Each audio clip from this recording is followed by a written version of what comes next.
What is the creepiest thing you've seen in the woods, or in the mountains, or in deserts, or caves, or in small towns, or in remote or rural areas, or while on large bodies of water, or while on an aircraft or a nautical vessel? This took place in the Australian bush around 10:11 at night. I was 17, leading a staggered column of about 60 cadets to our detachment campsite. Due to light discipline rules, only myself at the very front of the group and the other flight commander at the rear had torches on. This was so that any vehicles coming along the trail could see us, and so that most of the cadets could maintain their night vision. We were camouflaged up, and thus difficult to see at night. As we walked along, I periodically looked to my sides, and kept seeing what looked like dewdrops on the ground. Almost like tiny blue gems glinting in my torchlight either side of the road. I had to maintain my position in the formation, so I couldn't get a good look at what they were. However, after a while we stopped for a very brief break, and I took the opportunity to have a closer look. Walking over to the side of the trail, I spotted a small cluster of the diamonds, and focused my head torch on them. Rather than seeing diamonds or dewdrops or anything remotely pleasant, I instead saw a group of about 5 large spiders just crouching in the leaf litter and staring at me. They looked like huntsmen's, which are about the size of an adult's hand. Sweeping my head around, I realized there were thousands of the things. All over the ground, some on the trunks of trees, and everywhere around me, glaring at the light affixed to my head. I had a very brisk walk back to the formation, and attempted to play it cool, while screaming in my head. Being a massive arachnophobe, I have no faking clue how I managed to set up a tent, and spend the next week in that cursed forest. In order to get back home from a popular kebab restaurant, I need to walk a short path through the woods. Along the way there is an extremely old abandoned partially collapsed chapel, and occasionally I'll stand there for a few seconds admiring it. It's quite beautiful in its own way. One day during winter season I decided to rest there for a minute, so I placed my kebab on the bench right next to the chapel, and just stood there taking in the scenery. It was already rather dark and the woods were almost completely silent, but right as I was about to continue my walk I heard footsteps rapidly getting louder. It was a child running towards me, and as soon as it realized I was there it started to repeatedly scream, "Run, he is coming," or variations of that same sentiment. I was a bit perplexed by the situation, so I watched the child run past me without moving an inch myself. It didn't take another second for a much more weighty pair of footsteps to appear. I could make out a silhouette in the distance which seemed to be their origin, and at that exact point in time I got really scared. As opposed to running, I decided to hide in the chapel next to the altar, and after tripping over an old broken chapel bench I reached my hiding place. The footsteps got louder and louder, but right as they approached the vicinity of the chapel they suddenly went silent.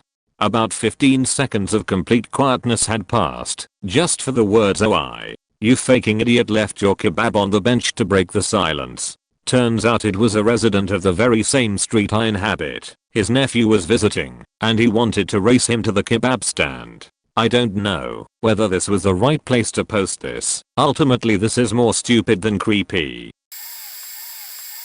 This was quite a few years ago now. But me and my friend had this really cool spot to hang out. In the woods you had to walk in the middle of a creek for kilometers and duck through sharp bushes and thistles. The hike was well rewarding, though the spot was about half an acre big. It was pure green grass on a incline with beautiful clear water ponds everywhere. There was tons of wildlife and the butterflies lived there.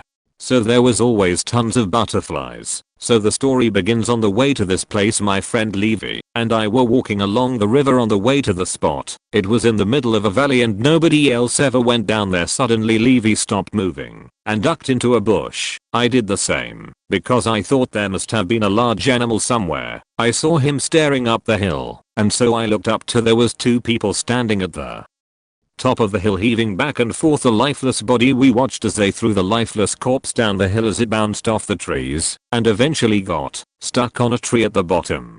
Then they took off. Me and him were terrified, and I was shaking so badly I couldn't speak, so we decided to verify it was a real body. Levy got about 4 feet away before screaming, "It has nostrils. It's real. Run." So, of course we take off running, and I glanced back To see the two people run back to the top of the hill, me and him ran 2 kilometers through thick brush and trees to get away from them. The next day we were with his parents driving to town.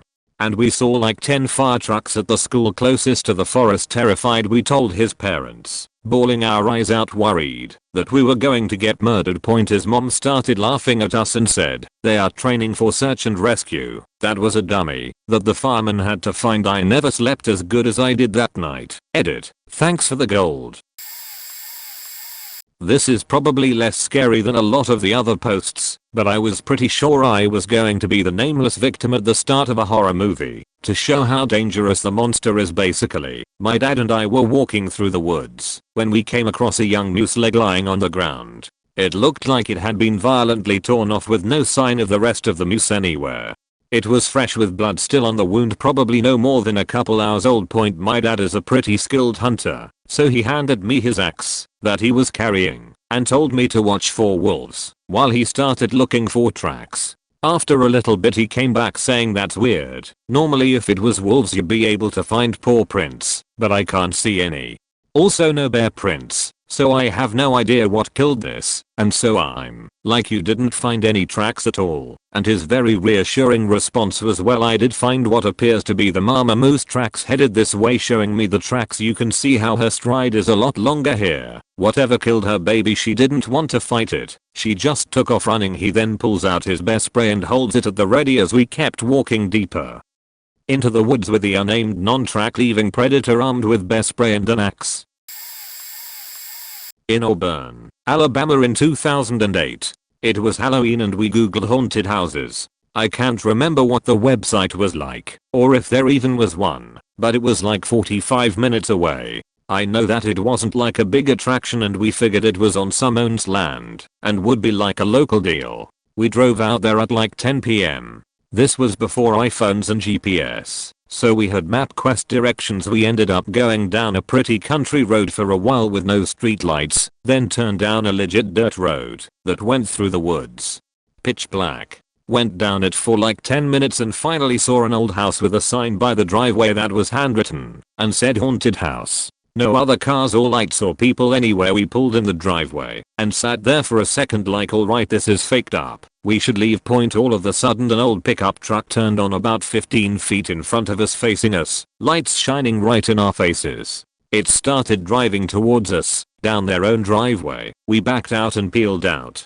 It followed us, like almost bumping our rear end, right on our tail down this pitch black dirt road in the middle of the Alabama woods. We were flipping our shit. It was Texas Chainsaw Massacre / Hills Have Eyes stuff. He stayed out our tail blinding us and almost bumping us all the way back home until we got off our exit and he finally let us go. No idea who was driving. I always think what would have happened if we got out of the car when we were in that driveway. Edit. Thank you for the silver. That's so tight. In a patch of trees off of a field near where I keep my horse, there's one of those big oil drums sealed up with a very heavy boulder on top. The only way it could have got there is being placed by a tractor or some sort of heavy lifting equipment. My partner and I tried to push it off but no luck. I don't know why, but it creeps me out every time I see it. I regularly walk my dogs past it to see if they show any interest, but honestly after watching them look for a toy that was clearly in my lap, I'm not sure I have much faith in them anymore. Update: thanks to everyone who commented. You all made me realize that it could be something a bit creepier than I first thought, so I've reported it to 101. The officer I spoke to didn't sound particularly interested, but at least I know it's out of my hands and I don't have to live with guilt if something is found. I intended on getting up there myself yesterday to have a look, but I had a pretty brutal physio session that left me pretty much incapacitated for the day. I'm off up tonight after work, so hopefully, if the police haven't got there before me, I might still be able to take some pictures for everyone. I thought my better half had taken a photo of it before, but I can't seem to find it in her phone. Anyway, thanks again guys for putting the fear in me and making me do the right thing. Not sure if this is the kind of story you're looking for, but it's a fun one to tell, so here you go. I used to work in low-income home weatherization, basically giving free shit away to help lower electricity and gas bills and make the home more comfortable to people who really needed it, installing doors and insulation, and so forth. Point 1 step in qualifying a home is testing combustion appliances to make sure they are not emitting carbon monoxide into the living space, because if they are, and we seal up the house, we could kill the whole family. During a pre-inspection of a home on the outskirts of the city, I ask to see the owner's water heater. He tells me that it's in the basement, which is fairly normal, and I tell him I have to inspect it before work can start. So, he goes into the kitchen and starts moving the refrigerator.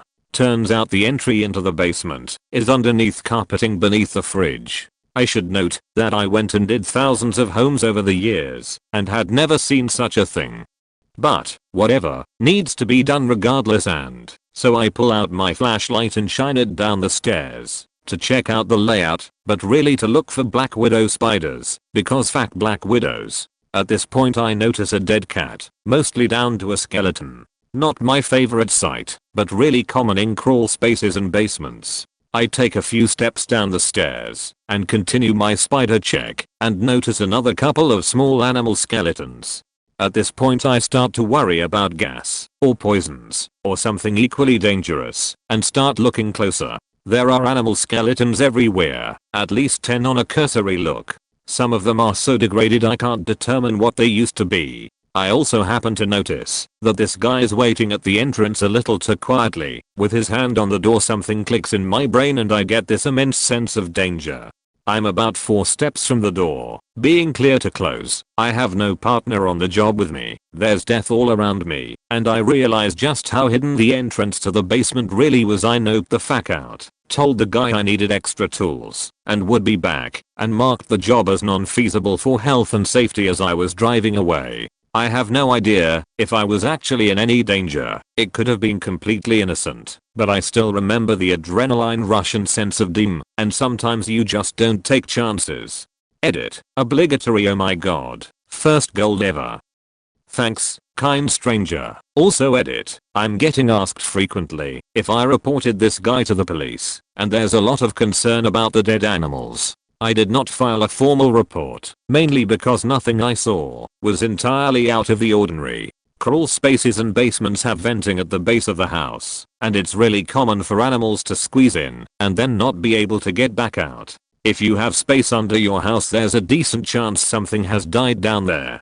You get used to it when your job takes you down there frequently. Point now, this was an extreme case and clearly everything put together raised concern enough for me to get the fuck out. But the sad fact of working with low income families is that you see how lousy their lives can be. You learn not to do anything to make their lives any harder, and I took a lot of pride from the fact that my job made their lives just a bit better. I didn't think that my being scared for a minute was enough to involve the police, you know? When I was younger, I went elk hunting with my uncle and some of his friends, and had an experience I'll never forget. One of the days I went on a hunt with his buddy Tyler. Tyler gets an elk down about 30 minutes before dark. We get over to it, and as we are cleaning it, we start hearing wolves howl in the distance, slowly getting closer. Every minute that passes, the smell of death gets thicker, the sky gets darker, and the wolves get closer. It's dark now. All I can see is what's directly in the beam of my mini mag light, and Tyler's hat bill light as he works on the elk as fast as he can, while I keep a watch on the wolves. We are surrounded. I don't know how many there are. Feels like dozens. It was probably only a few. I can hear them running circles around us and yelping back and forth at each other. Occasionally I get sight of them in the light, and then they are gone. Every once in a while, one would get brave and dart in within a few feet and try snagging a piece of the elk. Point finally the elk is cleaned, and we have the scent circle around the carcass to keep it somewhat safe.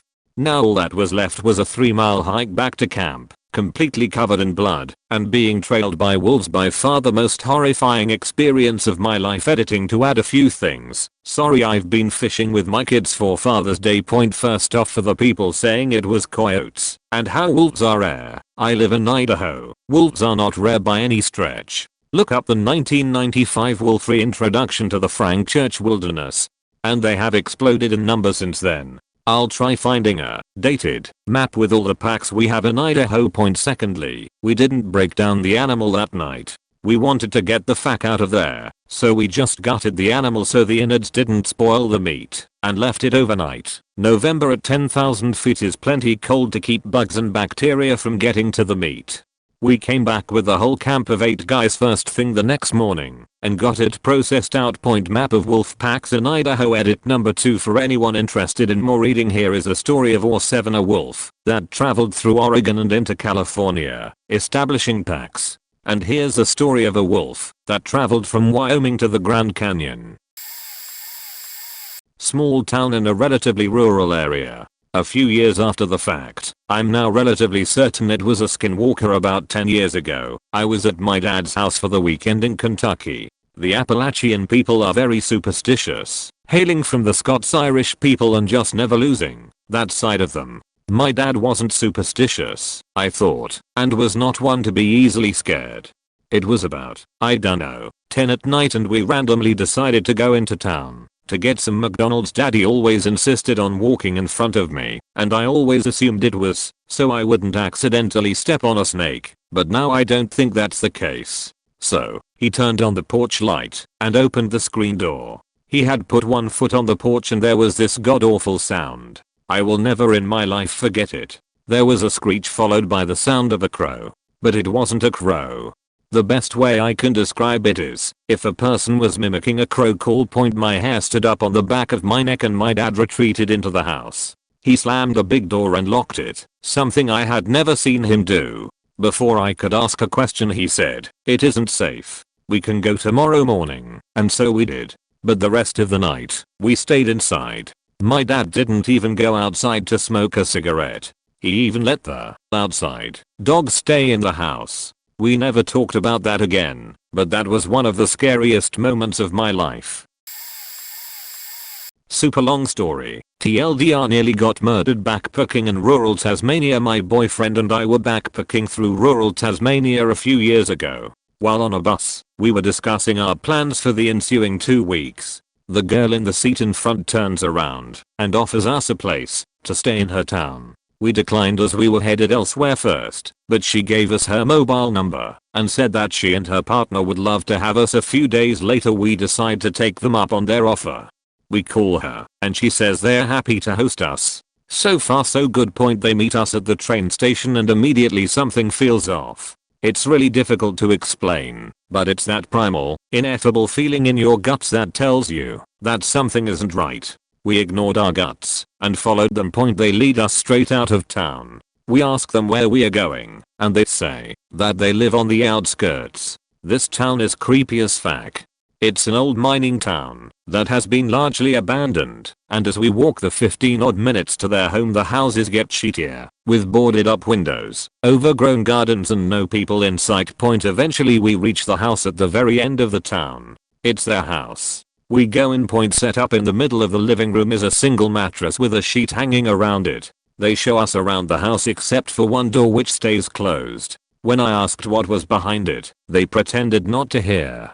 Our room has a made bed, chest of drawers and looks like a normal room. It seems weird that they sleep on mattresses in the living room when they have a guest room. We go back into the living room and look around. Knives. A lot of knives. My boyfriend asks if they go hunting. No. The partner hands one of the knives to my boyfriend and asks him to open it. It's a massive faking Bowie knife with what looks like blood staining around the edges of the blade. My boyfriend laughs awkwardly and said sit down.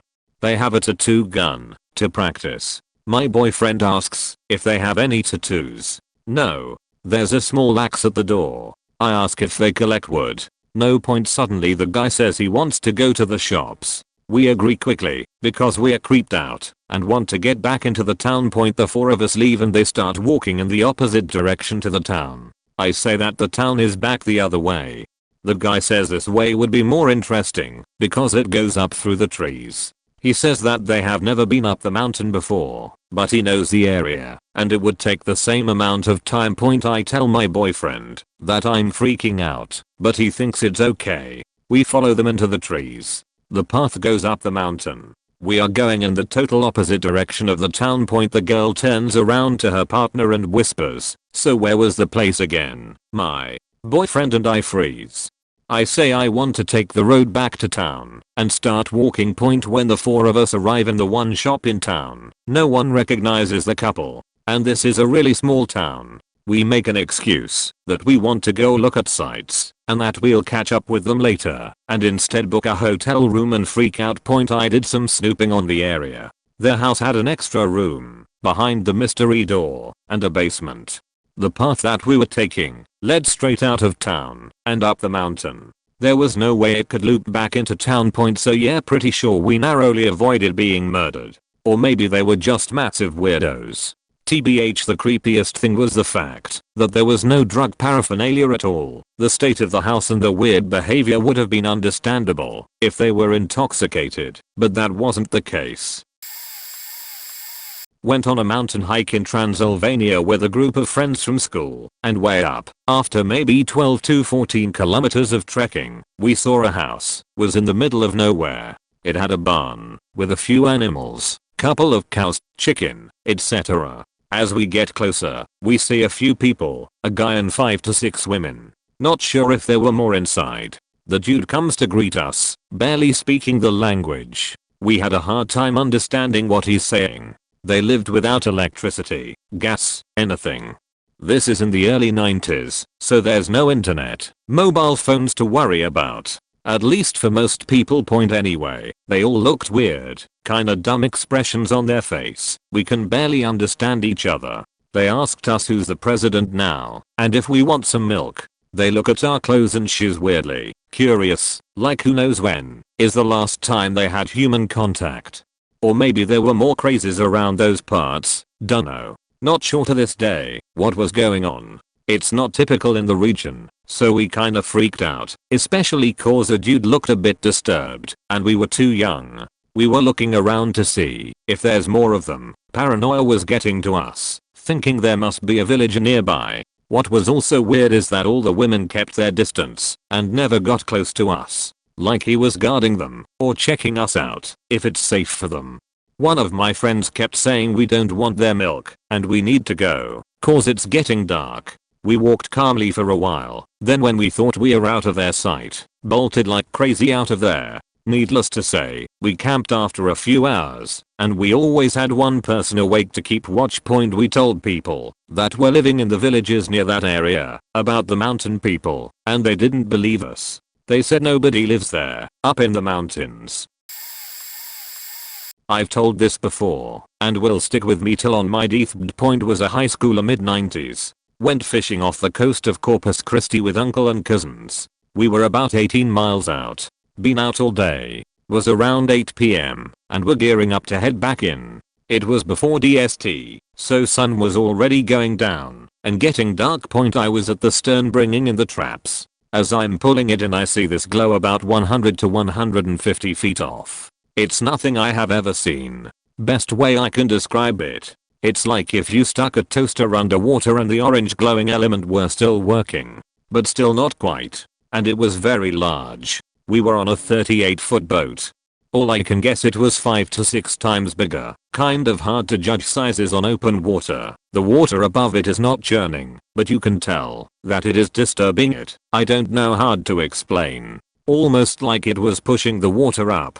This whole time I'm expecting something to break the surface and just frozen. You know, like when you're walking the dog or something at night not really paying attention and a cat or possum runs out. How you freeze and everything stops. I'm like that the whole time.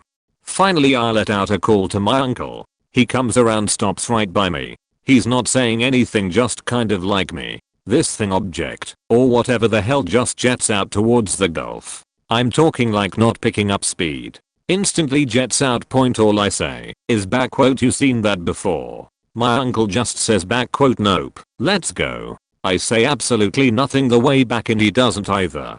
My cousins ask us what happened. All my uncle says is back quote, nothing. Point now what could it have been? I've researched it on and off for past 25 years. Especially when the internet came out. I found a lot of people seeing something very similar. There is a naval base down there, but no sub bases we know about. It kind of took over my life for a lot of years. If we have something like that though, we've been holding out on technology that could change our lives.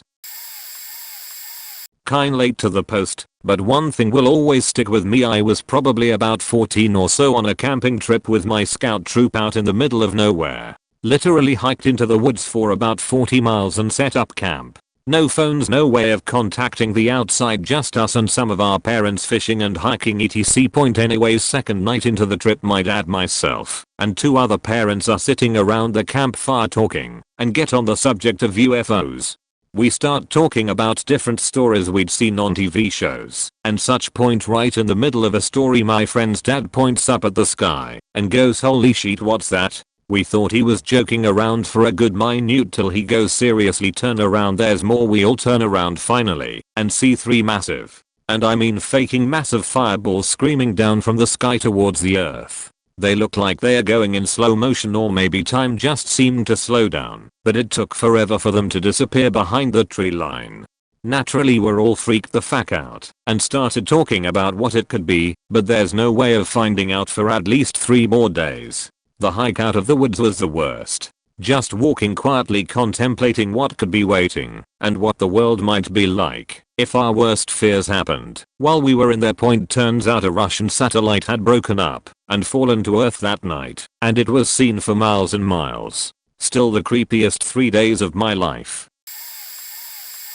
Okay, so one time back, when I was like 11, me and my friend were walking through the woods because he said he had something he wanted to show me. We walked down the path for a good 20 minutes until he suddenly started walking through some closely planted thin trees. Despite my confusion, I followed him until he suddenly stopped in a clearing and there was a round mud hut in front of us. He told me he was too scared to go inside, so I did instead. The floor was lower down than the floor itself, and there was a little fire put in the center. It was surrounded by DIY wooden bench things, although that was odd in itself. The real showstopper were the walls. Every inch of the mud walls were covered in animal skulls held up by wire. These would range from a small sparrow skull to a deer skull. It was a pretty neat sight, TBF. Outside of the hut was another small bench which had the phrase backquote, "Where heaven and earth meet," carved into it. Point cut to January of this year, and me and my mum tried to find the weird voodoo hut again in the woods. While we did come across the hut, it had sadly been demolished and all but a few of the skulls had been taken. It just kinda looked like someone had jumped on top of it after stealing all of the skulls for the what I can only imagine to be some vulture culture collection. It's kinda sad it had to go, but I still remember like it was yesterday. Point edit. Wow. Thanks so much for the upvotes. I saw a comment suggesting this might be for a film shoot, but I think this is very unlikely as the fen was left there for multiple years, and it looked like it had taken such a long time to find and tie up the skulls. There's only one school in the area and it's a small primary school. This was hardly anyone's project. A little over 18 years ago, I had just gotten out of the military. I drove all the way from Louisiana to my hometown in Montana without incident. Point I spent a few days at home and then got back on the road because my new home destination was Boise, Idaho. It was February, so instead of going straight down the length of the state, I cut across the panhandle of Idaho into Washington. The highway going straight down through the state is really twisty and very dangerous in the winter. So I crossed the state line into Washington. It was a Sunday, and it was very early in the morning. As cliche as it sounds, there was quite a bit of fog in the air. I had been driving for a while and I really had to use the bathroom. Now normally, given how I was out in the middle of nowhere, I would normally just pulled over on the side and took a whiz, but since it was so foggy and hard to see, I thought it safer to just wait until I hit the next small town point. So I drove for maybe 5 more miles and I started seeing signs for a town. I can't remember for the life of me the name of the town, but I think it was Linden or Linda, something like that. It was on I-90 going into the Spokane Valley, so I head towards the sign, which was a right turn off the interstate, and it's a short drive up this road and I reached the town. It was small, but I thought nothing of it, since I was from a small town in Montana. Point now, here is where things get odd. There was not a single person to be found. There were cars and business, but not a single person to be found. No one walking the street, no logging trucks driving. Everything was just as still as the air. I stopped at a gas station. It was one of those one in all places that did car repair, tires etc, but no one was at the counter. I thought, well, maybe it's just really early. So I went around to the side to see if the bathroom was locked, and it was. As I made my way back around to the front of the building, saw a delivery truck. It was a Coke Classic truck. Except it wasn't moving, its headlights were on, the hazard lights were on, and the passenger and driver side doors were open, just sitting there in the middle of the street. Yes, I was getting a bad vibe, so I got back in my car and went back the way I came. I got back to I-90 and thought again about just pissing on the side of the road, but honestly I was too afraid. I continued driving until I hit Spokane. Honestly, I was more than a bit freaked out and had completely forgotten I had to piss. I didn't see anything creepy or hear anything creepy, but the stillness in the air and the complete lack of life, human or animal, was just terrifying and unsettling. I looked on the map to where I was once I got to Spokane, which was a Rand McNally's map, because GPS on phones was just not a thing yet, and I could not find it at all on the map even as I was writing this. I looked at Google Maps and nothing by the name Linden, Linda or otherwise is on the map. I still to this day will never forget that feeling of just freaky displacement I felt at point. When I got to Boise, I told my friend about it, and he thought I was just trying to rip off Silent Hill or Resident Evil, and honestly I can't blame people for saying that, but at the same time, that was the reason I wouldn't piss on the side of the road. I kept recalling the part in Re 1 where the hikers were killed by the murderous dogs.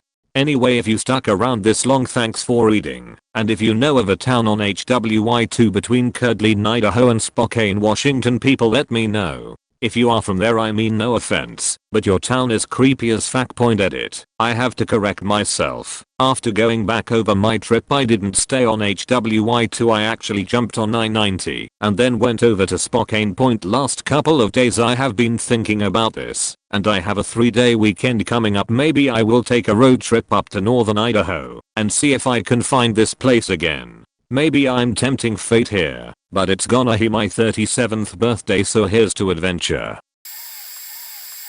I'm a long haul truck driver. I used to run from Midwest to West Coast. On my way back to the Midwest from LA I would run at night. Easier that way, not as much traffic. Well, 6 or 7 hours into my trip in Utah, really can't remember the city name, but I was on I-15 getting on I-70 heading towards the Rockies. Now if any of you have traveled especially by car, bus, or train, you know you can see the night sky and almost all it starts clearly. I remember I passed my favorite truck stop for a quick lunch.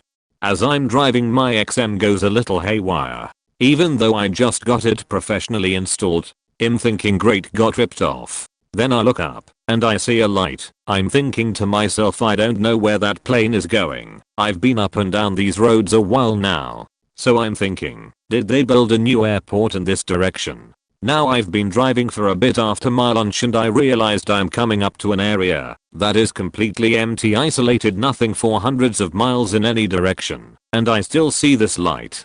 I look down at my clock. I have driven 3 hours from when I last stopped. I remember 2 of those hours. So I pull off the interstate and look at my dash cam. Everything from when I stopped to when I pulled over was recorded.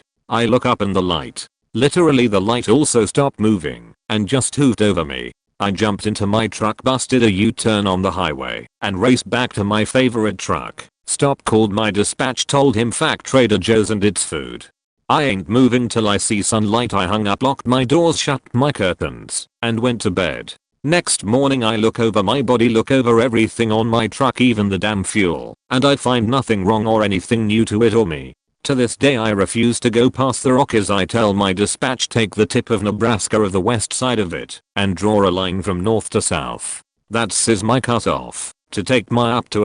To this day I can't remember that 1 hour, and that damn light even followed me almost to the truck stop. I lost about 5 miles before I pulled in for the night. Sorry about my spelling and grammar on mobile, and just woke up. Any questions are welcome. Edit. People wanna know if I have the video. Answer: no, camera was mainly pointed at the ground in case of accidents. 2. People have asked about the shape. The shape of looked like a plane was coming in for a landing behind, but never got bigger. It just looked like a light, but no plane I could see it here. Color was just a bright yellowish white light. People have asked if it was time zones or daylight savings. No, it was midsummer and wasn't near a time zone at all. All this happened about 3 years ago. At the time I was 22, now 25. In advance, I apologize for poor English, since it is not my first or even second language. I formed an adjust to narrate this. I come from a village fairly up in the mountains, the mighty Karakoram Ranges. As most of you might have known about the last hiding place of Osama bin Laden, Abbottabad. My village is further 40 miles northwards as crow flies. By road it is almost 2 hours drive through mountain road and then a mountain trail. Last leg of journey is upon foot, the place being a steep mountainside. I grew up there, and my childhood and adolescence was spent in the jungle that surrounded the village. In the mountain streams there were local lore and legends about the forest, which were universally believed until a point when I was 19 or so, and was studying in an Abbottabad college. Few of my friends decided to spend a few days trekking through the mountains. We were most interested to explore a cave, where, the legend says, a mountain spring just disappears. Supposedly, if you were lucky enough to go deep, very deep in the cave, there was a gold mine, with sand of gold strewn by the stream. However, jinns guard the place. So, we gathered at my place, some 3 class fellows, from city. We were accompanied by 4 more from within my village. Thus, myself included, we formed a party of 8 young men. I'm speaking of 1973. We did not have any maps with us. We knew the general area, knew landmarks, and except for 3 city guys, all knew how to move about in jungle and walk the mountains. We walked, slept in the open, fished, ate wild fruits, and dried food from home and gossiped as we trekked along. The ascent was steep, unending with jungle all around. A week later, we entered an area that we had never visited earlier. There were rocks, boulders, small springs and streams, and trees were less dense. We thought that the stream that disappears into the cave must be around somewhere. That night we were dog tired. After a very stiff climb, we took our meal, laid out our canvases, and were asleep very soon. I have no idea how long did we sleep. However, I was woken up as I noticed someone brushing my hair. Just as I turned in my sleep and was to emit the standard cry, "What is it?" I found a hand over my mouth and a whisper, "I'm XXXX name of a friend. Quite. SHHH. Wake up others." Just as I woke you up, no sound. Before I could even ask why, I heard sound of a woman giggling. Then a low humming sound. I woke up the next friend, who woke up the next. Soon we all were fully awake and hearing giggling, woman laughing around, and then we heard heavy footsteps in the distance. Someone or thing very heavy was walking with heavy steps, slowly, but, towards us. I had a torch on me. I turned it on. All we saw was trees, boulders, rocks, but nothing else. It was all quiet. Fearing that batteries would run out, I turned the switch off. We all huddled closer, packed the canvas sheets and the bed sheets. Some said in the darkness, "Put on your shoes and make no noise." We just sat together on a moonless night and could not see much since clouds were blocking the starlight. We could hear the sound of a woman laughing and heavy steps walking around us. Finally, my patience ran out. I was young, very foolish, and patience was not my virtue. I said it loud to my friends, "I'm not sitting like a chicken fearing the knife. Let us see who is this thing." Surprisingly everyone said, "Yes, we must." We decided to talk louder than on, and if we had to move, we planned to stick very close, and in pairs. Column of 2 people in pairs, 4 pairs. Then some said, "Who are you? Show us." Within a few seconds we could feel that ground around had lot of folks.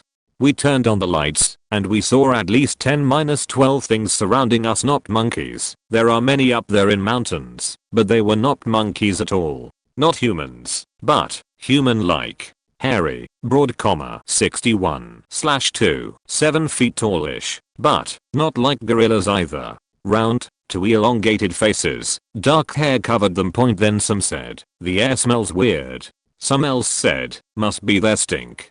But, no, it did feel different, and it was not a bad smell at all. Then we knew another thing. The forest was completely silent.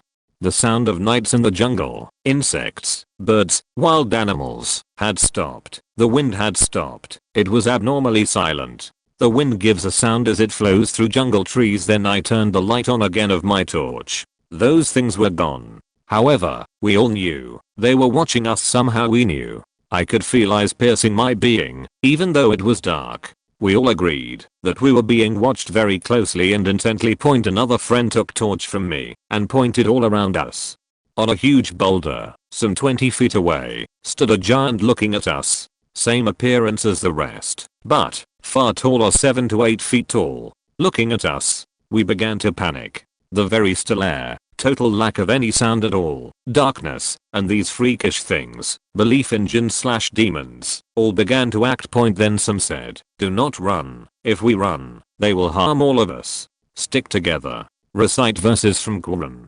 And he spoke to that thing, telling him that we came in peace, will not harm them, and bear no ill intent. Then we heard a giggle, and a woman approached us. She was dressed as a wealthy woman of that area, in mid-40s. Long hair, milky white. "People in our region are fair, by the way," she said in softest tone. "Do not get any further, we must return." Then she disappeared in the night.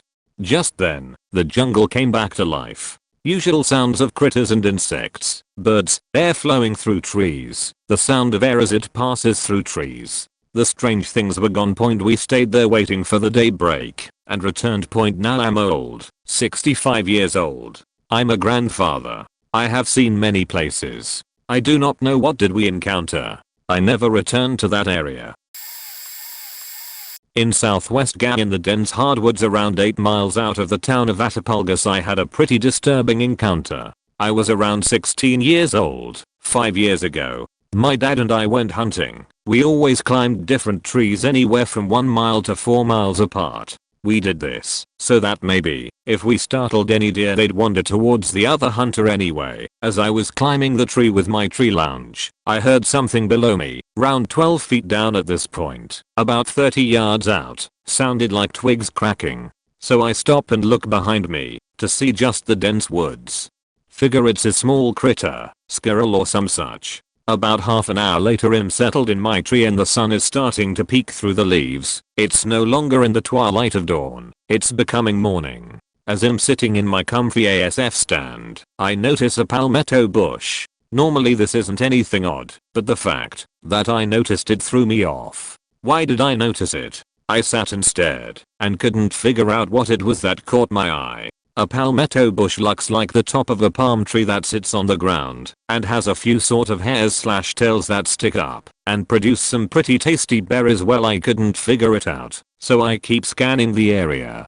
A couple hours passed and I keep noticing this damn bush. Why? Why is it so spectacular all of a sudden? It's a bush, damn it. A normal palmetto bush. Whatever. I kept on hunting for these deer. Around 11 AM my pa rings me on the pager, says he wants to walk to what we call the honey hole, a good hunting location full of deer around this time. Has a little stream, plenty of cover for them, and plenty of sneaky passages for us. Okay pa, I'll meet you there. As I begin packing up, I notice twigs snapping again. It came from the bush. So I look, and I figured out what it was that stood out so damn much. There was a MF man staring at me through the bush. He had a scraggly as beard, a tan coat, and some jumpsuit pants on. He had a hood up that was the color of the bush. Not only that, he had covered his face in mud. A common hunting camouflage technique. Noticing this, I grabbed my Remington 700 and pointed towards the ground near the man. Soon as I did this, he let out a terrifying as cackle and darted towards the direction of a creek about 150 yards away from my tree.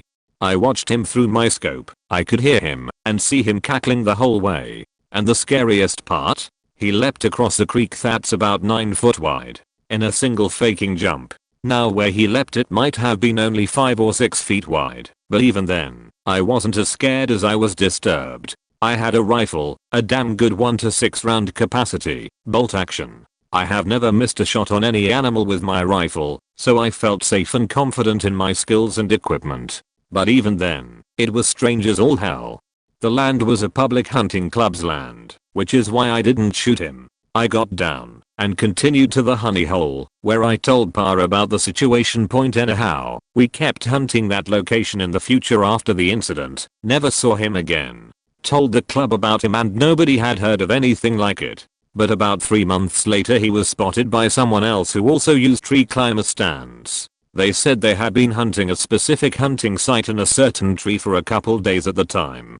One morning at dawn they climbed into the tree, and after getting settled in they saw something eye level out the corner of their eye. When they looked it was the same description of the man I saw, but he was in an adjacent tree hanging upside down like a sloth, staring at them. Note this is about 20 feet up. When they spotted him and threatened to shoot him, he cackled and climbed down the tree very quickly, in a matter of a few seconds. He dashed off into the planted pines behind the guy, and that was the last I've heard of the weirdo. So yeah, long story but disturbing as all hell. I was about 15 and was in Costa Rica for the summer, as I have a lot of family out there. It's a big family and most everyone lives in the city, but we had this house in the deep country a few kilometers outside a tiny town called San Pedro. It was mountainous and with thick jungle forests. A serene place really. Old little house with some hand-constructed pools and decks up the hill. There was power and water, and it was enough for a relaxing getaway. It was up in the mountains, surrounded by jungle and some random ranchland and farmland. It was honestly the most beautiful place I've ever been. But, given its isolation, it could end up being a little creepy, especially after dark. You'd see lights in the forest, when there shouldn't have been, and sometimes you would see weird shit in the sky. When under the tree canopy, it got dark fast and all kinds of things would come out and make noise. Noise in the jungle at night is honestly pretty normal, but one particular night we had a weird one. It was myself, my Abula, my Shire and Shio and my cousin. We were all settled in bed, reading as we didn't have any internet out there, and smartphones were a new thing. It was actually almost dead quiet that night, more of an anomaly really. It was a sudden scream that broke the silence, and not just any scream, it was somewhat human and absolutely blood-curdling. Like a woman mixed with a cat, violent, terrifying. It started pretty much right outside the house, and traveled all the way up to the pool area, a good distance, still very loud. Meanwhile as it moved up somewhat quickly there was this thunderous sound, of what sounded like a dozen horses in full gallop moving with the screaming thing. It got up past the pool into a field behind it all the way up to the river. A good minute of horror. Needless to say we were all shaken a good bit.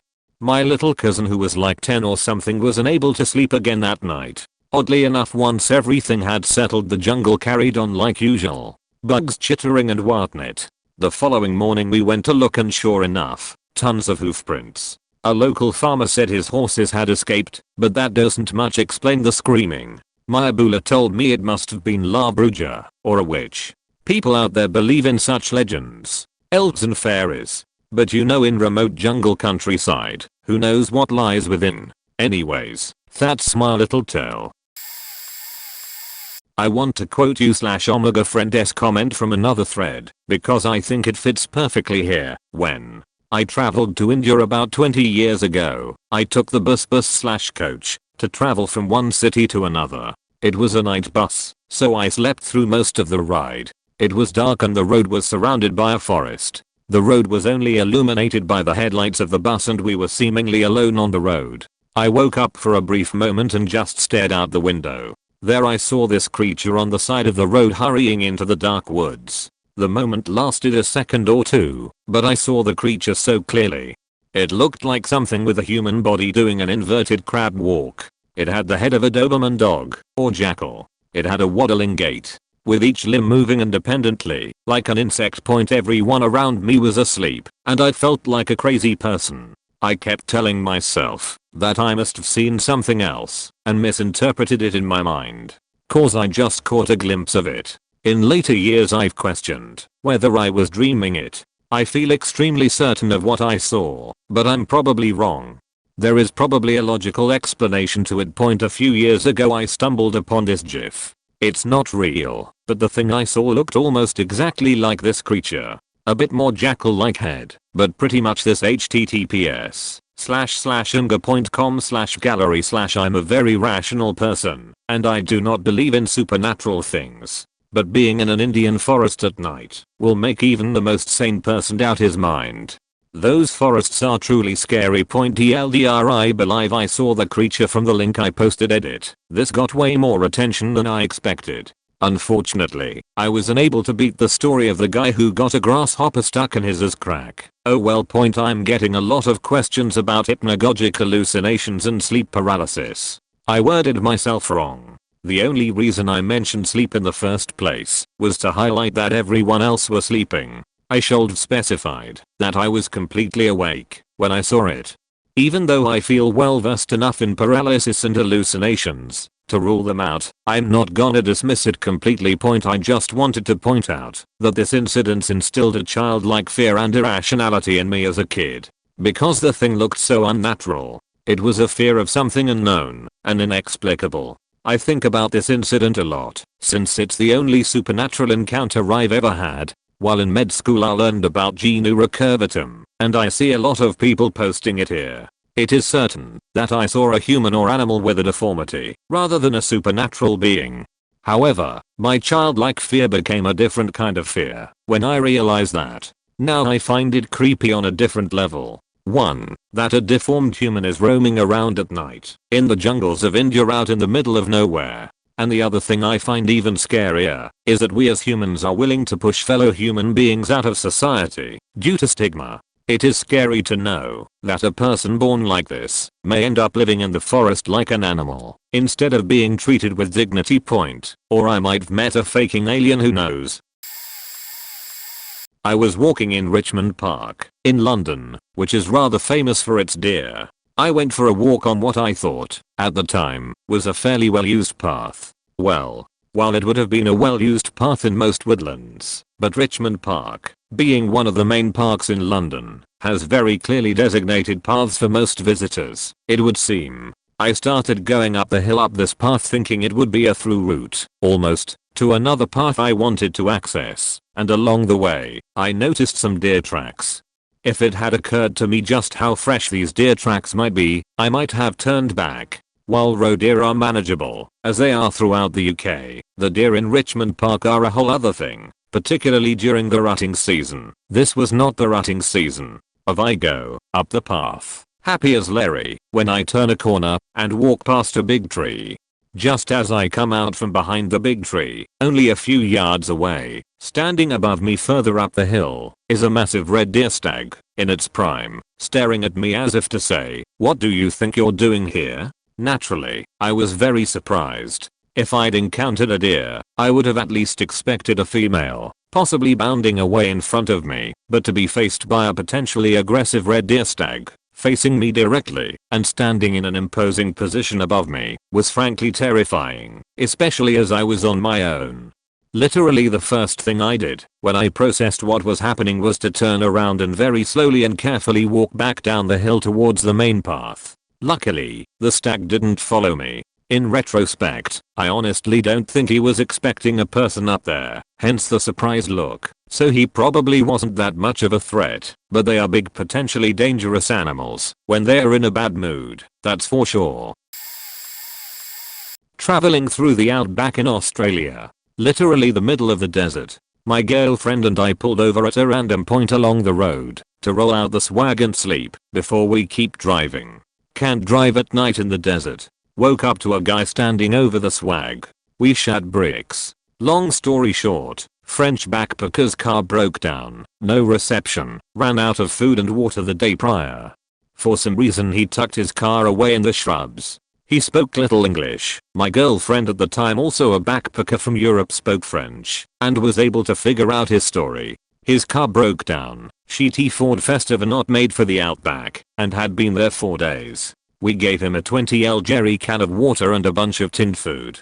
He refused to leave his car despite explaining to him there's no way that car is leaving where it is. We drove until we got reception, called local police. We told them what happened. We told them how far we drove to where we were, checked speedometer before we left him, and when we got reception, so they could figure out where he is. We gave all our details to the police, but never heard back from them. We hoped he was okay, and assumed no news is good news. Still though, we'll never forget the feeling of a man standing over my swag in the middle of the desert when I woke up. I was out on the coast in the Pacific Northwest. You drive west through the mountains, hit the coast, and HWY 101N/S has just the most gorgeous collection of habitats. You can be on sea cliffs, or near tidal pools, or in the coastal pines with ferns the size of small cars, or areas that get swallowed up by the Pacific that have little microbiums inside the felled trees, and you can see the natural battle for high ground.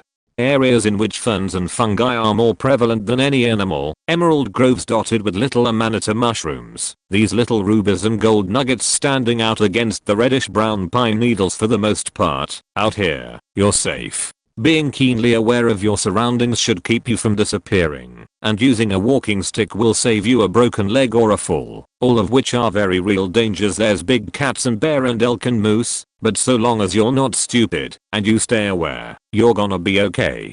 But every now and then, a new large cat warning sign goes up for a few weeks, a new no poaching sign appears for a while, etc. If you travel through enough of it, you'll find the meth labs and hobo huts, and those really are the most dangerous animals you're going to run into. It's early in the season, and I'm on this spit, which by December, is just nailed by waves, and disappears in the storms. Part of it was engineered for this, and the main path has little hills on the left and right sides, so the whole path is effectively a massive game trail that's always the first thing to flood. The wildlife chill at the very open-end area at the sea, and every now and again a cat will chase a deer up and make a kill, then drag it off to the sides. You'll sometimes see marks of struggle, but more often just remains off path. The sea and I are very familiar with each other here. But just this one night, man, it was getting dark, and I'm at the open wildlife area thinking, I gotta get back to the car. I check my flashlights, but I had burned through them 12:16 earlier in the pre-dawn hours. I check the comforting rhythmic lights of two landmarks, and triangulate where I'm at and tuck that away.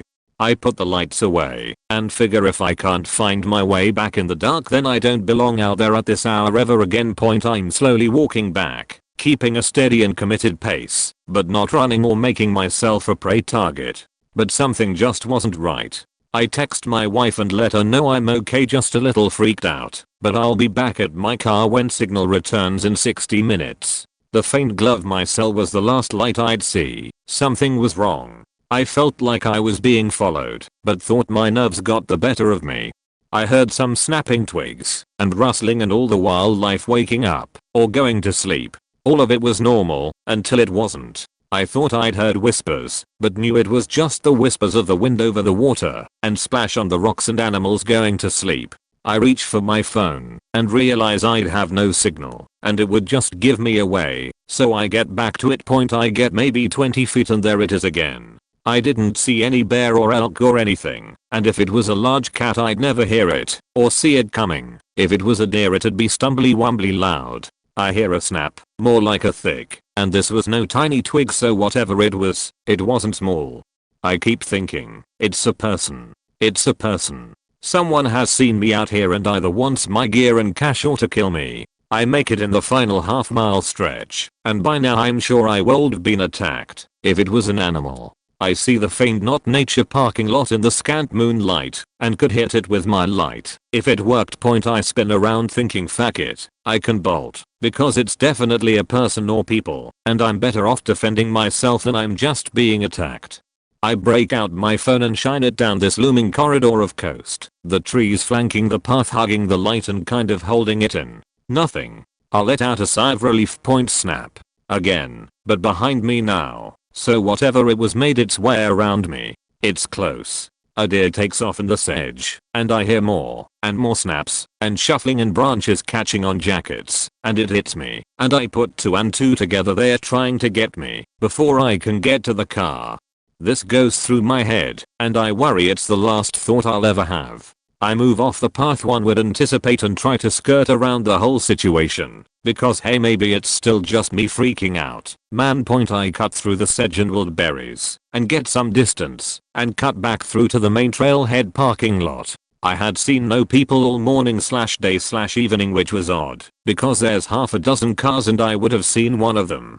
I get to the car and fumble my keys and get in, fire the thing up before Myers hits the seat, and rip it the fuck out of there. Behind me, in the light cast by the small restrooms and soft moonlight, are 7 or 8 males. Some are still running at the car, but slowing down as I put distance between us. I saw the faint soft silvery glint of blades in some of their hands, and one machete and the rest had sticks or other blunt type objects. I don't know what the fuck they wanted, but they wanted it really bad. I've been hiking there for years, and will not be going back. Copy from an older comment I made. This will get buried as fuck, but hopefully someone else has seen this, because I still lose sleep over this. TLDR at the bottom for the lazy. First, yes, I have done drugs and a number of hallucinogens in my life, but I was 100% clean for months when this happened, so I know what I saw. I just can't explain how it was their point. I used to live in northern Canada, not crazy high up like in the territories, but far enough north that it's snowy 7 or 8 months out of the year. Lots of forest, small city, surrounded on all sides by huge forests with bears, cougars, wolves, coyotes, moose, all that great white north stuff. And I've come across a lot of bears and moose living at the bottom of a hill that's the edge of a forest. At least half a dozen bears every summer and a moose once or twice a year. I happen to go out on late night walks frequently on my road, which is pretty secluded, just a straight road, forest on one side and flat land on the other with street lamps every couple hundred feet. One night I saw something wrong. And I know I'm just some jerk off on the internet just making a comment, but I swear on the life of my dead best friend, not related to the story, but upset serious, that this is what I remember. I'm walking back home about 2, maybe 3 AM in the morning in mid-July on my road. Couple clicks from home, but I've walked this way a couple dozen times. I've been followed by bears, but they fuck off as soon as a truck rolls around every couple minutes. I carry bear mace, so not too worried. I'm walking back home, and on the flat land next to me, which is about half a click wide and long, I see this yellow in the opening. Keyword eye. Just sitting there with this pear-shaped black body. Looked like a black bear loafing around. It's maybe 300 or 400 feet away, and the street light was in my eyes the first time I saw it. I keep walking forward, but I know to keep my eye out for it, so I reach for my bear mace as a precaution. I turn my head, and the fucking thing starts moving, but not like a bear, or a moose, or a cougar, or timber wolf, or anything I've ever seen before. It's silhouetted by the moon, so there's enough faint light to sort of light up the opening field. Once I was out of the street lamp and my eyes could adjust, I must have made 4 checks to make sure I was really seeing this thing right. It was hunched over, almost bipedal. It almost moved like an ape, but this thing's torso and limbs were so bizarre. They were narrow, but it looked like it was covered in a torn blanket or something. When it started to move, its limbs seemed to stretch out way more than they should. The arms looked the length of its faking upper body. At this point I feel the ice shoot up my spine and everything is slowing down. My mind is racing, and I start walking faster, never breaking eye contact with this thing. It starts to move the same way as I am, slowly turning towards the road. Now at this point, if you live up north, you know a bear can outrun you, so you best stay where you are and let the thing go about its business and they will just leave you alone. I stop. It stops. I don't move. I don't lift a finger. I stand in the darkness between the streetlights, watching the silhouette with yellow eyes sitting there. A minute must have passed by or more, I don't know. Time felt like it was standing still. I was so terrified. I'm holding my breath just waiting for this thing to leave. God, I wish it did. As I stand there thinking of what I should do, looking both ways for any sign of a car, with nobody in sight, I look back to the thing in the field. It starts moving forward again, but not. It's making a sharp turn to the road. It keeps doing this bizarre movement pattern, again as I can only describe as an ape with narrow limbs, and keeps its pace. It starts shambling towards the road, now only 100 feet ahead of me.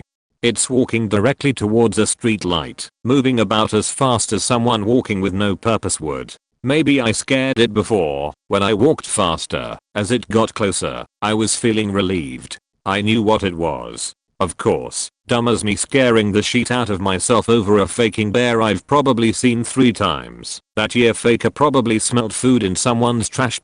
I wish to God that was what I saw. This thing shouldn't live. It shouldn't exist. I swear, on my best friend's life, it looked like a starved bear with legs much too long. Its fur was torn and hanging loose off its body.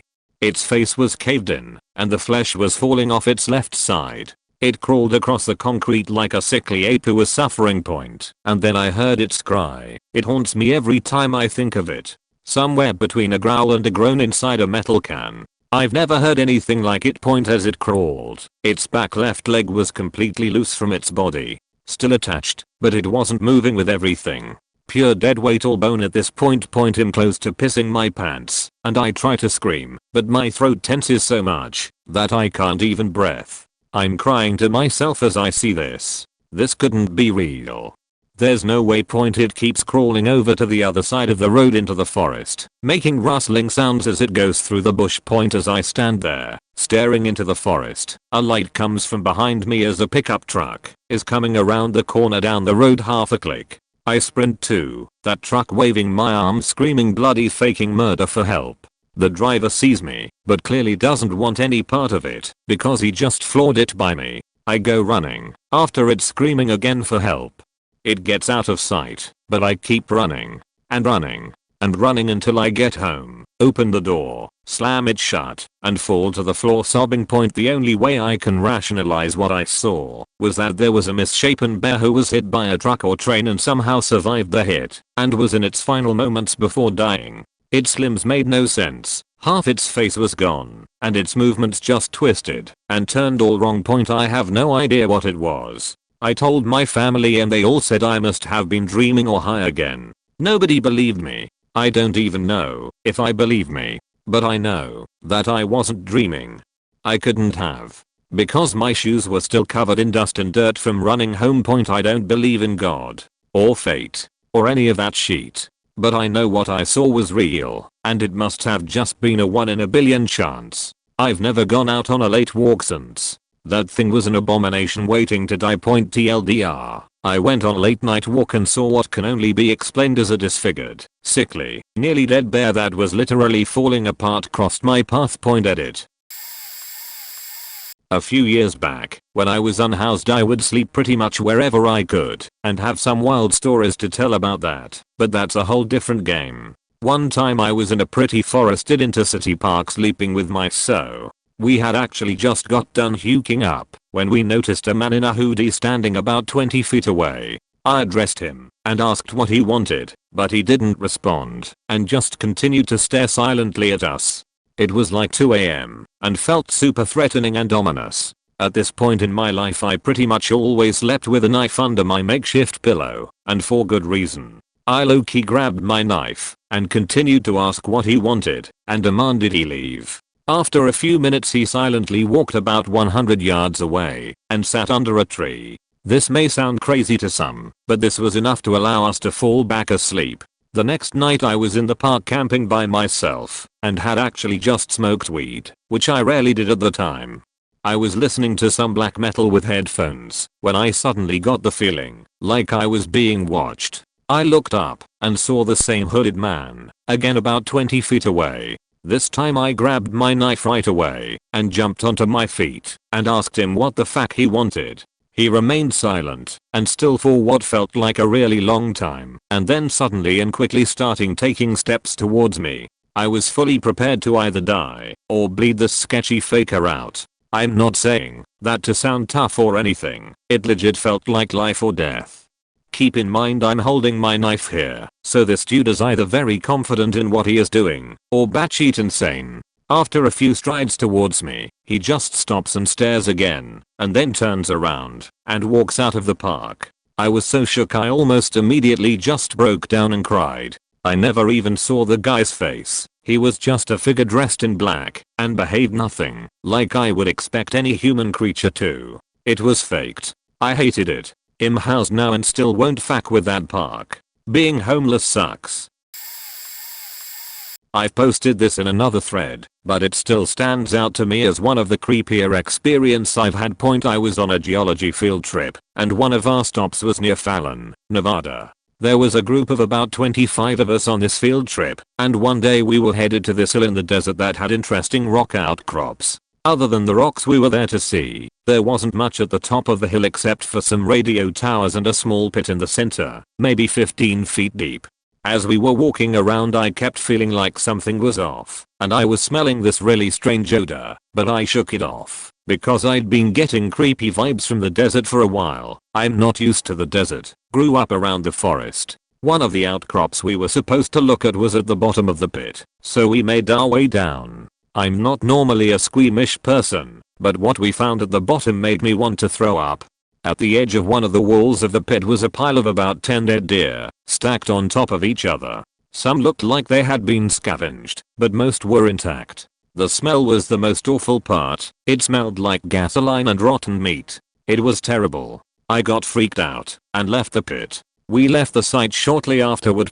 It was definitely jarring to see so many dead deer there, in the already kinda creepy setting of the middle of the desert.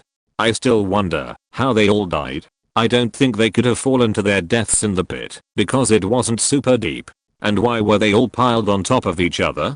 But the creepiest thing about the whole experience is that no one would talk about it afterward. Everyone acted like they never saw anything. I guess everyone was just creeped out. Anyway, not a super unusual experience I guess, but a creepy one nonetheless. Two very creepy things happened to me in the same stretch of woods about a half-mile apart from each other. A few weeks ago, a buddy and I heard about this private man-made lake that you could bike to. So we park at this school and walk through the woods around this huge gate and bike about a mile on this dirt path. Upon getting to the lake, out of the corner of my eye I see a tree limb about the size of a car hit the ground about 300 feet away from us.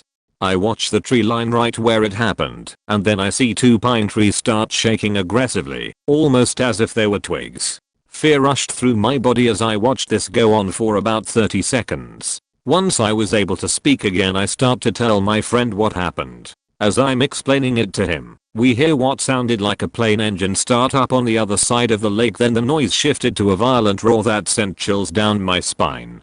My friend looked at me, and we decided to get the hell out of there. The second one happened a week ago on a different dirt road not too far from there. Me and the other friends were walking on the road at 11 p.m. A quarter mile and we find two coolers. One was filled with old books dating back to slave years. The other cooler was closed and read severed head inside with a skull drawn on. We opened it, but it was filled with only water. We were very creeped out, so we decided to jog back. As we were jogging, we hear really loud metal banging sounds, and what sounded like humans trying to mimic animals. Once hearing that, our jog turned into a full-on sprint. This sounds stupid, but we are planning a camping trip in those woods soon, so wish us luck.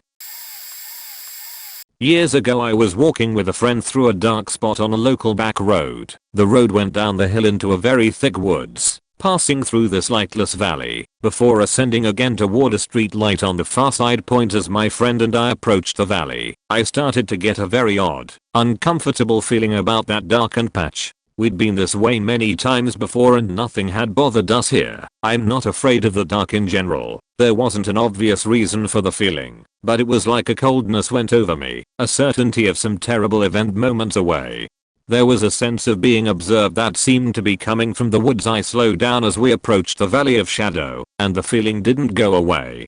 I said, and my friend, who was way ahead of me now, turned around quizzically. As he did, there was a sudden low-barreled chested growl from the woods to his right. It sounded like something huge and canid, something the size of a small bear.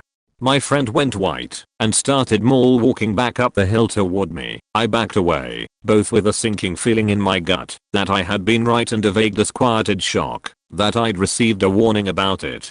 We turned around and walked another way, and we did use that part of the road again frequently on our evening walks, but never again encountered anything like it.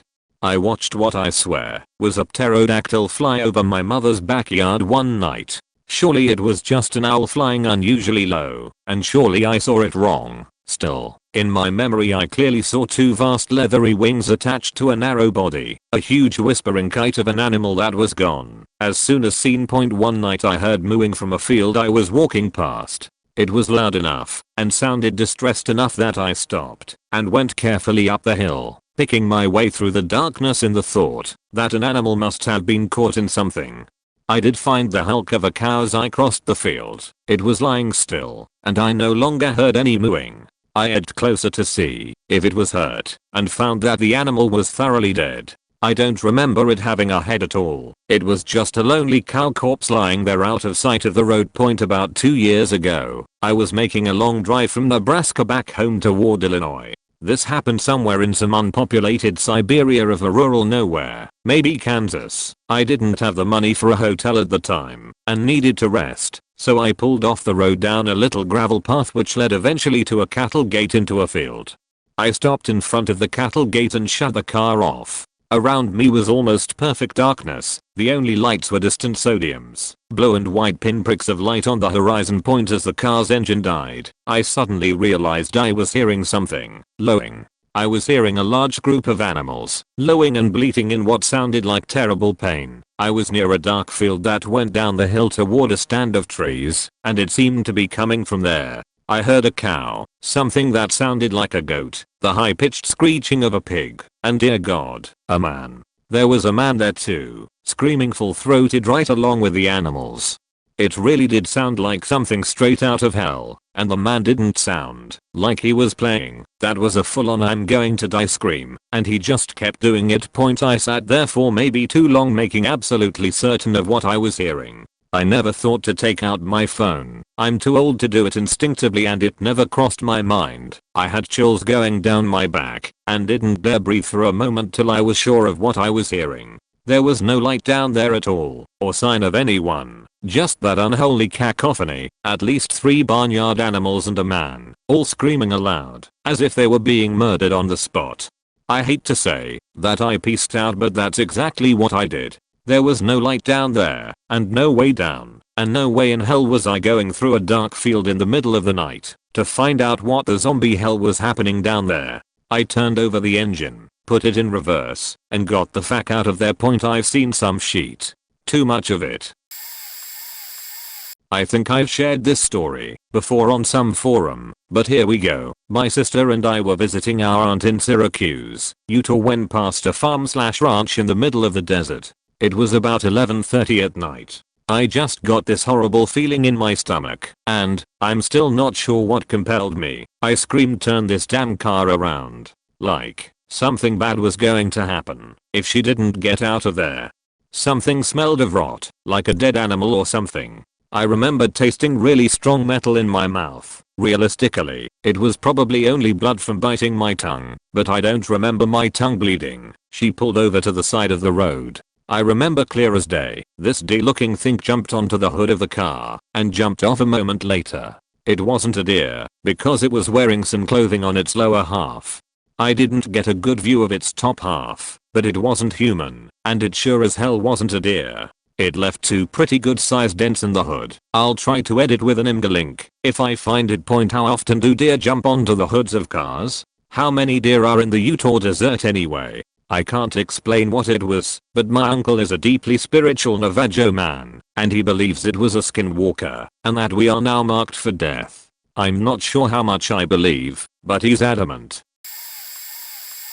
I might be a little late to the party, but here goes. When I was around 10 years old, I was visiting my aunt and uncle's dairy farm during the school holidays. I would help them herd the cattle on motorbikes and help with general chores around the property. It was a good time in my life. On one particular cold and dreary day, my cousin and I decided to stay in the house and watch movies. After a while, my cousin went to have a nap, and I was left alone to watch the movie. The room we were in had massive glass windows/doors that were covered by thick curtains to keep the sun out and make for a better movie experience. At one end of the windows there was a small gap where the curtain just didn't quite reach. Out of nowhere, I get this strange feeling that I'm being watched. I look around, and for a split second, I see the edge of a man's face. As 10-year-olds do, I freaked out and covered my head with the blanket.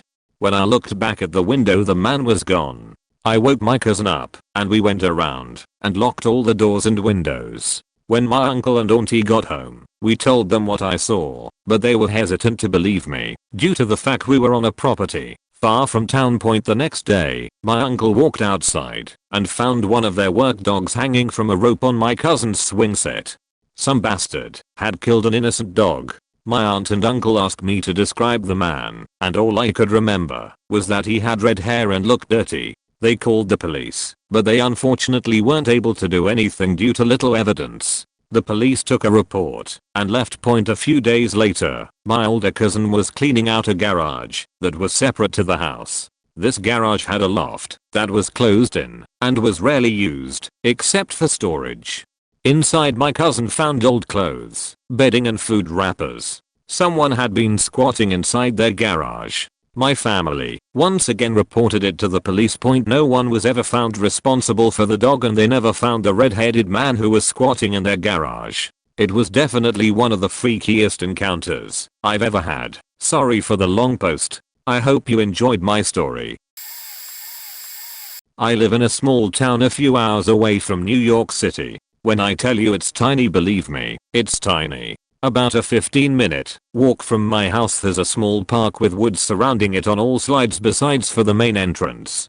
There's a few small trails in the woods all leading to dead ends. Though a few years ago me and my cousin decided to walk there. We got there was no one there but us. First off, we noticed clothing everywhere. A child's shoes under the playground, a little girl's dress, 2 hats with names written in them, and a sweatshirt hanging in a branch in the trees. We decided to walk to the seesaw, or whatever it's called, to just sit. The main playground part had a part under it with small seats and those pretend market type things. We noticed a dark figure type thing under the playground. We got a little sketched out but just continued sitting down. We decided to take a video on Snapchat of us there and saved it. We kept looking at the dark figure and got really creeped out. We decided to move to the swings, and she swung one way and I swung the other to watch all sides of us. I was facing the playground and I see the figure move. I stopped swimming and told my cousin that there was definitely someone under there and we had to go. We jumped off the swing and ran all the way back to my house. Later we watched the video and you can just see multiple people in the woods practically surrounding us. Later I told my brother about it. He told me a story of when he was playing hide and seek in the woods there and was running through the woods trying to get away from the seeker. He numbered into a person with, as he described, a dark hooded cape. He said he just ran away from the park and texted his friends later. I've gone back multiple times with other friends to the park, and every time we've seen the dark caped people or small contained fires in the middle of a circle. I haven't gone back there in a while. Posted this before. It took place in Pacifica, a small foggy town in California. I saw an alien. Stay with me here. I got up in the night to get something to drink, and it was foggy, so it had that sort of glowing creepy mist light coming in the windows. Anyway, I'm drinking a glass of water half asleep and turn around, and about 3 feet from me was a black creature with both of its hands up to its ears. It was about 4 feet tall, and within touching distance. Its arms were up like a ref with a goal signal. Anyway, an alien, a faking black dead-eyed alien. I couldn't see eyes, just blackness. What do? I take an inhale of breath, my ears start roaring, and I try to scream, but I can't, because the breath I'm taking in just keeps going and going, until I think I'm going to pass out. I try to call to my dogs, but just make a muffled meep and freeze. For a long time. Long enough in fact to realize that it wasn't an alien, but the exercise bike I had just bought and had left in the living room. The handlebars looked like arms and the control panel looked just like a face. Took me about 10 minutes to get my heart rate to normal. Want to know the worst part of the story? The next night I got up again, went to get a drink, and turned around, and right in front of me was a faking alien. When I realized I'd punked myself again, I just went ahead and took the bike into the garage, like I should have the moment I brought it home. We live in Kentucky. Not rural by any means, but still woodland is mostly everywhere. I was about 12 and in the 7th grade, I believe. So, it's fall and I'm sitting outside waiting at my bus stop, which was like 3 or 4 houses down from ours. My mother was sitting on our front porch smoking a cigarette when she points across the street and we see this lady walking out from the tree line. She had waist-length hair and a long white/possibly grey nightgown on. We both didn't think much of it, because a little less than a block from her house was a nursing home, and we figured that she was just a patient who has gotten out or lost, or whatever. So we are sitting there watching this woman pace and walk in circles until she sits herself down at the foot of this tree, when suddenly it looks as if an invisible lasso was thrown around her and she was reeled from her waist up into the base and to the top of the tree to never be seen again. My bus eventually came and my mom called the cops, but they apparently never found her or any signs of a struggle or anything like so. Nobody ever believes me when I tell them this story, and had my mother not been there, I wouldn't believe it myself. Either way, I never went to that faking bus stop alone again. Craziest shit I've ever seen that I couldn't rationalize. I can't take credit for this story because it happened to my younger brother, but it is such a creepy story that he still doesn't like to talk about it. My twin brother and I were in college when my younger brother was a junior in high school, and he was the only brother left on one end of the house. We live out in the country in the middle of nowhere. Nothing but farmland. Wherever you look. Our house was a standard long rectangular house with our parents' master suite on one end and our bedrooms on the completely opposite end. Between these ends were open concept kitchen, dining, and living room spaces. You could look from one end of the house and see all the way to the other end if both bedrooms on each end were open. My brother, a big guy, 6'4", 250 pounds, was getting home from football practice around 4:30 to 5 p.m. and said he was the only one home at the time. Our mom is a school teacher and our dad farms and works in town as well. Our parents were still working at the time. He came into the house in the back door and was walking through the living room to head to his bedroom. His bedroom was the room at the end of our hallway, completely opposite from our parents' master suite. Maybe if I do a good job describing our end of the house, I can help explain what happens later. Right as you are leaving the living room to enter our hallway and bedrooms, there are 4 doors. First door on the right was my bedroom, and completely opposite my bedroom is our shared bathroom for us 3 brothers. As you walk down the hallway, the second door on your left is my twin brother's room, and my younger brother has his room at the end of the hallway. My younger brother's room has a small area you walk and then you immediately walk to your right to enter the main part of his bedroom. So if his bedroom door is open, all you see, if you are in the hallway, is a small entrance facing a wall with light coming in from the open bedroom space on the right. Back to the story. As my brother is walking through the living room and about to enter the hallway, he looks down the hallway to his open bedroom door. He explained that he didn't know why, but he had the deepest pit in his stomach and felt every single hair on his arm stand on end. Something felt wrong to him, and he froze as he entered the hallway. Once he got into the hallway and was looking at his bedroom door, he said he saw something beginning to peer around the doorway. He knew exactly what it was, and the only way he could describe it was, it looked like my forehead was peering around the door frame getting ready to look right at me. He instantly got the sensation that he didn't need to see what was fixing to show up all the way peering around his door, so he immediately bolted to the left for our bathroom and slammed the door.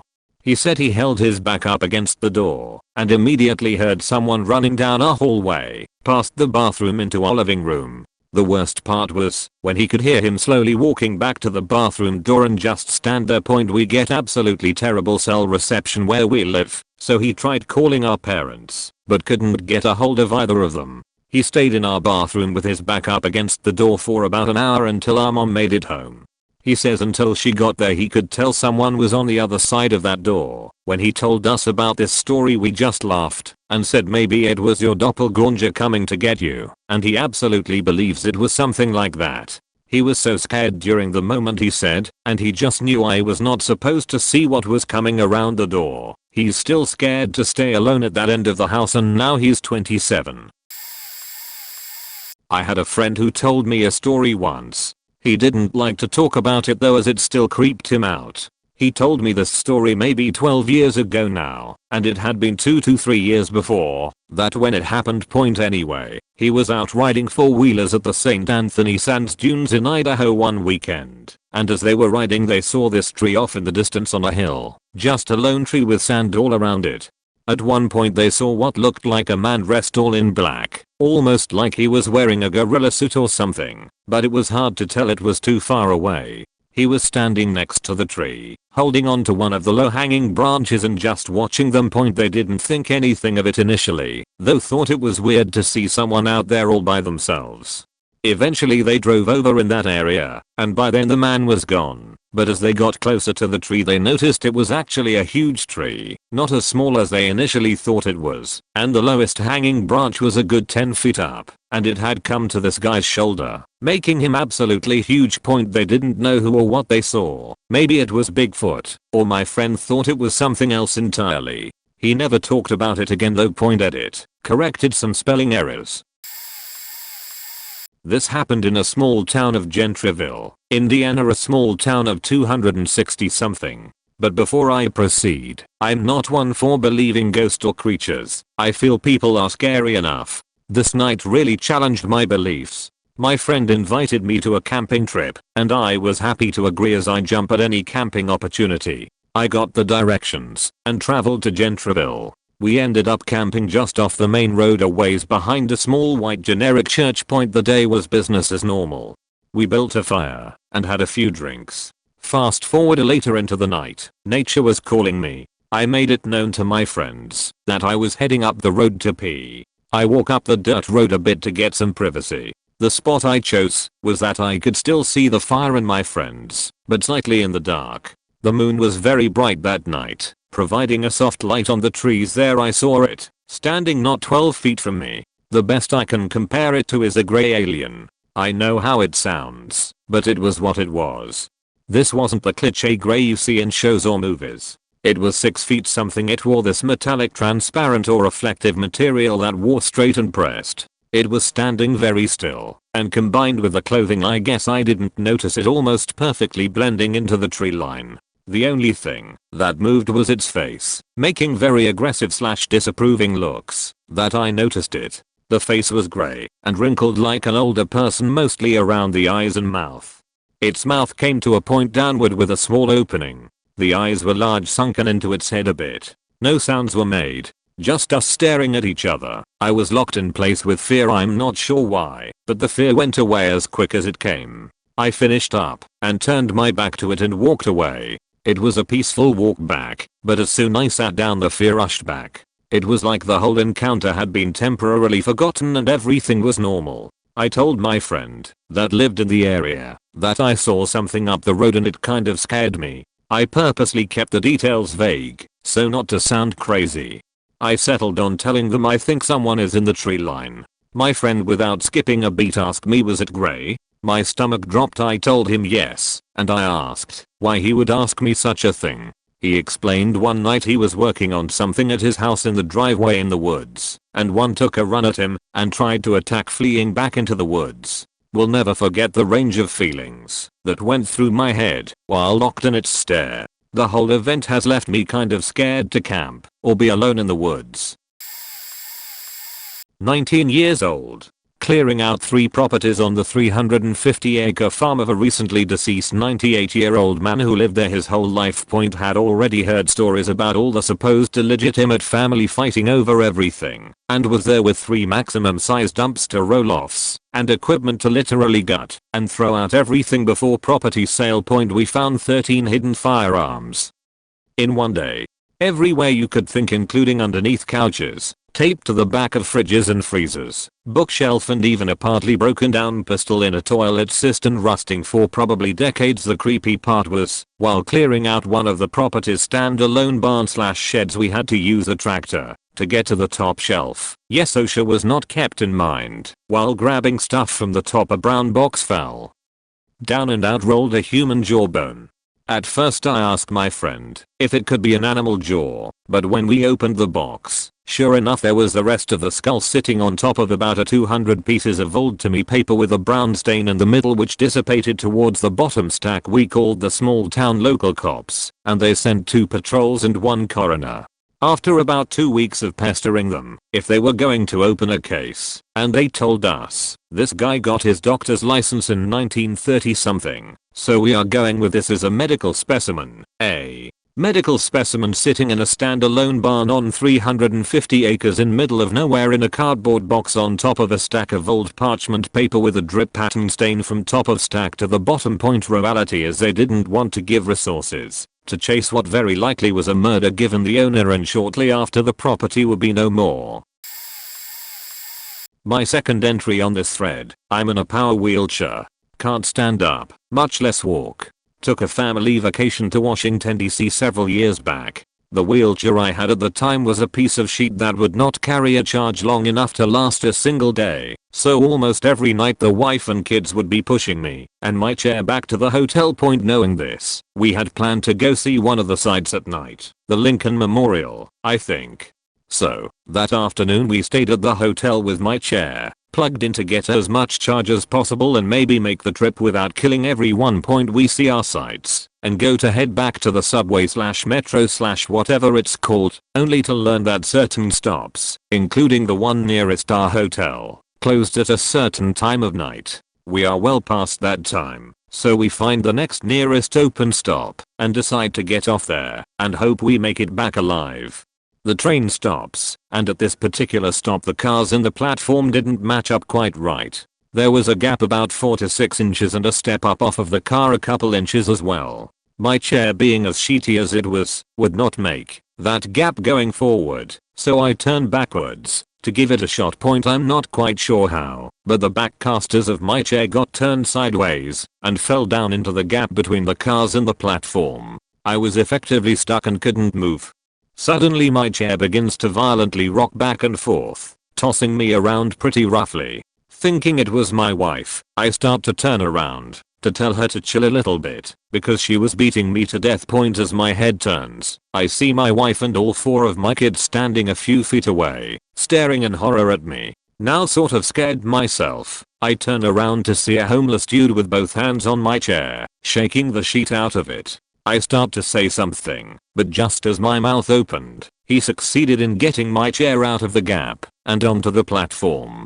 I was so surprised that I kind of just stared for a second. He didn't say anything, just turned and drunkenly shambles away. Finally coming to reality, I called out, "Thank you." He didn't answer or even turn around. He just silently raised his hand to acknowledge my "thank you" and disappeared into the night. He damn near broke my ribs slamming my body into the arms of my chair, but he got me out of there. We still joke about the drunk guardian angel of DC. I had just started seeing this girl I met online. We had been on a few dates and had a discussion on how we loved the idea of urban exploration. We had looked up a few places online that we thought might have been of interest to us, and the one that stuck out was, of course, an abandoned psychiatric asylum. It sounds cliché, I know. Anyway, it was about 30 minutes from where I lived, so we decided we would go and have a look. The place was fenced up and had guards patrolling regularly, probably to stop it being vandalized. Some people who had decided to visit before us had left some instructions online in the event that anyone else would like to see it, so I knew where to park and what fence to sneak through. We got there and make our way through the grounds. It was clearly very prestigious at one time, loads of grand entrances, stone archways and statues. Again, all very cliché, but it was freaky, even in the daylight. It was seriously overgrown. We finally reached the old building, which was completely run down. Metal sheets in place where the windows used to be. But at the top there was a tower, with a big grand circular design, and you could clearly see the metal staircase within thanks to the windows that led all the way down the tower. For some reason these particular windows were not boarded up like the windows at ground level. We stood at the perimeter fence that surrounded the building, and looked up at it. Then I saw them. I shit you not, there were 3 faces peering at us through the circular design at the top of the tower. They were all laughing through their teeth and jumping up and down with huge piercing eyes. We could hear the clang of the metal staircase that was under their feet as they jumped. It was like they were excited to see us standing there. Their faces then disappeared from view, but the clang continued. Then it hit me, they were running down that metal staircase. At points we would see them running past a window as the staircase echoed through the building. It all seemed to happen so fast, but the sense of danger I felt was overpowering. The adrenaline that hit me at that point was like nothing I'd ever felt before. I grabbed my date's hand and we ran. We got back to the car and took off in a hurry. It was probably just a bunch of teens having a laugh at our expense, but their faces were so sinister. Now that I think back, I wonder how they were even in there. We had walked around the perimeter of the building before we saw them, and there was no clear way of getting in or out. Every doorway and window was boarded up. Whoever they were, they scared the shit out of us. Safe to say, our days of urban exploration were over. I posted this not that long ago, but sharing here cause I think it fits. One night, I decided to walk home from a late appointment by taking a nature trail through the woods. I'd run on there in the evenings before, and while I occasionally saw someone, it had all seemed pretty okay to date. Part of the walk involved going past a community center, which was relatively well lit, and had a path that went up to the surrounding neighborhood. As I came out of the trees in that area, I suddenly noticed a man standing silently by the trail. He was as nondescript as they come, brown hair, jeans, a short jacket. As I walked by him, leaving as much space as I could, I looked at him and smiled as politely as I could. He stared back at me, unblinking, and said, loudly, "Don't look into my eyes." Then he made some kind of unearthly growling sound in his throat. I looked away as quickly as I could and walked past him, trying to keep him in my peripheral vision. I thought maybe he was moving towards me, and I looked at him again. "Don't look at me," he yelled, in that same freaky voice. I completely lost my shit and headed for the sidewalk back to the neighborhood, running as fast as I could up a pretty steep hill. I didn't stop running when I got out of the trees, instead getting as far as I could from the man. I kept looking over my shoulder the entire trek home, and was really happy when I moved a few weeks later. It was probably just an addict, but man, I was scared. I'm extremely late, but I was driving about 5 or so miles east of this tiny rural town in Washington called Kittitas when I was about 18. I was driving in a Honda Ridgeline by myself, not mine, just looking for a cool spot on top of a hill or something to overlook the whole valley and smoke weed. Long after the asphalt turned to dirt roads, I passed this shithole of a piece of land with a horrible big industrial shed looking enclosure on it. I saw a truck, but assumed nobody lived there. I only passed it going, like maybe 30 miles per hour, because weed was still illegal back then in WA. Driving high is still illegal. Was trying to keep a low profile. I'm going up this giant hill with a rocky dirt road leading straight up the top, and about halfway up, I notice the same truck from the shithole is behind me tailing my ass up this bumpy road. I'm pretty weirded out, but I'm pretty confident he didn't own this fucking hill. At the top, he zooms in front of me in his big truck, cuts me off. I slam my brakes, and he gets out. I barely crack my window and keep the engine running, and he's just screaming nonsense about how I was going like 60 miles per hour past his shithole and would have ran his kids over. I saw no signs of children, but whatever. I apologized and told him I was just cruising around or something. He asked if I was high. I told him no, and then he asked if I wanted to get high. No. Then he asks if I have a gun. Nope. Then he says something like, "Yeah, you never know who has a gun these days, do you?" I said nothing and just stared at him. Then he told me to lower the window or he'd break it. His calmness about it freaked me out. Then, easily the top 5 most baddest things I ever did occurred. I told him to fuck off and hit reverse and peeled out of there kicking dust and rocks his way. He sprints to his truck, and I'm thinking he's grabbing a gun, but instead gets in his truck and chases me for a bit before giving up. I was like shaking, but started cheering and screaming when I got away from the faker. I must have been going 50 down that bumpy road down the hill. I was freaking out. Crazy rednecks. Probably just trying to scare me. My buddy and I went back like the next week like the stoned idiots we were, and just held the horn down the whole time while speeding past his shithole. Good times. I'd like to share mine, which kind of supernatural.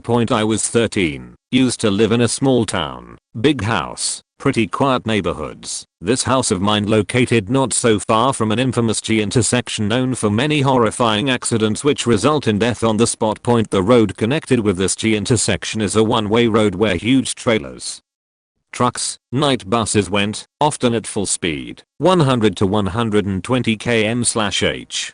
It mostly happened after 9 p.m. Whenever there are car crashes, I always heard the loud banging, crash, tire skid sound clearly, and my parents always forbid me to watch the aftermath, since it's really close, and I could see the crash site just from my front gate. One night, 10 p.m. I was playing in living room and my parents was busy with something. I heard a loud car tire skid sound and really loud crash. I bolted myself out of curiosity to the front gate to see what had happened. There was still no one there. I saw a motorcycle got wasted, and unfortunately it was a hit and run accident, which was quite frequent in these area. I saw no body, just a splattered blood on the side road pavement. Soon my mom came out and telling me to stay inside. I begged to differ and persuaded my mom to accompany me to watch the crash site much closer. She agreed on one condition: I'm allowed to watch from 15 meters. The crash site now are crowded with people trying to help the victim. The victim's body was thrown into a ditch by the road. 4 people had to work together to recover the body and cover it with some newspapers. There was this one man that I saw from afar, wearing clean white shirt, sat beside the dead body, showing his grief, sobbing, kept his hand on his head, like he was in dead trouble. After some minutes, I was bothered by it, because it seemed that no one had noticed his presence, like he wasn't there to begin with. 10 minutes later, a police car arrived, and a police officer coming out with some relatives from the victim, his spouse and daughter, crying their eyes out on the spot. To my surprise, the sobbing man with white shirt was gone. Later that night, I told what I'd saw to my mother about this man with white shirt. She looked pale and asked me whether what I'd saw was really true. I nodded. She later told me that there was no one wearing white shirt. There was also no one crying and sobbing by the dead body, except the dead body itself. The motorcyclist/victim was male, on his 30s, wearing white shirt. Edit. Grammar. Above 9 p.m. to after 9 p.m. Creepiest. Forest. Off the beaten pathway off looking for mushrooms, I find a dead body hanging from a treetop by rope. It was kinda bloated. 21-year-old missing for months, got left by his girlfriend and decided to stop taking his meds. Started living in the woods until he decided he needed to rope himself off this planet. Only noticed him because his belly decided to rain maggots by the time I happened to come by, wondering why it was snowing in summer. Second creepiest. Springtime. In the Bolinas, a couple clicks into no man's land, where fox and rabbit say goodnight to each other on the regular. Decided to do some wild camping while some of the snow was still on the ground, so I could test if my sleeping bag was worth a damn. Found this really nice meadow with a little lake in the middle. Decided to grill some sausage, do some stargazing, and enjoy the cold air. The next morning I stick my head out of my sleeping bag, still surprised I have not rolled into the lake, and what do I spy with my little eye? Floater staring at me without any eyes. 13-year-old kid missing since autumn. Apparently decided to fill his backpack with stones and go swimming, cause his parents grounded in. Edit. Good thing I had not hit 18 yet. Who knows what kind of damage this could have done had I been older. I don't know if this counts, because I'm not aware of seeing anything, but my subconscious must have noticed something. When I was at university, I took a night class that ended at 9:30 p.m. The bus back to my city took about a half an hour, and then I had to walk back to my apartment from the bus stop. There were 2 ways to get back to my apartment. One was more direct and only took about 15 minutes, but was quite remote. It went through the woods by a huge, dark cemetery. The other way took about a half an hour, because it wound through a park, but it was better lit. I usually went the first way without thinking. But one day, I got off the bus, started to walk home, and just stopped. I have no idea why, but I just had these alarm bells in my head telling me to not go home. I looked around, and nothing was out of the ordinary. There were lots of people walking around the city, and it was a nice warm night, but I was frozen. I couldn't decide which way to walk home. Neither way felt safe. So I just stood there at the bus stop for about 20 minutes before I decided that I should just go home the short way and that I was being silly. When I was only about 5 minutes away from my apartment, this boy came staggering out of the cemetery towards me, clutching his stomach. He had blood running down his pale face, and he was shaking uncontrollably. He said, "We have to get out of here. I just got mugged." I grabbed his arm and we went back the way I had come. I called the police and waited with him until they got there. He told me he was walking home and 6 men had come out of the cemetery, beaten and kicked him to a pulp, stolen everything, including his shoes, and then run off in the direction of the park point. I have no idea what made me wait at the bus stop. It was a trip I had made several times a week for a few years. I don't like to think about what could have happened if I had gone my normal way home, but I was 19 and about 125 pounds, wearing high heels, because I had gotten dressed up for a presentation I had that day. Even if I had gone the safe way through the park, I would met up with the muggers there. I'm so sorry about what happened to that boy. I felt like it was my fault for a long time, as if I was the one who was supposed to be mugged, and he was mugged instead. But I'm glad I was there to comfort him while the police were on the way. And I'm so glad I listened to my gut, because I know there wasn't anything I could have done. Not my story. My uncle told me this story a few years ago when we went camping. My stepmom's family has always been very close, and throughout their childhood they would go camping during the summers. In the 1980s, when my stepmom and uncle were around 15 and 16, they went camping with their cousins. Their campground, which we still go to, is in western New Jersey. It's a group of multiple open fields surrounded by tall trees and rough forest for miles. Campsites are set up in forest clearings close to the fields, and they are all connected through dirt roads and paths throughout the fields. On the trip where this story occurs, my family was camped out in one of the eastern campsites. The eastern sites are pretty isolated compared to sites bordering the fields, and to the west were all the amenities the campground had. Specifically, the only bathroom on the entire grounds. Around 1 in the morning, my stepmom, uncle, and their cousin Robert are all still awake, but by then Robert's siblings and all the parents had gone to sleep. My uncle had to use the bathroom, and Robert volunteered to go with him, while my stepmom decides to head over to the tent and sleep. The walk to the bathroom from their site is very long, taking about an hour to get there and back. And since they were teens at the time, neither of them could drive to the bathroom without disturbing their parents. They decided to take the walk, and before leaving grabbed flashlights. They reached the bathroom uneventfully, and my uncle does his business. Him and Robert hung around for a few minutes, smoking cigarettes before deciding to head back to their site for some rest. At this point in the night, the moon was bright in the sky, and they could see with relative ease without needing their flashlights. They were walking along a dirt road. To the right is a field filled with hip-height grass, and to their left is the forest. All of a sudden, Robert stops my uncle and points into the field, asking him who the fuck is that guy. That's when my uncle noticed what Robert was pointing at. In the field, about 100 feet away, was a tall silhouette, walking along with something at his side. They stared at the tall shadow with curiosity, and eventually it exited the field, and by this point they could make out the features of the man under the moonlight. He was around 6 feet tall, an older looking man, bald, and with a weathered looking face.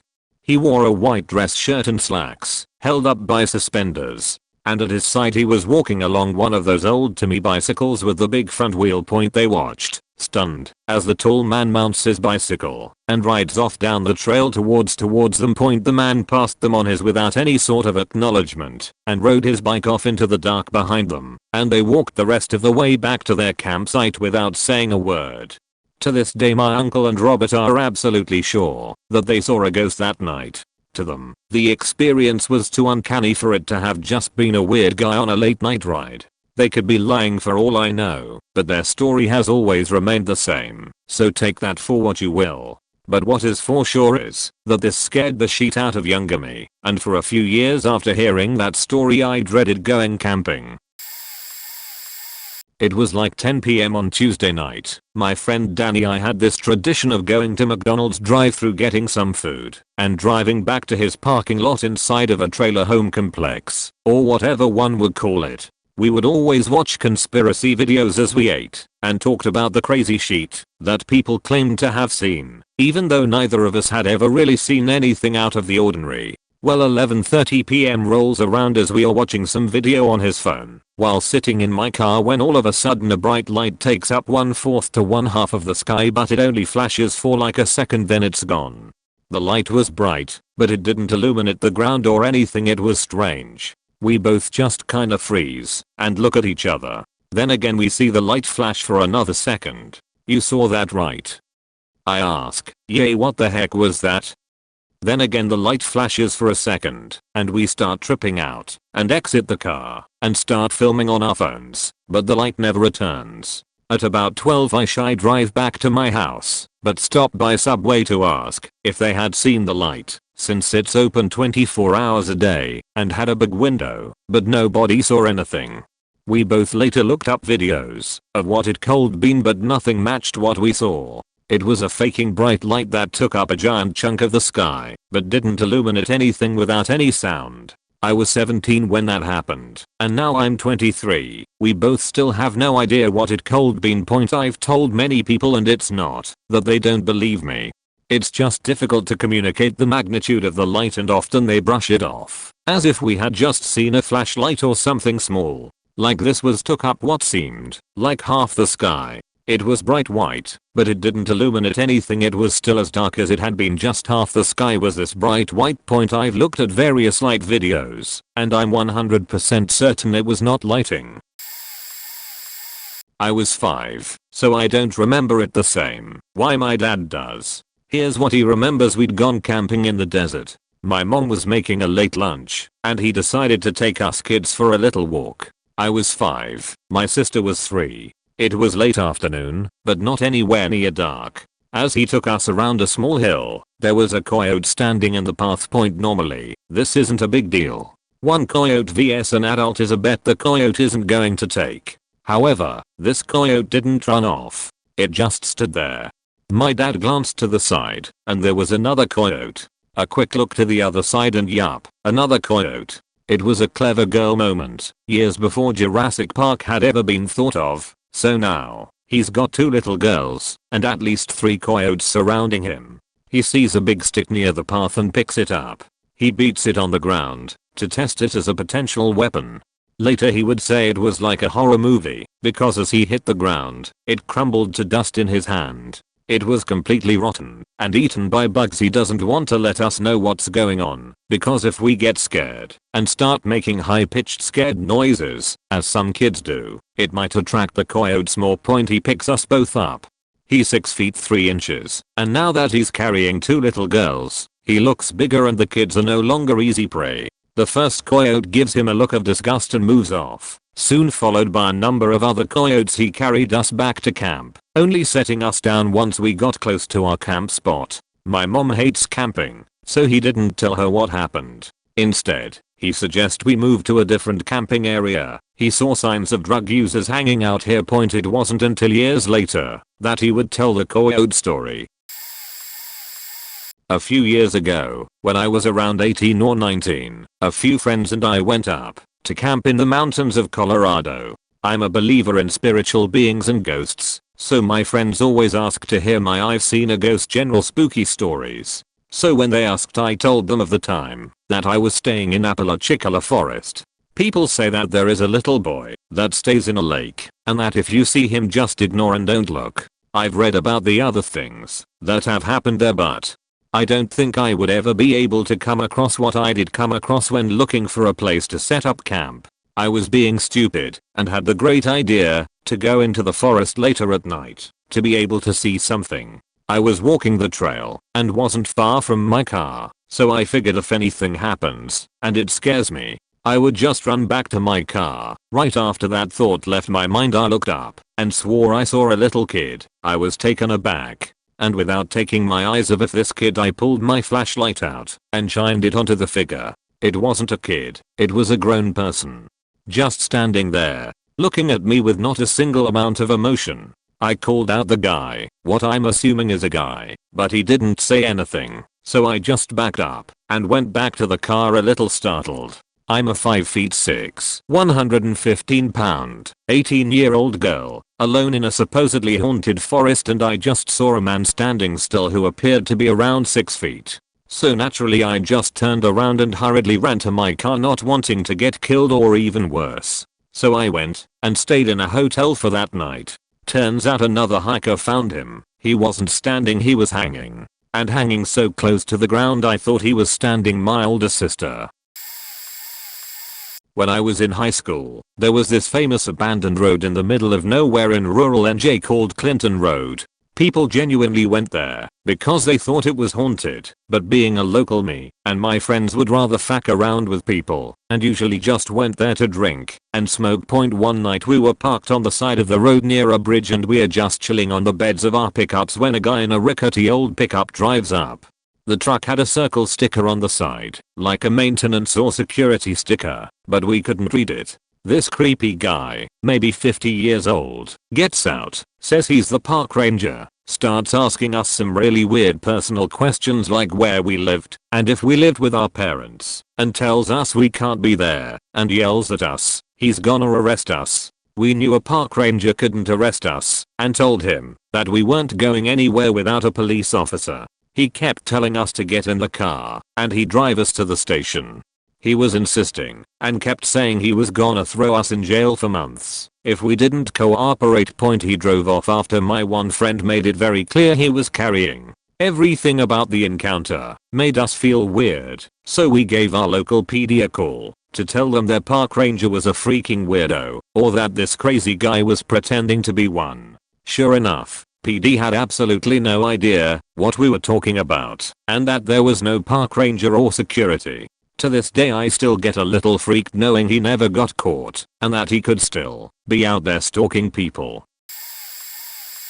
Last year, a friend and I went hiking at the TNT sites in Point Pleasant, West Virginia. You know, where Mothman is from. We wanted to see the area, we love the supernatural, and see if we experienced anything strange. If you've ever been to the TNT sites, you'll know it's just a long trail with bunkers on the right and a pond on the left. We had passed about 3 bunkers, maybe the distance of about a mile, and came to a man-made concrete runoff that ran across the trail. My friend stepped down onto it, and we immediately hear this extremely strange noise.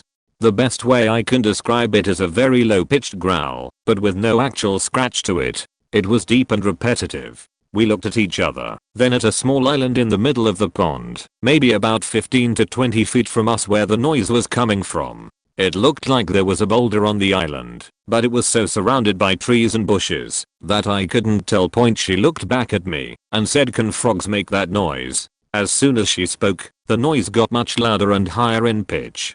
I just shook my head. When I looked from her face to the island again, what I thought was a boulder shifted and moved. We both bolted out of there at top speed. We ran the entire mile back to the car, and I'm not a runner by any means. I remember hearing splashing from the pond next to us as we ran, and I remember looking back at the trail behind us to see what was following us. I never saw anything, but I could hear it. Remember, we were in Mothman territory, so my panicked mind thought we found him, and he's going to kill us. I kept looking at the sky, wondering if I'd see Mothman in the middle of the day, flying after us. When we got back to the car, we threw open the doors and peeled out of there so fast. We kept saying, what the hell was that, and did we just find Mothman? After we had caught our breaths and driven back into town, I called up my fiance, who was hundreds of miles away back in Tennessee. I told him the whole story, still breathing hard. I said, "We found Mothman." He immediately stopped me and said, "Babe, that was a bear. You're lucky to be alive." I remember looking at my friend and telling her he thought it was a bear. Her eyes filled up with realization, and she said, "Oh my god." On our way home, we googled some black bear warning calls and aggression sounds. It matched exactly with what we heard. We spent the rest of the ride home terrified, because we could have easily died that day. You aren't supposed to run away from bears. TLDR, my friend and I went hiking, thought we found Mothman, found a bear instead.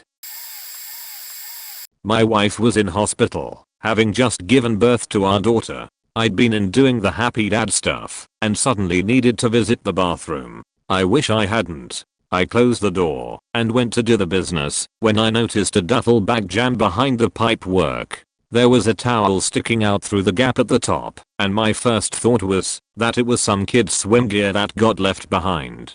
I reached down to pull the bag out, and the towel slipped to one side. I could see something that looked a bit odd, and as I gingerly moved the towel to have a nosy, my hand touched something cold and damp. I recoiled and pulled the towel away, revealing a baby, perfect little head, and face staring up at me. Perfect but dead. I fled into the hallway, and quietly told a passing nurse. She took me to a room, closed me in, and I heard her run off. Alarms, sound of clicking heels and whispering. The wing was locked down, and within minutes 2 detectives were in the room, firing questions at me from both sides. In the end, they were searching the grounds, and found a very sick young girl, lying in undergrowth who had given birth to an unwanted child, and left it in the hospital thinking they'd take care of it. She then had collapsed when trying to leave the grounds. Sad end for a little life. I live in South California where a lot of people own horses, so my house is designed for horses. It has a huge backyard, but my family didn't own any horses. There is also an old play set in the back that is starting to break point. This story happened when I was 8. It was summer break, and I was playing with my Legos on a desk near a window. I go to the living room to get my iPod that was charging to listen to some music when I hear footsteps outside. My sister who was taking care of me was asleep in the room next to me, so I was very paranoid. I forgot to add it was almost my bedtime and pitch dark outside. I looked out my window and nothing seems wrong. In front of my window was a lot of plants, so I didn't see much. I then think it was probably the dogs. Yeah, my terrier can make louder footsteps than me, totally 8-year-old me. As I was looking away, I see out of the corner of my eye someone hunched down next to a palm tree in my backyard. I start freaking out. I silently knock on my sister's door.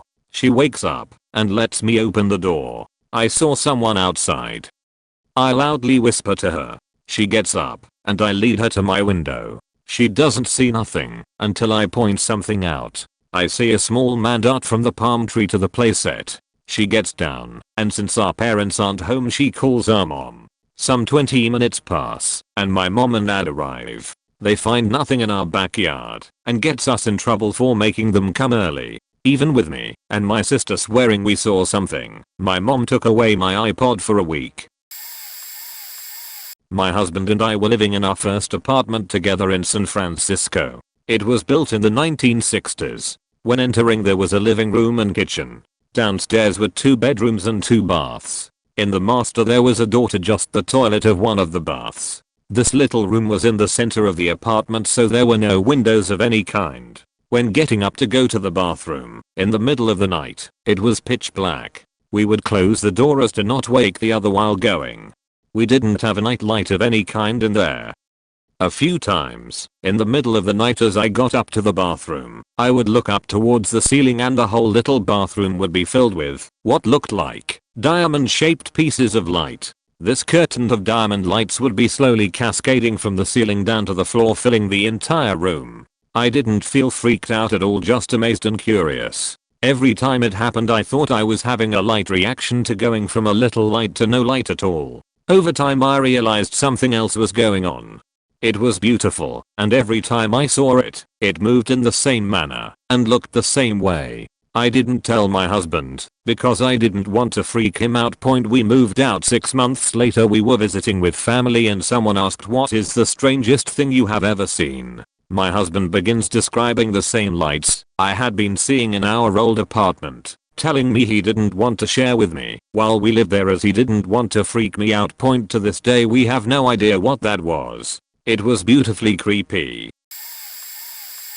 I was really little, so it's possible that some of this isn't how serious things were, but I was terrified for my life at the time.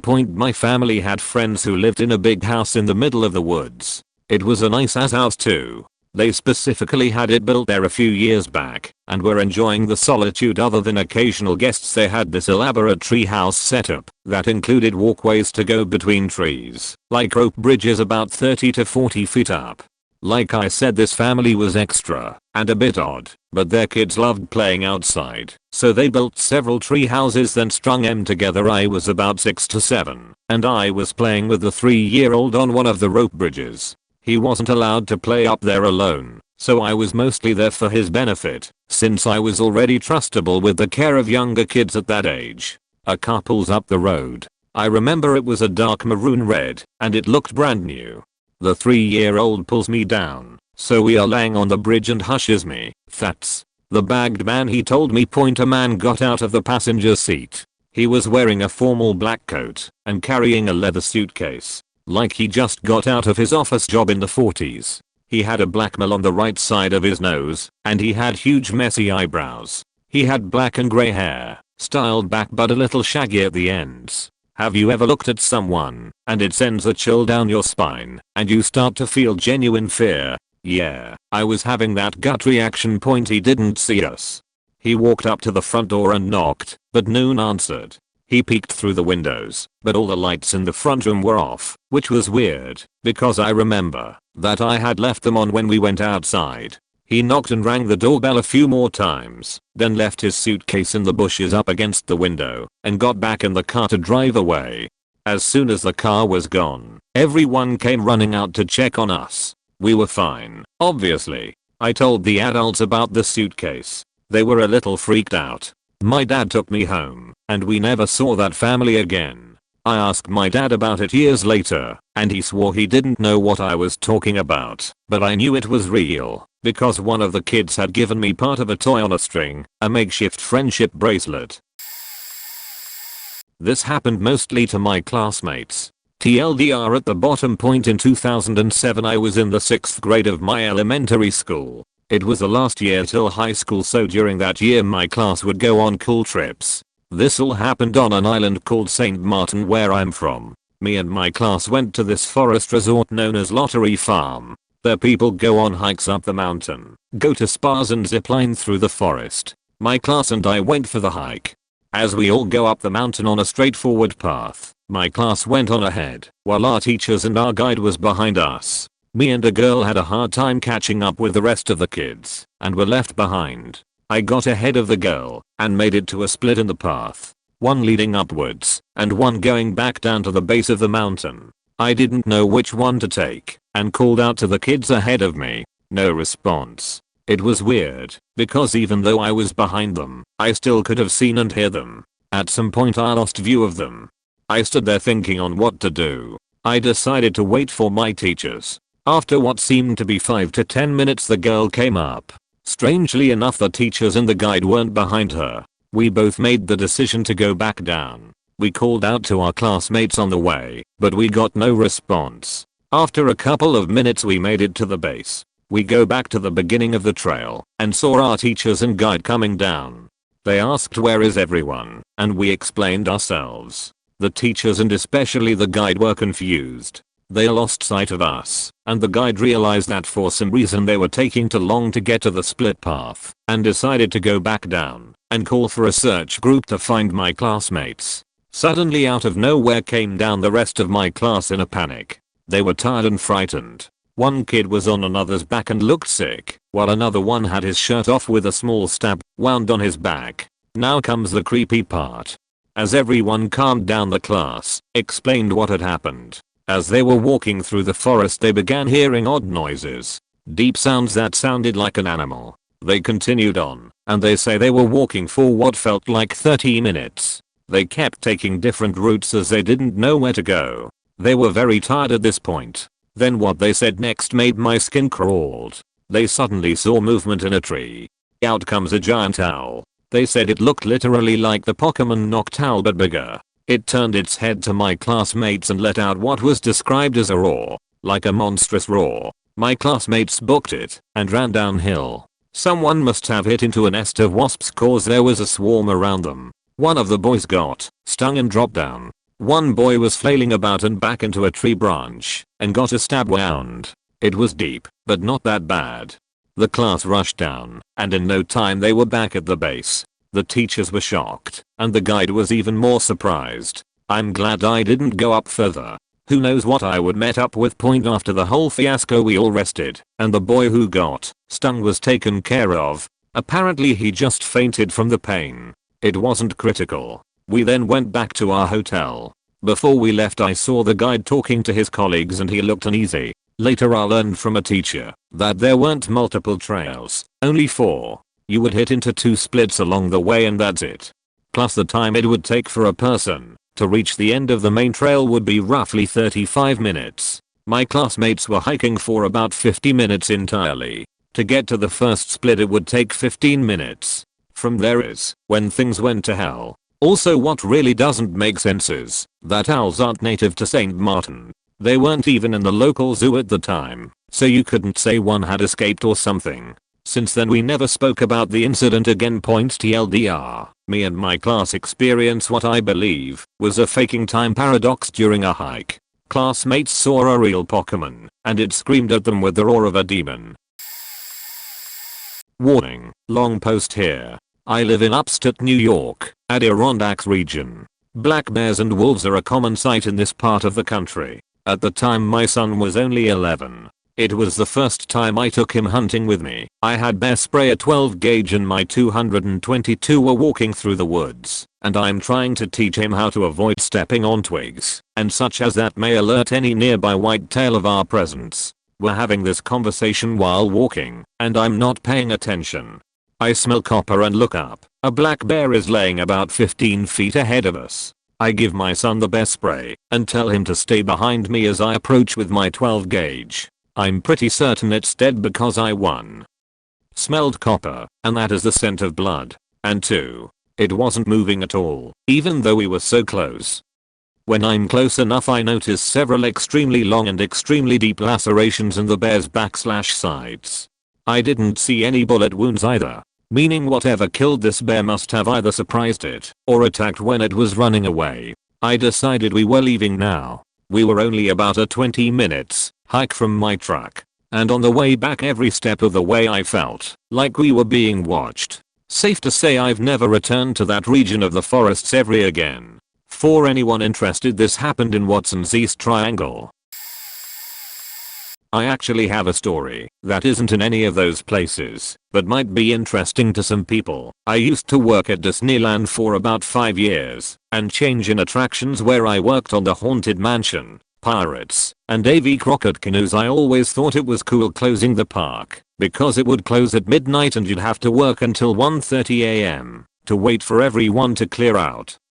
Then as soon as everyone is gone the lights come on, and you get to walk the ride to find any missing hats, phones, trash, etc.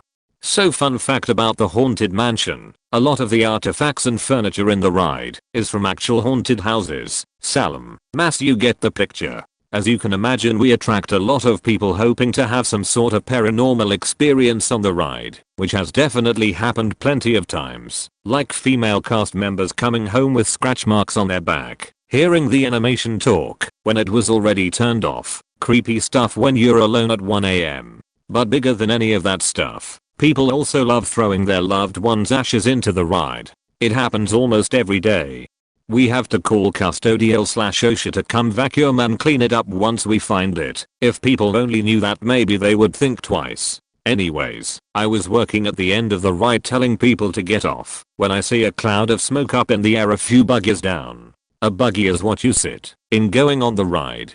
I wait for that buggy to approach me, and there was a little girl with a box in her hand who ran past me into a crowd of people, and I was very confused because 1, I couldn't find her again, and 2, I thought it was vape smoke, but that wouldn't make sense coming from a little girl.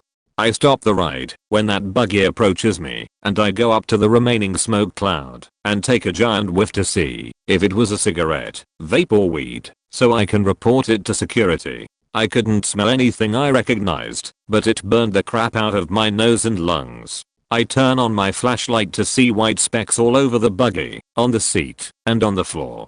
A large amount of it. I then realized what had just happened. The little girl was trying to spread someone's ashes onto the ride, but completely missed and ended up all over her seat, and what I unfortunately realized into my nose, lungs, and body. It was disgusting. I couldn't stop coughing for a good 30 minutes and had to continue with my shift like nothing happened. I went home that night and went to sleep, my girlfriend in bed next to me. She said she woke up in the middle of night to me looking at her. She asked me what was wrong, and I was whispering a bunch of creepy gibberish to her, which I do not sleep with my eyes open nor sleep talk. I 100% went to church the next morning, just to be safe, yeah no.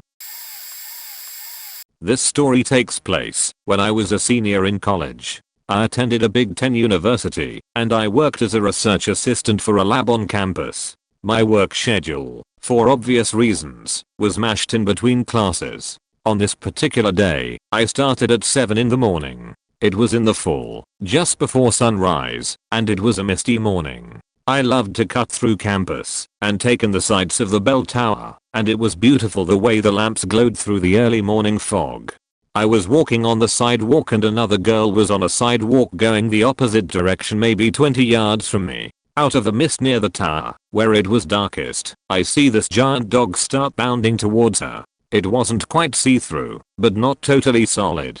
I could only see the front 2 legs and the rest was hidden in the mist, which is almost what it looked made of. This thing barreled towards her, and I halted in my tracks. I went to scream for her to move, but it caught in my throat. I was frozen. She didn't notice, didn't move, and the dog just crashed into her and dissipated.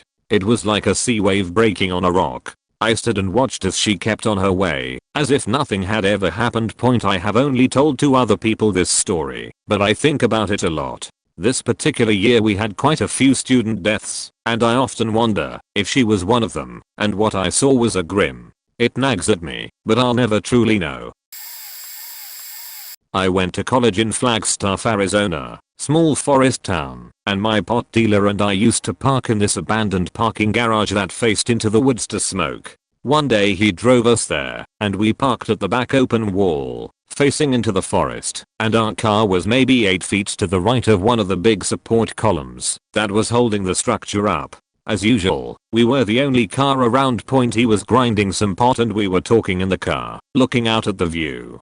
It was around 9 or 10 at night, so it was dark, but our headlights were on. Something moving caught my eye to the left during a lull in our conversation, and I watched as what looked like a guy in a black hoodie right on the other side of the wall moved to the right, toward our car. I got really uncomfortable, mostly because we were about to do something illegal, but also because it was a really strange area for someone to be alone at night.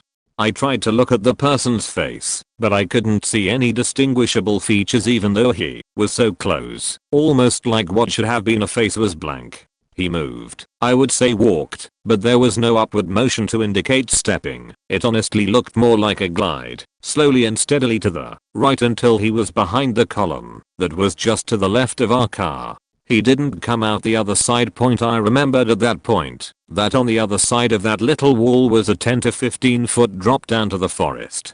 A person would have had to be at least 13 feet tall for us to see him or her at the height we did, with the little wall hitting only at what would have been this person's waist. My friend was like, "Did you just see?" And as soon as we realized we had both seen it, he peeled out of there, and we drove away. We both had a really uneasy feeling the whole time, and stopped using that garage as our spot. We tried looking up Navajo folklore to see if we found anything similar, but we got too freaked out.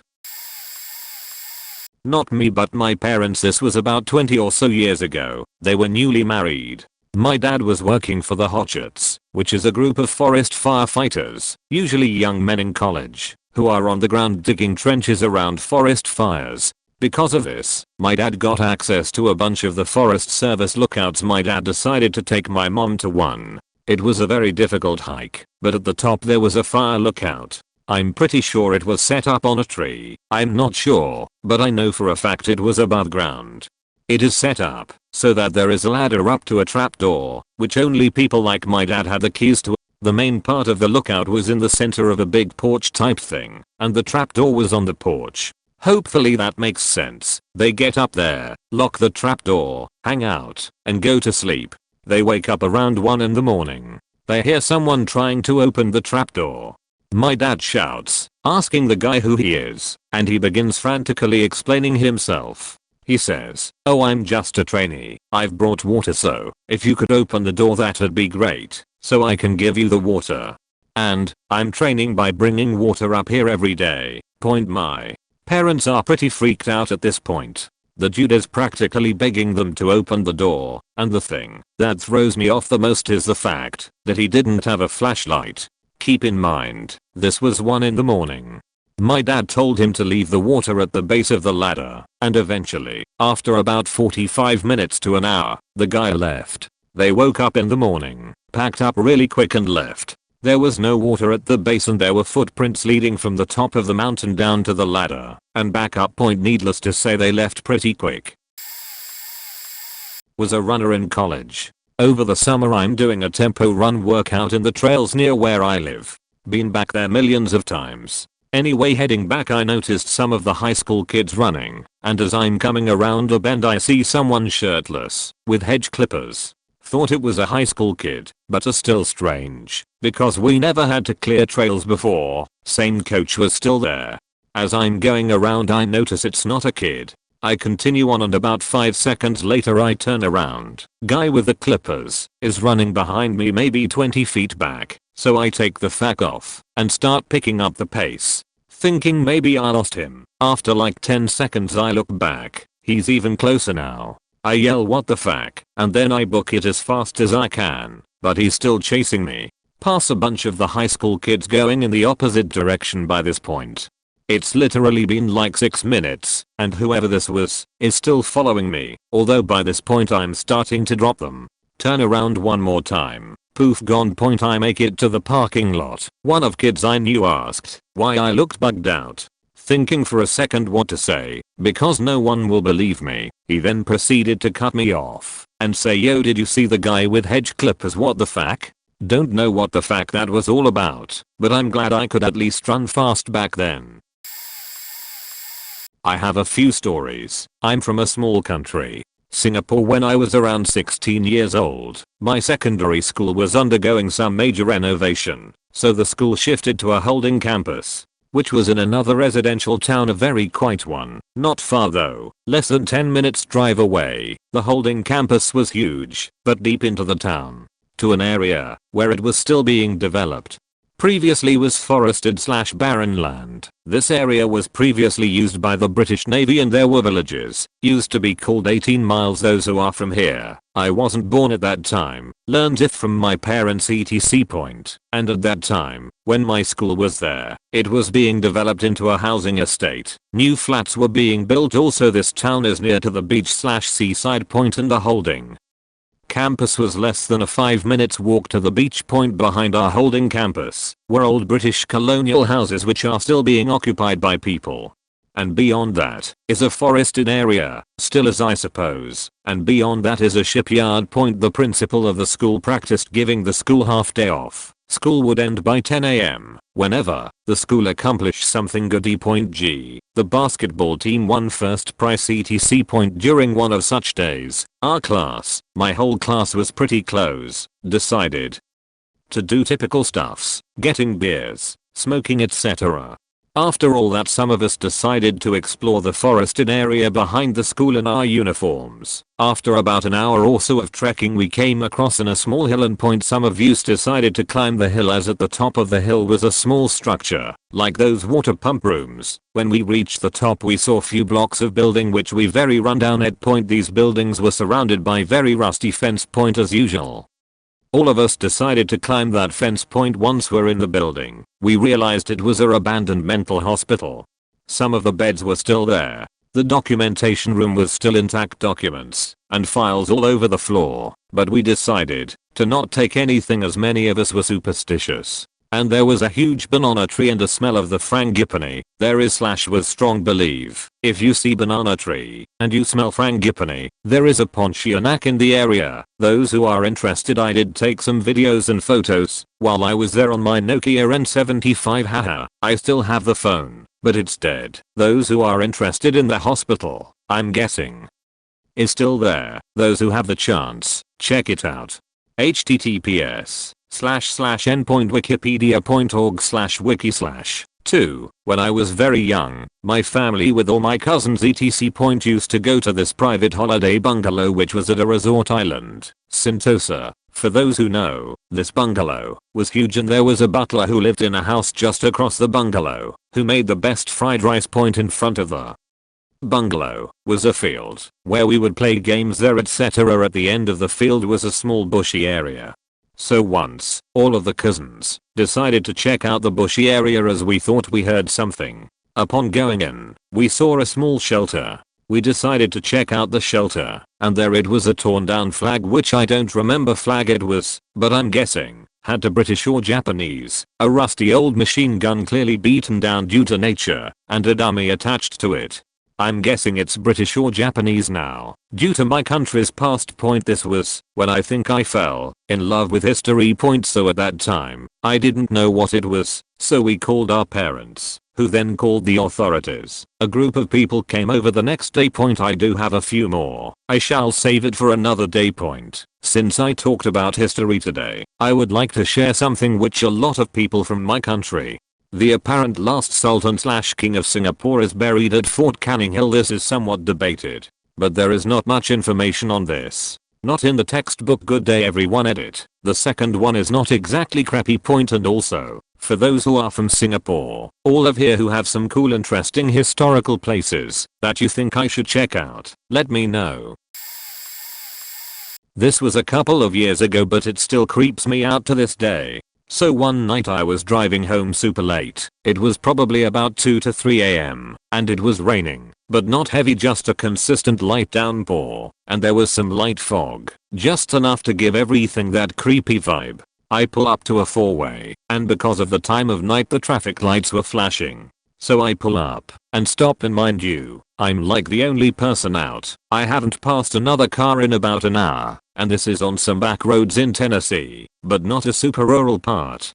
I go to make my turn, and then I see it. Underneath the traffic light being illuminated from the flashing, there is this person just standing there in the middle of the road to my right. I'm turning left. So I'm immediately like, this feels sketchy, but I roll my window down anyways, and yell if they need some help. No response, no movement, they just continue to stand there and stare at me. So now I'm creeped out.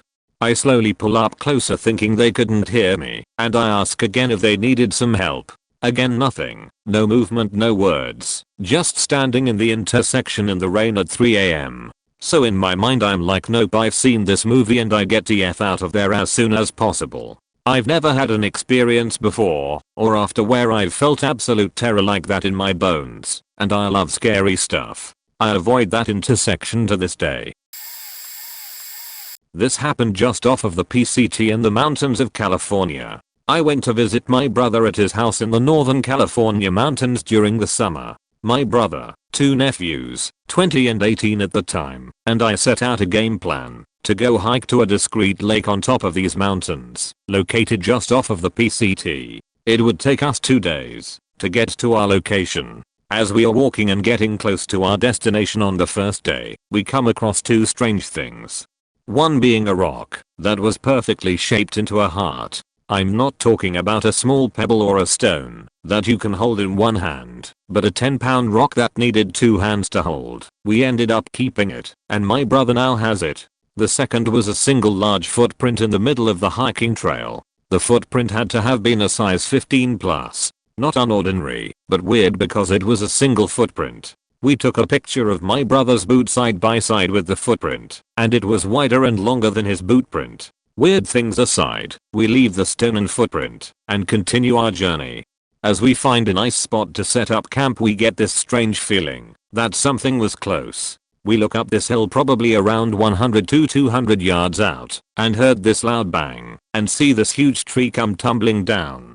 We figured a bear must have knocked it down, and we all get ready for what we think is going to happen. We figured the bear was going to come straight to us, so my brother had his gun drawn, and my two nephews and I get out our knives and are at the ready. But the strange this was that nothing happened. We didn't see or hear anything, any signs of life, no noise moving up or down the hill. It was just silent. So we ended up staying at that campsite, and the following day we tried to make it to the lake. We didn't find it, lol. But on our way out of the forest we grabbed the stone and took it home with us as a token from our perilous adventure. My usual hiking route overrun by tourists. I moved to a new one lower in the canyon starting about 4 months ago where, quite often, don't see anyone the whole walk. There's a spot a third of the way in where odd things happen. One of the first times I walked it, I looked over my shoulder there and saw a hiker of indeterminate age/gender coming up on me fast, but I saw the clothing perfectly, from the white shorts to the blue bowl cap. I squished more over to the right so they could get past me. When the time for them to pass came and went, I looked behind me to see no one there. No one. And there was no way to turn back/hide in that time. The second experience in that spot was I was pushed and fell down quite a steep set of stairs, cutting and scraping me up like crazy. Third, I hit that spot and couldn't go any further. My whole body was tight with an unbearable stress that dissipated the second I turned back, something I've never done in 20+ years before. Halfway back to my car, I happened upon a woman in quite a bit of distress. She's been lost for over an hour and had lost her adult son. I got her back to my car and drove her the many miles back to her car. She'd printed a map and marked where her car was. There's spotty cell reception in the mountains, so that was the best way to go, and her son was waiting for her, worried. Had I not needed to turn around when I did, who knows when she would have been found. Good or bad, there's something in that canyon. My first boyfriend lived on the reserve and he lived right near the woods, and we had a few trails that led to this opening for dirt jumps we had built for mixing. Anyways, he had this super weird older brother, like very weird. He'd hit on my best friend all the time who lived right next door, even though he knew they were cousins, and he didn't shower and never really knew how to socialize. Like faking weird dude. So anyways, one day I'm over at my friend's smoking weed and I decide to walk over and get my boyfriend so he can join.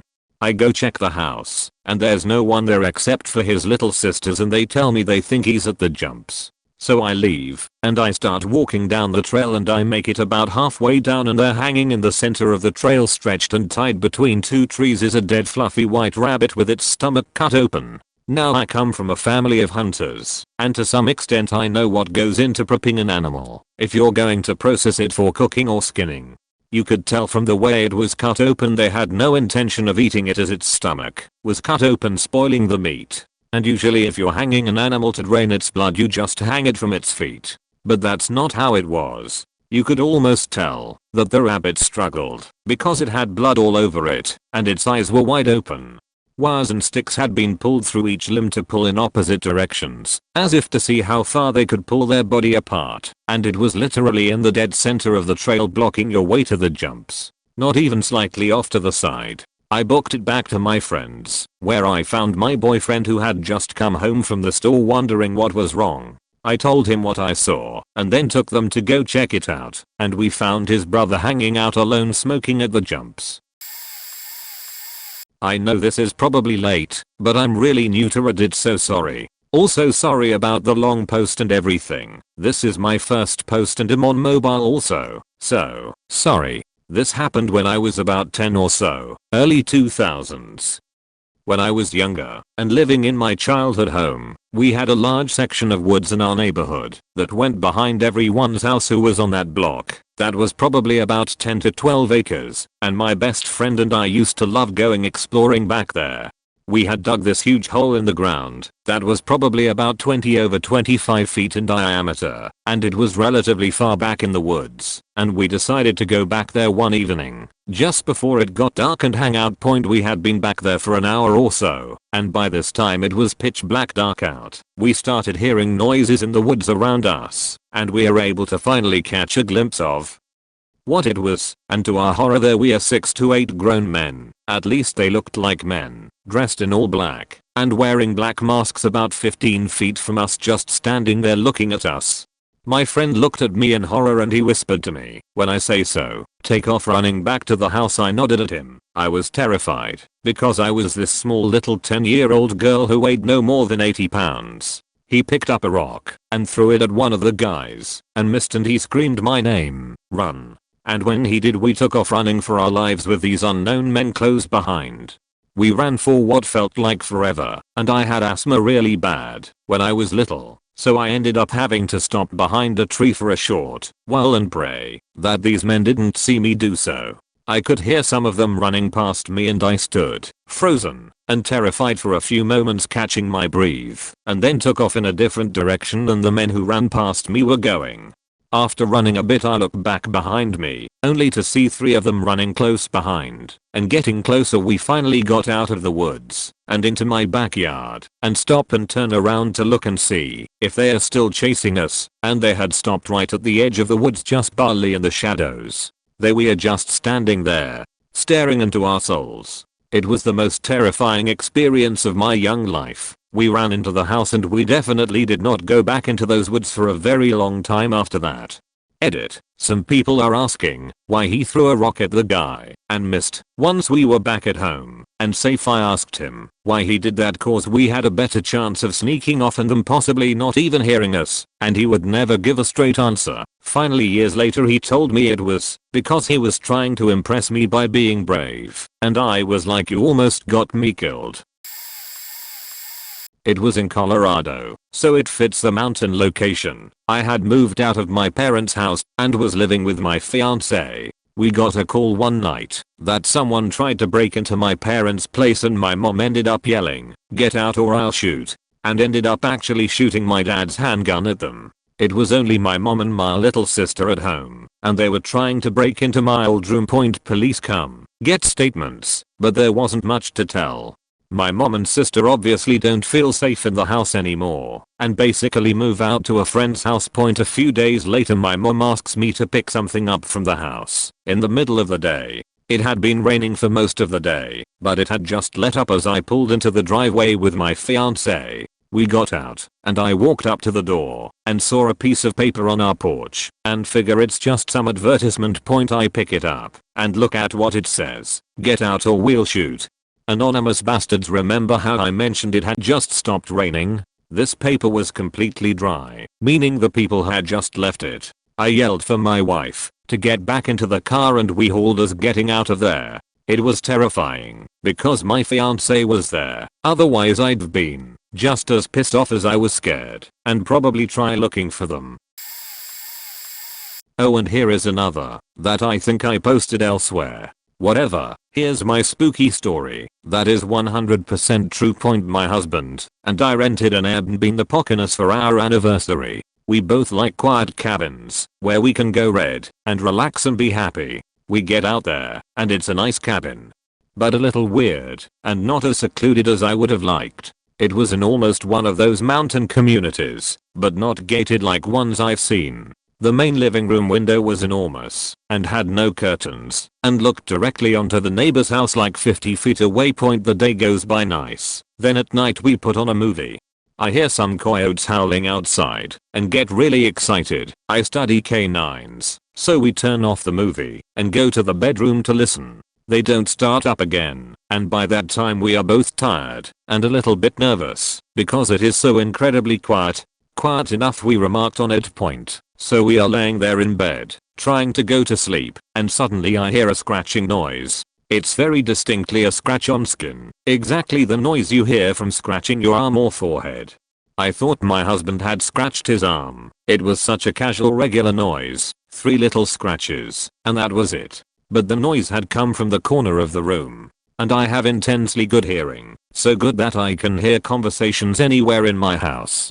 People have to leave the building to have a private conversation if I'm at home. So, I know what I heard. I lay there a few more minutes, then playfully ask my husband, "Did you scratch your arm?" And he answers, "No, I thought that was you." Silence. We barely breathe. A minute later we get up and go to the other room and blast the air conditioner and an audiobook as loud as possible, and I sleep fitfully on the couch while he stays awake all night. The next morning, I walked out to look at the wall where the scratching happened. It was on the 2nd floor, so maybe it was a tree. No, there were no trees, no bushes, absolutely nothing but some grass. It had the sound of a living thing. I've heard mice 1,000 times, worked in labs, and lived in the city. I've heard all sorts of bugs, and this was a chillingly human sound. We laughed about it, and were all ready to stay that night. But when we returned that night from our day exploring, the fear hit so bad I was in hysterics. We turned all the lights on, stayed within arm's reach of each other the whole time, packed up and left. I told the Airbnb guy something came up and we had to go early. Sorry point for those who might think it was my husband playing a prank. It wasn't. Beyond the fact that it came from the opposite side of the room from him, he hates pranks. He despises them. He had a rough upbringing and thinks pranks are vile. In addition, both of us are not usually prone to superstitious stuff. He's a lawyer and I'm a scientist. But that experience, man, that was something else.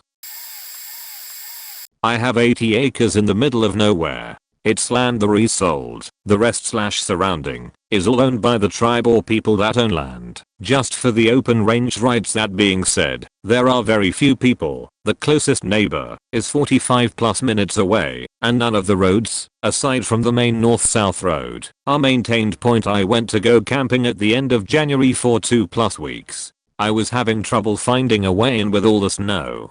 The ways I normally go were not pronounced enough to follow, or were a little road etched in the side of a cliff, and I wasn't taking the chance of falling off it. I had been driving around and backtracking for hours and decided I'd pull off and take a break. I was pretty deep in the rees at that point. I was still a little weary being a woman alone in the middle of nowhere, but I really needed to go to the bathroom. Damn all that junk and jerky I ate. I sat there reasoning with myself that out of all the collective times I had been out there on these roads, that I had only seen one person this far in, and they were meeting up with me. So wearily I get my toilet paper and quietly get out. I sneak a few feet from my car to a little bush sticking out of the snow, and pants down, and squatting something huge and white flies over my truck at me. I grab my knife and kind of surprised / angry screamed yeah, think ambush pirate yelling yeah. At it raising my fist / knife hand.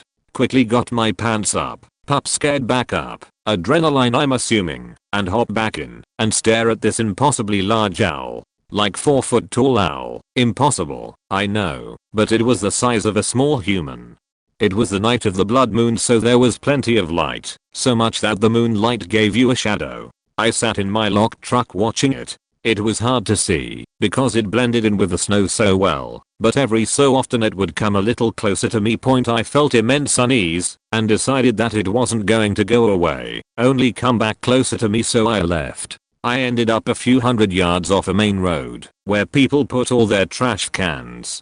I watched the blood moon and slept a little bit while constantly waking up because I needed to pup still. If you live on the south side of the Rees off Columbia River Road and saw pup January 2018 near the turnaround garbage can area, I apologize so much, and the color was from Spicy Cheetos. Also, once I was looking at a property and there had obviously been someone squatting there. Among many things I found a shower curtain rolled up and duct taped shut.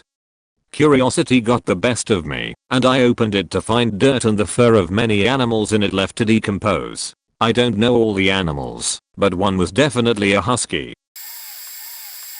When I was 15, my brother and I were visiting family in Denmark for the summer. Our cousin took us to a party, and we met 2 girls to chill with. When the party ended, the girls had a long walk home, and it was very late, so there wasn't a bus they could take. Walking through town would have taken a long time, so we opted to take a shortcut over the drawbridge through the castle, which lay isolated opposite the town, cut off by a large moat. Once through the castle we would cut through the castle gardens and walk a small dirt path up to the part of town they lived in. The castle and the gardens are not lit at night, so it is very dark. We were walking and chatting and laughing, slightly tipsy, and as we approached the center of the castle courtyard we stopped at the fountain to throw some coins and make some wishes. The castle is all old cobblestone and the 4 walls of the castle echo any sounds made in the courtyard. When we stopped walking to throw coins, we heard brisk footfalls on the cobblestones echo through the castle. Someone was behind us, maybe 20 meters. No one ever walked through the castle at night. If you didn't have a flashlight or your phone you couldn't see hand in front of your face. We proceeded to walk quickly through the castle and into the gardens. We stopped a moment, pretending to skip rocks into the moat, and sure enough we heard the trudging of footsteps in the seashell walkway through the garden. The castle gardens are huge and go off in a million different directions that lead to all different roads and parts of town. We are being followed. We decide to start walking quicker and move through the garden up the dirt path to the road. As we come into the road we talk to one another and walk into a neighborhood where the girls live. I turn my head around and see a bald man in all looking right at me emerge from the dirt path. As we walk into the neighborhood and further from the end of the town, what few people there were are gone. The people on these small side streets were all asleep. I turn around, only to see the man again. I tell my cousin and brother to make some quick turns and we will drop the girls off. After dropping them off we planned another way home, through the busiest part of town, with the most nightlife. The man followed us for approximately 7 miles. Moved to South Central Wisconsin for a job transfer, had to go looking for a rental. Spent a week in a hotel, driving all over every day trying to find something close enough, reasonably priced, etc. So my wife and I drive, with 2 toddlers, 45 minutes from the hotel, way out into farm country. Back at the dead end of a dirt road, we meet a guy I'd called about seeing his rental house. He's out mowing the yard, doesn't stop when we pull in. After a few minutes he drives the tractor up to the house and greets us. Old dude, big grouchy demeanor. He takes us inside to show us around, and the house seems weird. Like it's a bigger old farmhouse, but the main floor seems like 2 of the 3 bedrooms were an afterthought. Then I notice a door in an inside wall, with 2 deadbolts and a door knob, all locked from the other side, and then drywall screws all the way around the entire outside edge, driven through the door and into the frame. It's got plastic stapled over it too. Before I can ask, the guy says, "You can't open that." Well, no faking kidding. He continues, "It's the upstairs." Well, it was, but it's sealed. You can't go up there. Don't even try to open it. And if you rent, don't ever try to open that door, or I'll have to evict you. He then claimed he'd had the upstairs sealed and filled with spray and insulation to make it warmer in the rest of the house. We finished looking around and left. Just a few minutes later, the second we pulled back onto the main road, my wife speaks my exact thoughts. "What do you think he's hiding up there?" Bodies. I drove like hell. Both me and my father ride dirt bikes, and we love to explore different things. We took a trip up to West Virginia to ride in the mountains. We don't usually follow a map, but we always have a GPS and satellite phone if we are lost. Exploring one day we started down a long trail that seemed almost endless down a hill, where it kept cutting back. 30 minutes into driving down a hill it seemed to repeat, so we decided to get off and follow a river upstream. As we followed the river there was a clearing, just a field surrounding the river, so we stopped and noticed to one side there was a large building. This building was 3 stories, was made of yellowish faded brick with brown/red bricks making 2 stripes. Most all of the bottom windows were broken, which seemed normal for some random abandoned building in West Virginia. We got off our bikes and walked up to the building from the front. Looking in through the glass doors we saw it was most all empty, but had trash and whatnot on the inside. On the right side of the main entrance there was a sort of root cellar that had windows half below dirt level. We walked through the main doors and saw pictures everywhere on the ground. Picking them up we noticed they were all black and white Polaroid pictures. The first few were of the building, but in the pictures were cars and streets and people along with no trees. Remember, this building was in the middle of nowhere in a random field with no pavement or anything around it. In the middle of this main room, a lobby I guess, was a single chair which had one of its legs broken off the front, so it was balanced on 3. Picking up more pictures they got creepy where they were of people without faces or limbs. We started to think it was some type of hospital. In each of these pictures of victims or patients there was the same man in the background, but it was hard to make out defined features. As I was picking through the pictures in the lobby my dad was in the root cellar, which he told me later had a large wooden chair with straps on either arm and one for the legs. While looking around a large crash and the sound of shattered glass came from behind me, and the 3-legged chair had crashed through the front doors which scared the hell out of both me and my dad, so we went running to our dirt bikes and frantically left. About 3 months later we went up again, but this time with 2 of my dad's friends, and so we wanted to show them this place. We took the same trail and same GPS coordinates of our last stop before we found this hospital 3 months before. We wound up in the same clearing. There was nothing to be seen whatever. No building, no footprints, no pavement, nothing. Besides the 3-legged chair sitting in the middle of the field on the river. We left never to talk about it again because we thought we were insane. After reading through these stories all day, some scary enough to raise the hairs on the back of my neck, I decided to share a mild anecdote from my 20s. Especially after reading about skinwalkers, which I wasn't aware of, and living in Appalachia. Once upon a drunken evening, a few friends and I are being driven home like the holes that we are by another sober friend. I had just bought a brand new car, think bottom of the line hatchback, and we are taking it for a joyride through the rural back roads that surround our homes. There's 5 of us at this point, crammed into this tiny little go-kart with a carton of weeks old eggs, just being drunk sheets. The sober friend driving is whipping us around through dirt roads, dust flying at 4 AM with no one around. We approach an abandoned park near the area, overgrown with tall grass and lined with trees. One drunk friend is leaning out the window screaming like a bird, "Kaku kaku kachu." She stops. There's a momentary pause when we all hear "Kaku kaku kachu" answering her from the woods. Exactly the same inflection and everything. Needless to say, the rest of us sobered up real fast and hightailed it out of there, dust flying behind us. Most likely someone in the woods messing back with a couple of 20-something assholes. But the way it was perfectly imitated back to us still haunts me to this day. Back in 1977, my wife and kids were camping in Canada. I think we were just a couple hours out of Windsor, Ontario, heading north camping. I had done extensive Boy Scout camping and hiking. I think I'm the king of forests, so after dinner, we gather all trash, put it in a trash bag. I get a rope, hang the trash in the tree. We go to bed. We left some stuff on the camp table, lantern, salt, pepper. I get woke up. 2 hours later I wake up to a racket, clue, outside our tent.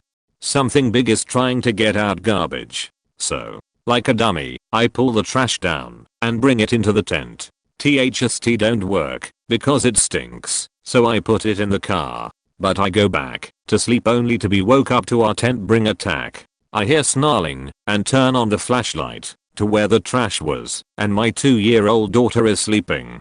I see teeth not inches from her head. I scoot her away, swat at the teeth with my flashlight. Now, I open the tent, stick my head out, and there stands the largest raccoon I have ever seen in my life. This thing would have given German Shepherd pause. He looked at me. All he needed was a gold tooth and a switchblade. Faker, what you doing in my woods? Okay, yes sir, will a loaf of bread do sir? So, he let me off with a half a loaf to start the night and the other half to finish the night. This is completely serious, and if you don't believe it, don't read it. We were camping with 8 of our friends and 2 older brothers. We were all around 13 to 14, and one brother was 16 and the other 18. We were in rural Minnesota around War Road, and we were spending 4 days out in the state lands. We had hiked out and had found an area that was nice. We had all set up our tents, and we went to bed just past midnight. It was a beautiful night and we all slept pretty well throughout the night until about 4, and then something woke me up.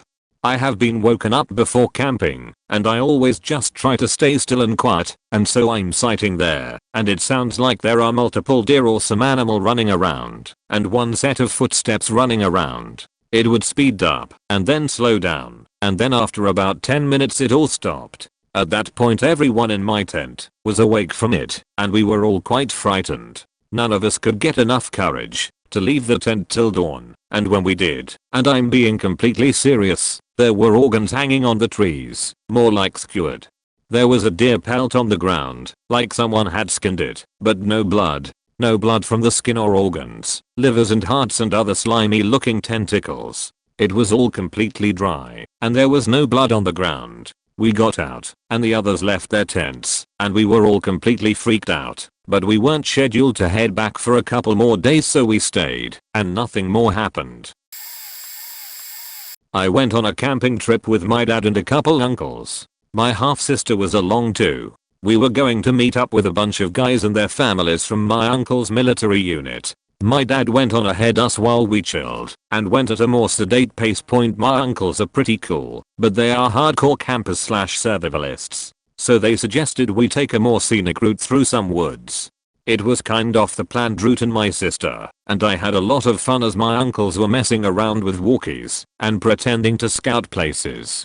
Campfires were fun and more relaxed with drinks than when my dad was around, and my uncles told some pretty good stories. Things started getting weird though. My uncles one day stopped joking around and actually started taking proper looks around. They wouldn't tell us why, but I guessed that something had spooked them. My sister is better at the tracking stuff and she started noticing things weren't right. That someone was following us. Then we started seeing things carved in the trees ahead.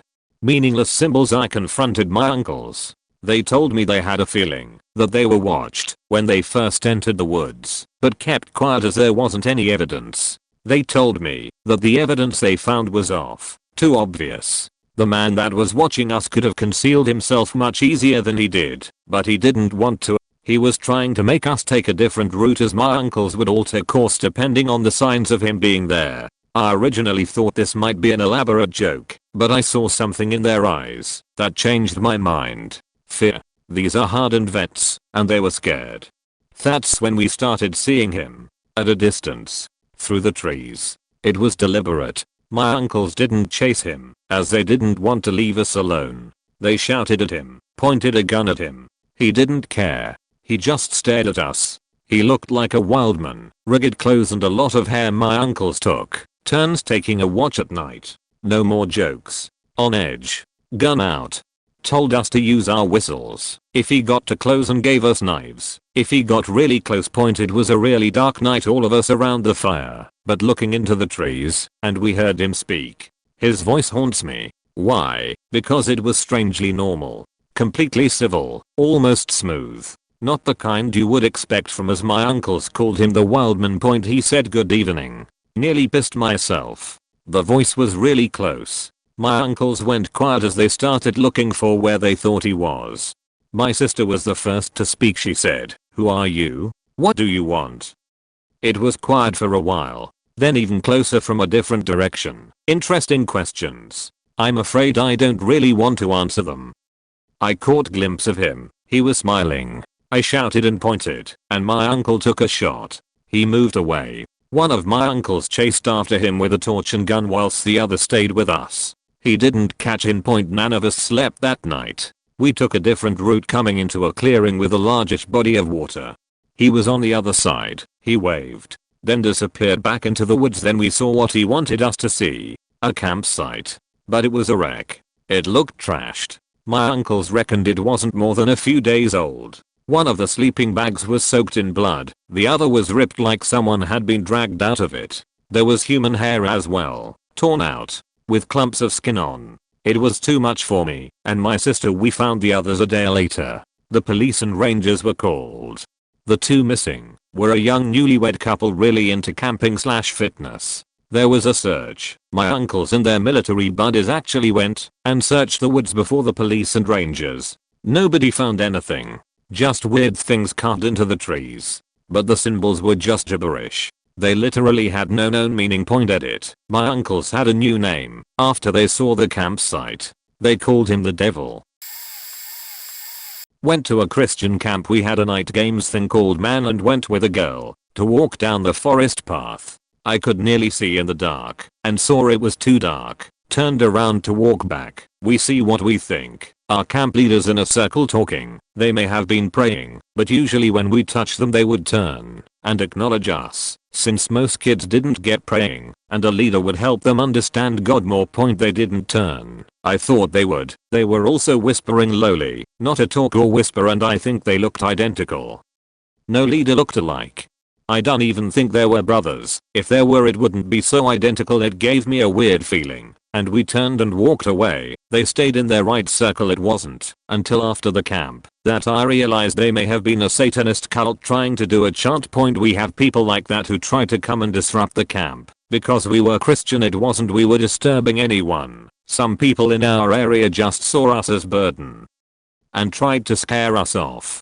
Didn't work. We have a right. We were using it. Point. It still strikes me as odd and creepy. The only time I've ever was reminded of it was in I'm Legend when Will was in the warehouse with the night stalkers and they were sleeping while standing up in a tight circle. That's what it was. Like they weren't like people, but more zombified. Lost too deep in a chant to notice two girls touching their shoulders. Glad they didn't turn.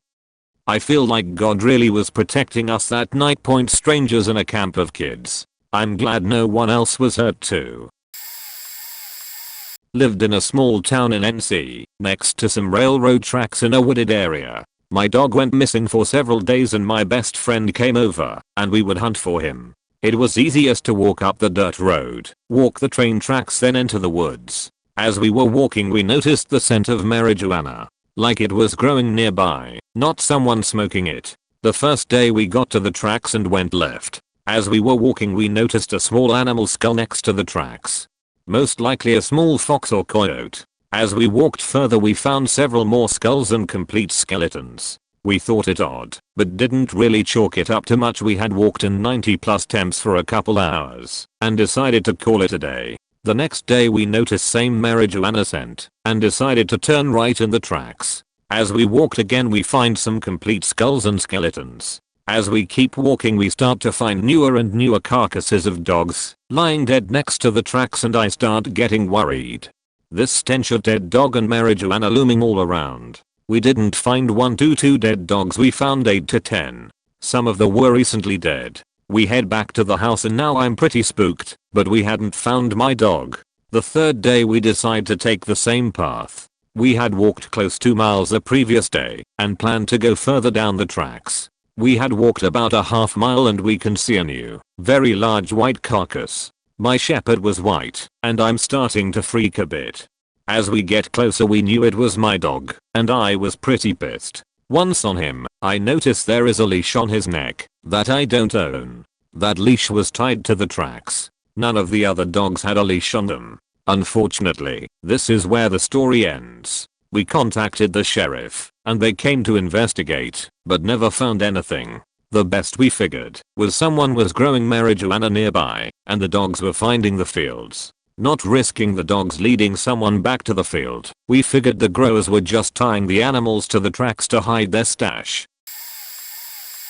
I was camping with my dad in Colorado. My dad took us off trail in the middle of nowhere for the site. Our car was parked about 3 miles away. The whole time setting up camp, I had an uneasy feeling in my gut. I passed it off as my nerves, since I tended to be a bit paranoid. Flash forward to about midnight. My dad was asleep next to me. I woke up because I had to take a leak. I was always a huge pussy when it came to the woods at night, so I sat and listened for any animals nearby before I left. I was about to unzip the tent when I heard faint footsteps. I froze and felt like the air was kicked from my lungs. I listened closer to try and identify the animal, but I realized it wasn't on 4 legs. It was a person. We were about a mile off the path, and it was midnight. I leaned back and quietly shook my dad, covering his mouth to stop him from griping at me. He woke up and glared at me. I whispered to him that I thought there was someone near our camp. He listened for a moment, but shook it off. He told me to stop being a pussy and to go back to sleep. I continued to stay awake and listen, plus I still really had to pee. It seemed like the footsteps had disappeared, so I grabbed the flashlight and walked out over to the nearest tree. I was popping a squat when I heard some sticks snap. I shined my flashlight up to see a raggedy shaggy homeless looking dude staring at me. I was squatting, vagina on full display, and this guy looked at me like I had 3 heads the moment my flashlight landed on him. I screamed.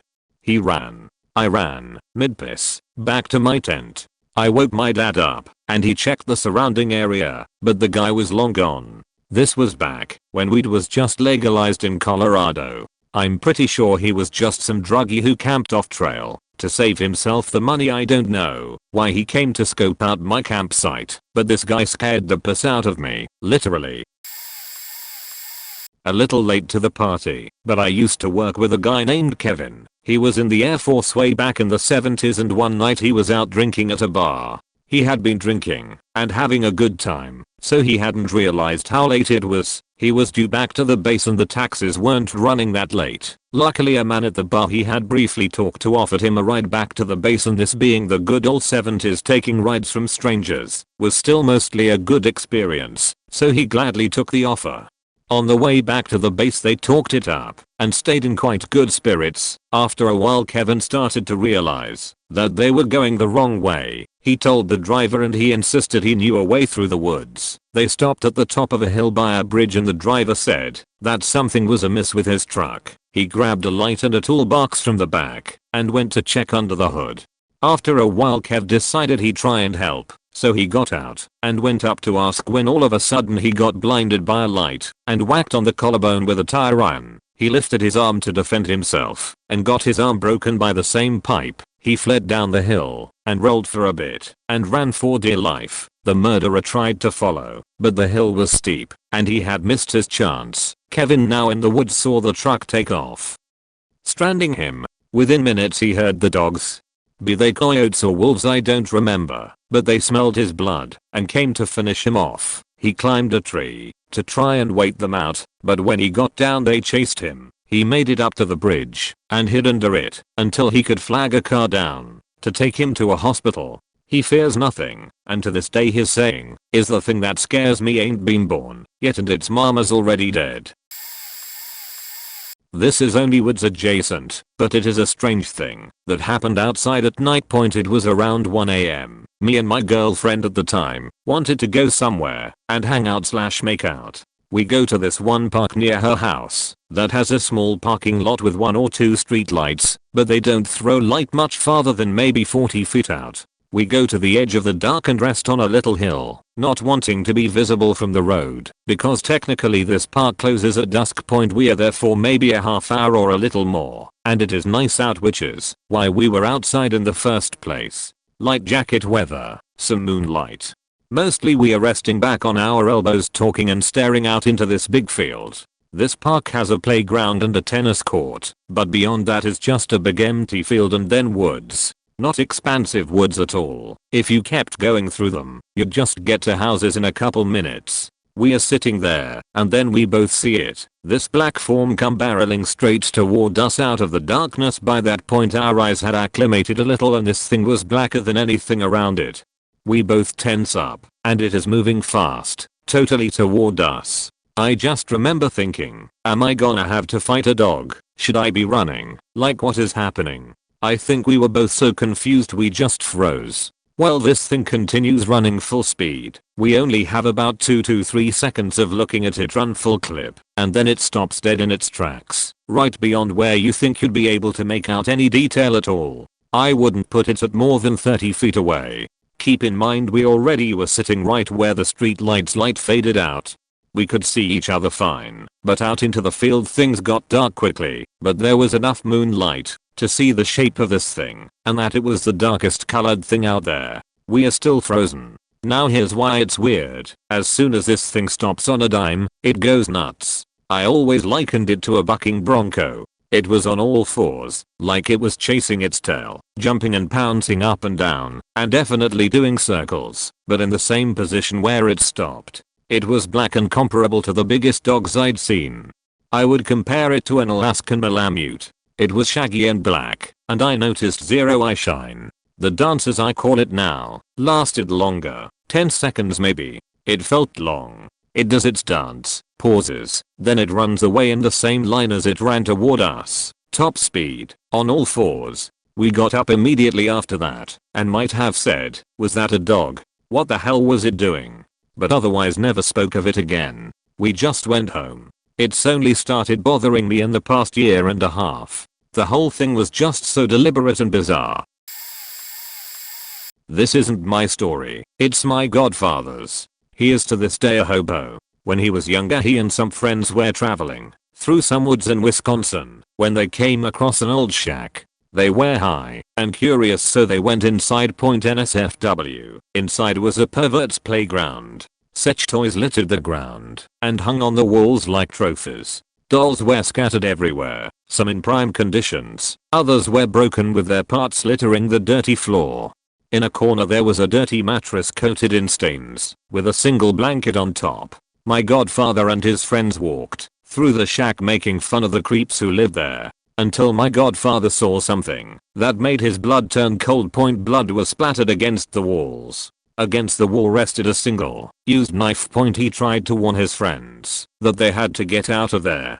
They didn't listen. My godfather ran away. In the woods he came across a man carrying a bloody knife. "Did you go into that shack?" he asked. "What shack?" My godfather replied. This pleased the man and he went on his way. After my godfather promised to let him know if he saw anyone in his shack. He never saw his friends again. He told me that that was the first time that he felt fear for his life. That nothing has ever compared to it, and may never will. I spent the winter at my mother's house in the outskirts of Omaha. To pass the day during her time at work, me and my brother would go exploring the woods, which was easy because the backyard, which had no fence, led directly into them. During our exploration we walked to the lake, and in a nearby clearing there was this tall lanky white guy who was hunched over by a bush and looking at us. Not being from the area, we assumed it was some kind of hunter who was mad about us disturbing his spot, so we hightailed it back home. But as we were leaving, I got the feeling that we were being followed. Of course, this guy was following us, thinking he was being slick, hiding behind bushes and cheat. We both knew he was there, so after giving a look to each other we ran back to the house. I don't think he followed us back, but I remember seeing someone who looked like him pass by the house frequently. I'm not sure if it's him, because I never got a good look at his face, but whenever I would see the guy I got chills. To this day, I have no idea why he targeted me and my brother, but the best reason I could come up with is because we were Mexican in an area populated mostly by lower income white folk. I don't know, the whole place seemed very Get Out with a touch of The Hills Have Eyes. It already felt like people stared at me when I left the house, but now I had to have that feeling inside of the house too. Ended up leaving early and have not been back since. Never told my mom, but she still tells me about the weird guy who stands outside of the house and stares sometimes. Last time this happened was about a month ago. I don't know. Weird. TLDR. Lived in a haunted house for sure. Not really me, but kinda. We moved into this house in a town over from where we used to. It was a really old house. Probably 100 years old or more. And the town is not very big, so it's not like we had neighbors very close. Although that last bit doesn't have much to do with the story. I was about 12 at the time. Well, first thing that happened was we started feeling very uneasy in the house. Not crazy when moving into a new house. And then I was so terrified of our basement, where the laundry was, I would constantly run as fast as I could up the steps. I was a kid, so, again, not so crazy. But what really got weird was when my mom saw a shadow on the other side of the shower door. She opened it and said that when she opened it the shadow left out the door very quickly. Then my mom and dad were sitting in the living room watching TV when my dad's necklace lifted off his chest and fell back down. My mom saw it, and he felt it. Then my sister was sitting in her room drawing, and her papers would float down to the ground without a breeze or anything. Just slid off the bed by itself. I forgot to mention that our dogs, who never really barked at anything, would go crazy when we put them to bed in the basement. Finally we just couldn't live there anymore, because we were all too scared. When my mom was in the process of shampooing and vacuuming the place, she left for lunch and came back, and her radio and cleaning supplies were stacked against the door and the vacuum cord was wrapped around the mantle. There were only two ways into the house, the front door and the basement. But the bottom basement door was bolted and locked still, and the rod lock at the basement to the house door was still bolted across. There was nowhere for someone to leave. If you stacked stuff at the front door, it freaks me out just typing this. 2 stories, same place. Growing up, my friends and I would hang out at this historical site in our town where our town's founder, back in the early 1800s, hewed a stone seat out of a rock high on a hillside to watch over the townsfolk, I guess. We weren't supposed to be up there at night, but being teenagers, we were always up there anyway. You had to take these rickety stairs up the hillside to get there. The first encounter involved just me and my boyfriend at the time. To get to this place, you had to walk down a long country road. This night in particular was moonless, so it was even more difficult to see than usual. We see a figure standing at the bottom of the stairs, and thinking it was one of our friends, we call out, "You guys, I don't know how to explain it." This figure rushes at us, like, supernaturally fast. Without looking at each other, or saying any kind of acknowledgement, we both turn tail, and sprint out of there. So that was pretty odd. On a less supernatural note, one night a bunch of us were hanging out there, and had been there for maybe an hour when someone heard a leaf slightly crunch from somewhere behind us. We could see the lit end of a cigarette in the darkness. Now, the entire area behind us was all forest. Whoever it was, had been sitting there watching a bunch of teenagers BS for the entire time that we had been there. The older I get, the more disturbing I find this. So this wasn't exactly creepy, but still gives me chills thinking about it. Last fall I got a call from my manager saying they were overstaffed, and because I had already hit overtime that week, I wouldn't have to go in that night. I was super relieved, because it was a great day out, and on nice days I usually go on hikes at this nearby nature park a couple miles from my house. This park is about 30 miles of trail, bike paths, and rivers.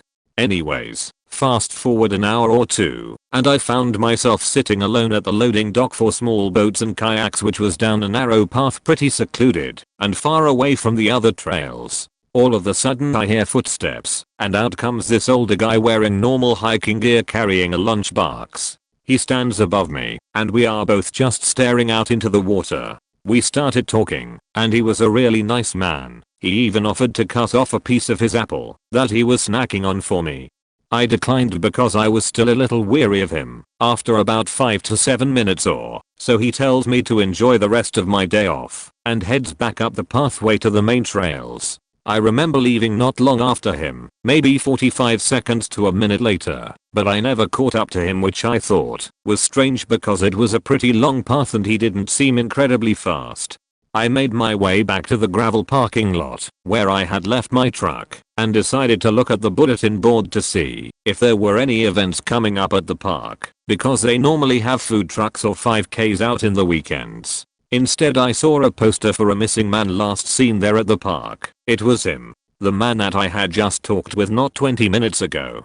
Craziest part about this was that the flyer that was hanging was clearly pretty old, as it had some water damage and a few tears in it. I talked to the nearest park employee I could find, and he said that they would keep an eye out, but the guy was never found, and his family still has no idea what happened to him. I don't know if I'm crazy, but I'm sure the man I talked with was the exact same man that was on the flyer. I live in North Texas. I have never told anyone this because I didn't think anyone would believe me, and I think there's a part of me that doesn't want to believe it. This happened somewhere 10 to 15 years ago. I was in college. It was during the winter. My dad has a stock tank. At the time, he had a water pump that irrigated water to other parts of the property. He and my mom were at my sister's basketball game. They were going to be in late, so my dad called and asked me to go turn on the heat lamp in the well house.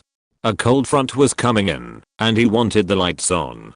For those not familiar with Texas weather, a cold front can drop temps 30+ degrees very quickly. It was already dark. I grabbed a flashlight. My dog has a kennel at the front of the house. The well house is a few hundred yards behind the house. We have a large light on the garage that provides light at night, but not much light past the front of the house. We live next to a busy highway, but it's a very rural area, so there are no street lights or even lights from neighbors.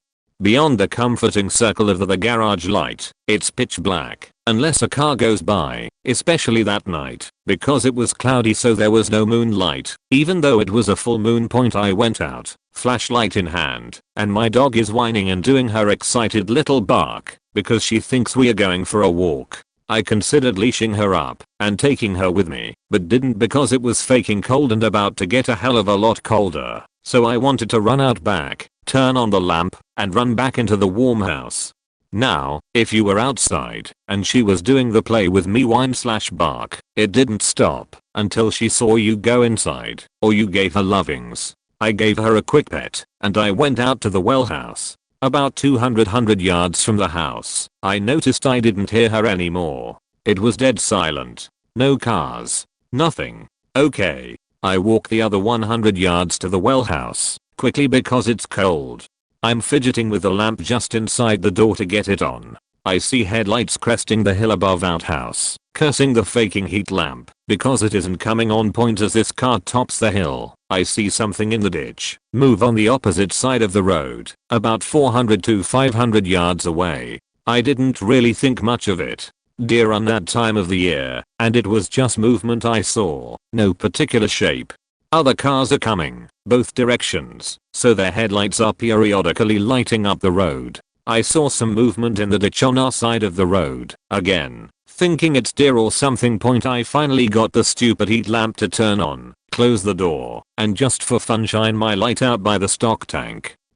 I wish I wouldn't have done that. I wish I would have just turned around and gone back and point at the back of the tank. I see something moving. It definitely isn't a deer. It looked like it was hobbling and hunched and looked like maybe it was 4 feet tall. It's headed toward a rocky wooded area at the back of the property.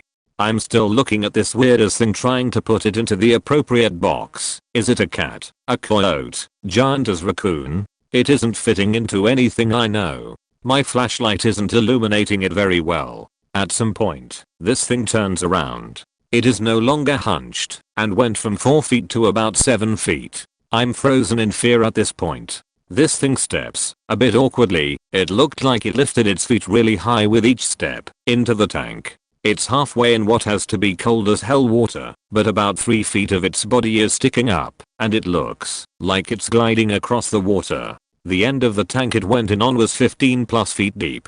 It got halfway across the tank before the lead drained out of my feet, and my brain said, "Run you faking idiot," and I ran faster than I've ever ran before. I ran in the house, slammed the door shut, locked it, turned every light on in the house, and hid under a blanket. Prior to that, I had looked out my bedroom window near dusk. This was sometime during elementary, and I saw what I thought was a dog with super long legs walking near the tank. My parents told me it was probably just a dog that had gotten loose from a neighbor, maybe a Great Dane. But thinking back, that wasn't a faking Great Dane, and I wonder if it was the same thing I saw that night. Prior to that night, the rocky wooded area behind our house is one place my dog would never go. We didn't try going back there after that night. I would walk her up and around up there, and we would get to a point where she would refuse to go farther. She would whimper and start pulling me back the other way. One time I dropped the leash, walked into the area trying to show her it was safe. She barked at me, pawed at the ground, cried, yelped, but would not come to me. Obviously she knew something I didn't. There have also been times my dad has found half-eaten fish around the tank. He thought it was raccoons, but I don't think it was. I've only seen it once since that night, and either it jumped 50 faking feet into the air, or it flew away. I'm not faking sure. I don't look out at the tank after dark when I'm at my parents' house anymore. TLDR. Saw 7 foot something at stock tank at night. That may be doggish looking. That might also fly. No, I'm not crazy. I live on 30 acres of land with 15 acres wooded. We have a cleared area in the middle that we use for camping, but still close enough to our house if it gets cold. Well, one night my 14-year-old daughter and her friends were in the clearing and they were telling ghost stories and whatnot. About 2 in the morning she heard something coming from our barn. We have 3 horses, and she said they were getting loud. Now the barn is farther away from my house, where I was asleep. I don't hear anything, but it's much closer to the wooded lot. She has our German Shepherd with her, and his ears perk up when he heard the horses. He's overly protective of her, and he doesn't run into a fight unless it's close to her. He's not leaving her side. So all the girls are freaking out, and she calls me crying that all the horses are kicking the ball out of their stalls. I'm thinking a coyote may be walking around the barn, which happens from time to time. So I grab my .410 assuming I'll have to simply scare it off. My other shepherd is laying on the floor in our room, so he sees me getting ready, and he perks up and heads to the door. As I'm putting on my boots, the motion light turns on, and I see that the side door is open. So I run outside, and my shepherd sees movement next to the barn.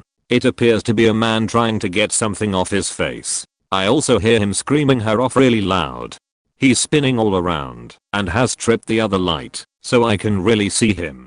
Well, there is something on his face and it's a ball of fur. My shepherd at this point has caught up to him, and as he flings this thing off his face the dog barrels into him. And the ball of fur has gone back to seconds. I'm there now, and see, it's my barn cat. He's torn the ever-living fuck out of this guy's face. My daughter has called the cops at this point and I have this guy at gunpoint as my dog and cat are destroying this guy. The cops show up and haul him away. Evidently the guy had seen the light from my daughter's fire and saw the barn. So he thought he'd hide in there until they went to sleep. When he jimmied the door open on the other side of the barn, the light never triggered, but the horses didn't like him being in there. But the car protects the barn and can see in the dark. He jumped right into this guy's face and dug his claws in deep, forcing the guy to run to the other end of the barn. TLDR, my barn cat destroyed a creep trying hide in my barn who wanted to harm my daughter and her friends while they camped.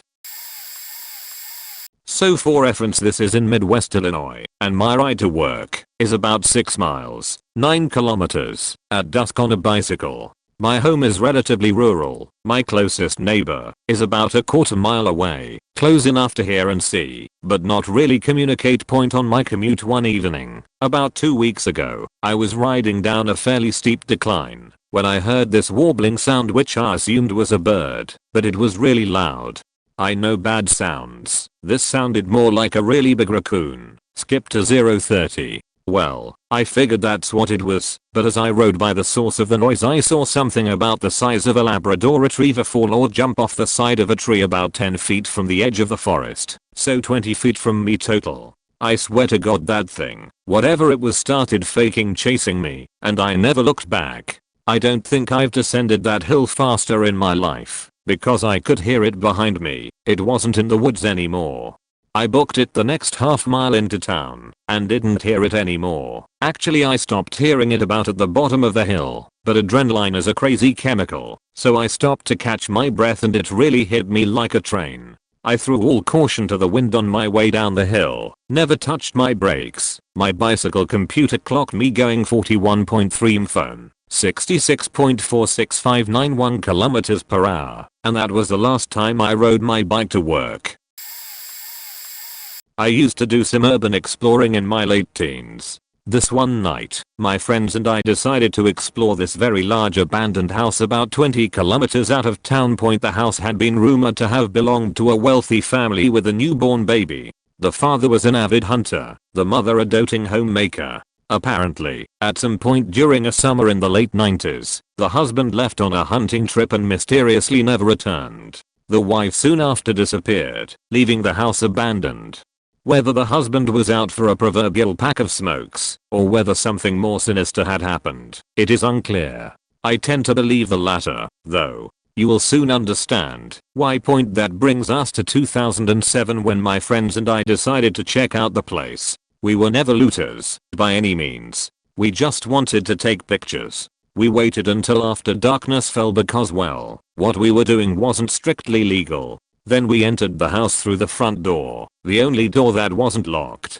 As we looked around the house, it became very apparent that the previous owners had left in a hurry. They hadn't taken any of their belongings with them. There was even a baby room on the upper floor with a crib and rocking chair. I will never forget the sickened feeling that came over me as I imagined the incredibly sad circumstances in which this home had been abandoned. This feeling must have been shared by my comrades as we all decided not to linger. We all met up in the main floor living room and together headed towards the front door, the only way out. Now we were pretty experienced urban explorers by this point.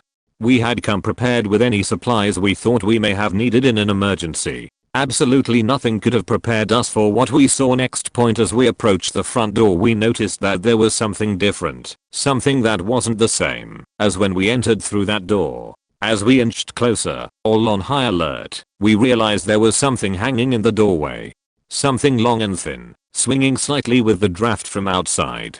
Soon we came close enough to make out what it was. While we had been exploring the house, someone else had come in and silently hung a spinal cord strung together with some twine in the front door. I hope to goodness that it was a deer spine, but I can't tell you for certain that it was.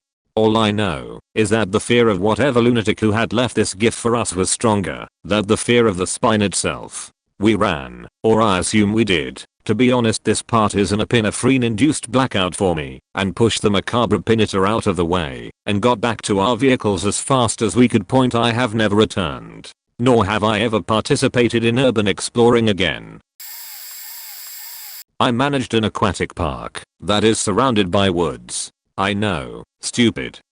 It's so buggy, and there's so many animals that get through the fence and into the pools. It was closing time, all of the patrons were gone, and all of the lifeguards had left, and my other management coworker had showered and was dressed up to go on a date with her boyfriend. I had wished her good luck because it was the second date, and locked the front doors behind her as I really had to go to the bathroom.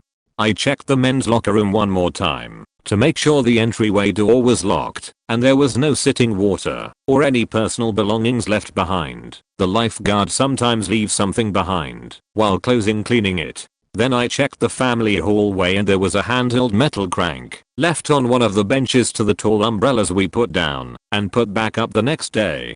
I cursed out whatever male lifeguard left it there and tucked it under my arm, and then proceeded to hurry my way to the women's locker room and went into the first stall. While I sat down to pee and was checking my phone and watching videos, I was reaching for the toilet paper on the stall wall divider, and there was this man's face underneath the wall just staring at me with his eyes wide open. I never screamed so loud in my life and got off the toilet and clung to the brick wall.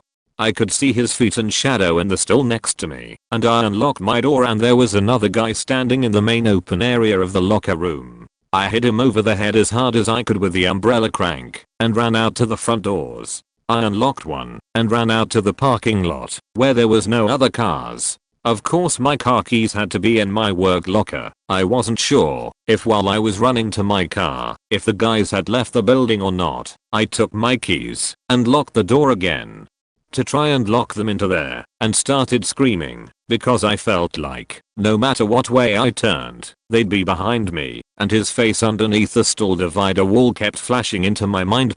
Turns out some of the 16-year-old lifeguard guys were in the forest, I guess talking in the woods. They heard me screaming and running and called 911. My phone I dropped in the bathroom stall.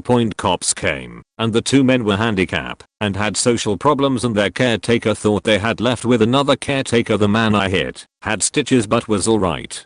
They're from a town that is 45 minutes away, and both caretakers got fired. I haven't seen the two gentlemen again, and I still can't go to the bathroom in a stall. Because every time I reach for toilet paper, I think of when I saw a face upside down just staring at me. I can't imagine if I had to have run through the woods trying to get away, and no, the male lifeguards had no relation to the gentleman. What makes me more pissed is how negligent the women's locker room was checked by all of us staff. The following took place over the course of a few weeks on 3 separate nights. On their own, some parts aren't scary at all. It's the coincidence of it all that really spooks me out. The first night, I'm out with some friends really late on the other side of town. Not having any issue with walking at night, I decide to make the 2-hour trek home at 2 AM through an industrial park. It's a very quiet, cool summer night. With no soul in sight, I plug in my earbuds and play some music.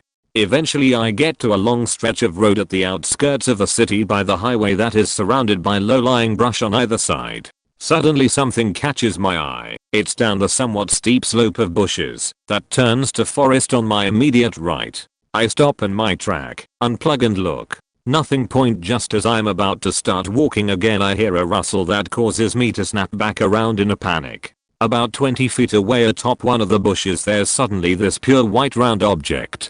Is it a balloon? It must be a balloon. Why is it so still though? It should moving from the whoosh. It gets sucked into the bush, and before I can even process what's happening, whoosh, it pops back out, then in again. Again and again, it starts to move towards me, and that's when I realize it's a faking head. There's somebody 1 hour away from any apartment or house, on the outskirts of town, draped in a white blanket, jumping.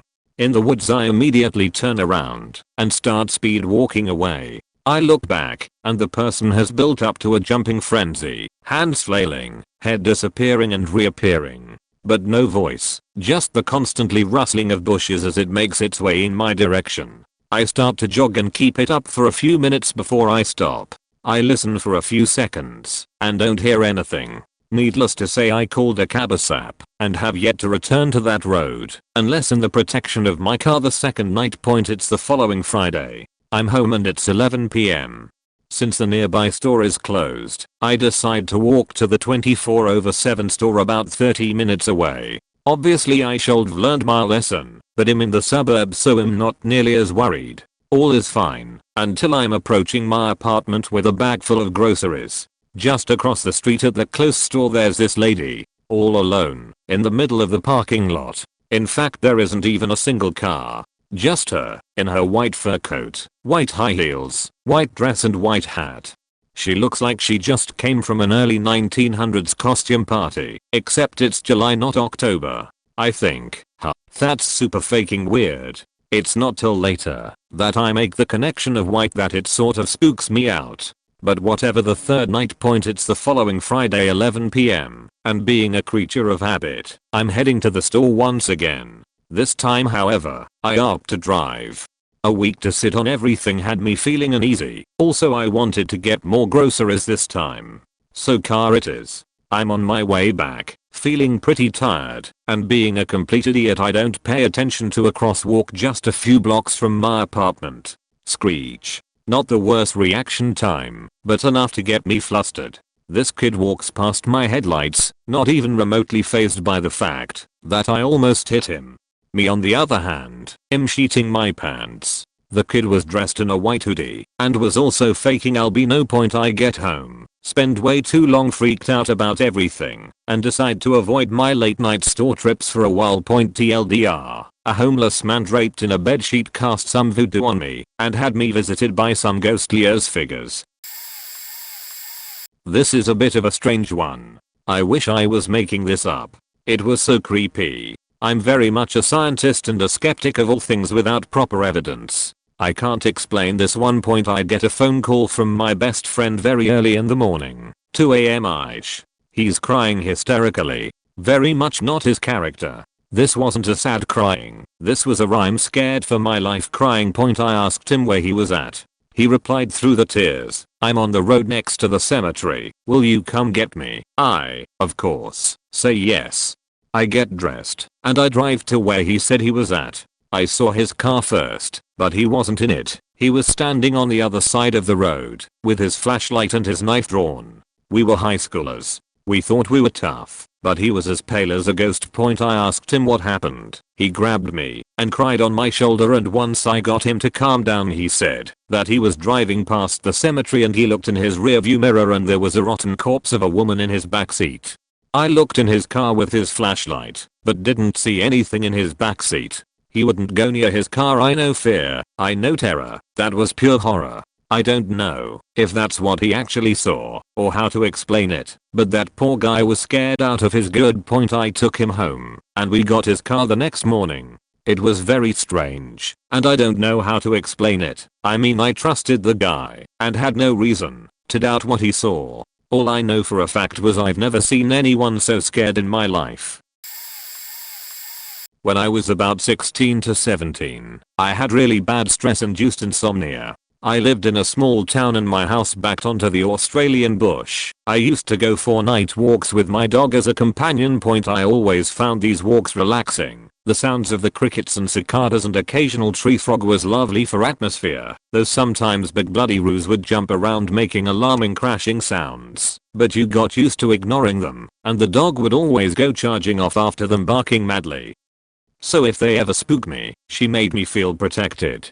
So one night, it's a full moon, and I got to about 2 AM of rolling around not sleeping, and decided to go get the loyal doggo, and go for a wander. We head out the back gate and the bush trail was pretty well lit, but there was something really off that night. Point, it was dead silent. Point, no cicadas, no crickets, no frogs, not one. I could hear my every footstep, which felt weird.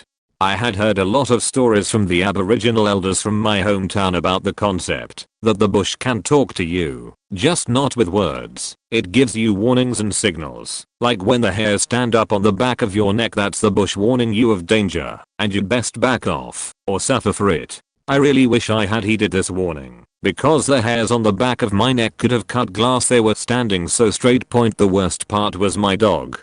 She normally would run ahead of me, and then run back, then run off again. She liked to do her own bit of exploring and checking her wee mail, but this walk she wouldn't walk more than a couple of steps ahead of me. I only noticed how nervous she was, because at one point, when I went to pat her, she flicked her head back, as if she was going to nib me, and she wasn't that kind of dog. We were about 2 km away from the house when I first heard it, this noise that I almost missed, sort of a snort. I wasn't sure what it was, but figured it could be a possum. Those buggers shriek and hiss, so I wouldn't be surprised. I took a few more steps, then heard it again, but much louder. I realized it sounded like a rattling breath, a deep one going into a big animal sort of noise. That was when I truly got spooked, because my dog whined. I had only ever heard her whine with excitement after we got home from a day out or something, but this was a whine of fear. I heard the noise again. This time it almost sounded like breathy laughter. I started proverbially packing my Dax and started stepping backward from the direction the sound was coming from, trying to stare into the black bush and see what was making it. There was something in there moving. I couldn't make it out completely, but I knew it was big. The way it shifted about seemed so unnatural, like it had long spindly white legs and some misshapen upper lumpy body. My heart was racing, and I remembered stories about the spirits and creatures of the dreaming. Terrified this was some undiscovered yowie or evil spirit, and am not even religious, but I was so spooked at the time. I would have believed anything. I stumbled back a bit, and that's when my dog started growing, and the weird white shape in the bush suddenly screeched in this blood-curdling echoing noise, and came lurching forward, my life flashing before my eyes. I screamed to at the top of my lungs. It was a faking deer, a godam, antlered, on its hind legs, jumping out swinging in a defensive/attacking position. Deer. I fell on my ass and my dog charged at it. It sort of rolled its head at her once, and then took off. I had never seen a deer in this bush before, introduced species to Australia, and a pest, but the weird smell must have been what spooked my dog. She is also afraid of horses, so I don't know. I also didn't know one of the things they do is shriek like a goddamn banshee when cornered. Just about ruined my nightwalk ritual. I was waiting for some soul-eating nightmare beast from a dreaming story to come tear me up. Glad it was nothing in the end, but still, I don't go walking on nights when it's that quiet anymore.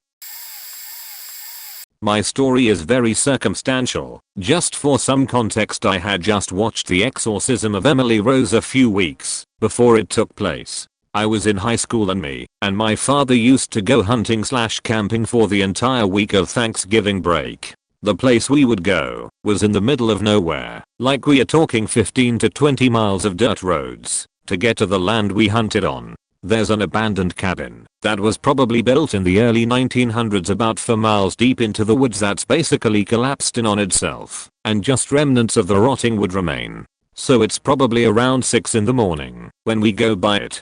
We walked about 200 yards past it, and my father stopped to look over one of the valleys, and I continued on a few hundred yards before I stopped and sat underneath a tree. When me and my dad hunted, I would always radio back and let him know where I was, and he would come get me before we would move to another spot. Well, daylight came, and my dad came to get me so we could move on. He walks up with me still sitting under the tree and says, "Hey, would you look at that?" So I got up and turned around, and about 6 feet above where I was sitting, the tree had a heart carved into it, and in the middle of it, it said Emily Rose. So of course I was like, holy faking shit, are you kidding me, and told him. Turns out the grandmother of the guy's land we hunted on was named Emily Rose. Not really scary, but it made my stomach drop when I saw it. Happened recently, within the past month. Not scary, barely even creepy, just inexplicable. Was in the south for the first time, flew down with one friend to visit the third of the trio who moved to the Mobile, Alabama area. We decided to go to the beach near the Florida state line and had a really fun day point anyways. We are driving back at about 10:30 p.m.ish and a couple of wrong turns had put us onto a remote country back road in absolute buttfuck nowhere. No big deal, as we were now using WAS to get to the friend's house, and when you're in a place for the first time, getting lost is kinda part of the adventure. Anyways, I'm sitting in the back seat when the friend who is driving asks me nervously to check out the flashing light behind him. I notice a yellow light flashing about every 2 to 3 seconds behind us. At first I thought it was a reflection of a light from inside the car, but there was no flashing yellow light coming from anywhere in the vehicle. The light seemed to be trailing us at about 750 to 1000 foot, if I had to estimate, though given the dark, I could be way off. The light was keeping pace with the vehicle, this I'm sure of. It could not have been from another car, as it would be impossible, and pretty much suicidal, to drive down a road this dark, remote, and twisty without headlights. No cars passed us in the other direction. That world illuminated the object point. Now here's the weirdest part. At one point, we drove down a hill. The light missed one of its flashes, which were occurring very consistently. Then, I saw the light flash at the top of the hill. 2 to 3 seconds later, I saw the light flash again at the bottom of the hill. I'm an idiot, and wanted to stop the car and investigate, but my friends overruled me, and as soon as we got to a well-lit area, we were at our highway on-ramp, and never figured out what the light was. Other notable creepy Illinois countryside experiences: the sheep found in the ditch on a wooded gravel road a mile from my home. Its neck and all 4 of its legs were broken, and it was completely disemboweled, but otherwise intact. Whoever had dumped it wasn't interested in the meat. The small scruffy brown animal running on its hind legs extremely quickly from one side of the field to the other on another late drive home. A close friend was with me this time and he saw it too. We didn't talk for almost a minute after seeing it, both too afraid to ask the other if they had seen as well, and potentially face the possibility that it was imagined, or worse, real. We did eventually confirm that we had both seen something run across the road, and now both affectionately refer to it as the chupacabra. Exploring the grounds of an abandoned windmill with the same friend, and spotting something hulking and dark walking in the grass nearby. It was towering. I'm talking at least 8 feet tall. We didn't stick around to look at it. I don't think either of us have ever run so quickly in our lives. The sense of dread I felt upon catching a glimpse of it was immediate and primal. We didn't slow down until we reached the cattle drive. Don't live in the Illinois countryside unless you're cool with real life Night Vale. I was visiting my dad in Columbia about 3 years ago for the summer. One night he wanted to take his 2 friends he's known since high school and I out for a drink. There's this really popular place where a lot of locals go, and it's a chain of bars located at the beginning of the mountain which is always packed on the weekends. I remember we've been there multiple times before that my dad wanted to do something different and go higher up the mountain to check out another bar. Once we passed the chain of bars, and before we could go further up the mountain, a guy who was controlling traffic stopped us and informed us to be extra careful and not go to the very top of the mountain because that place was known for bandits in the area and even police won't bother going up there. He advised us to only go up one more level of the mountain just to be safe. My father thanked the man, and we drove only where the guy told us where we should stop. We made it to the bar on the edge of the mountain and it's not as busy, but still had some people outside drinking and listening to music. We parked our car facing view of the city. My dad went inside the bar and got us some beers while we all sat at the edge of the cliff right in front of our car. Whenever we go out my dad lets me know when it's safe to speak English or not. We weren't too close to anyone, so he said it was cool to speak English. We are always careful not to speak English in certain places because Americans are more likely to get robbed. We spoke English softly amongst ourselves for about 10 minutes. When out of nowhere we noticed lady, about 45ish, looking into our car. She wasn't even being discreet about it, had her hands and forehead pressed against the back passenger window trying to get a better look inside our car. I shot my father a "what the fuck did you just see that look?" and he asked her in Spanish what the fuck she was doing, and she turned around and quickly left. I told my dad maybe we should get going before she comes back with friends. We all chugged our beers and got into our car quickly and left. While we were driving back down the mountain, there were no street lights, so everything was pitch black. When we noticed a man next to a car with the hood up trying to flag us to stop and help him with his car, my dad slowed down to get a better look of the guy and to see if he was alone.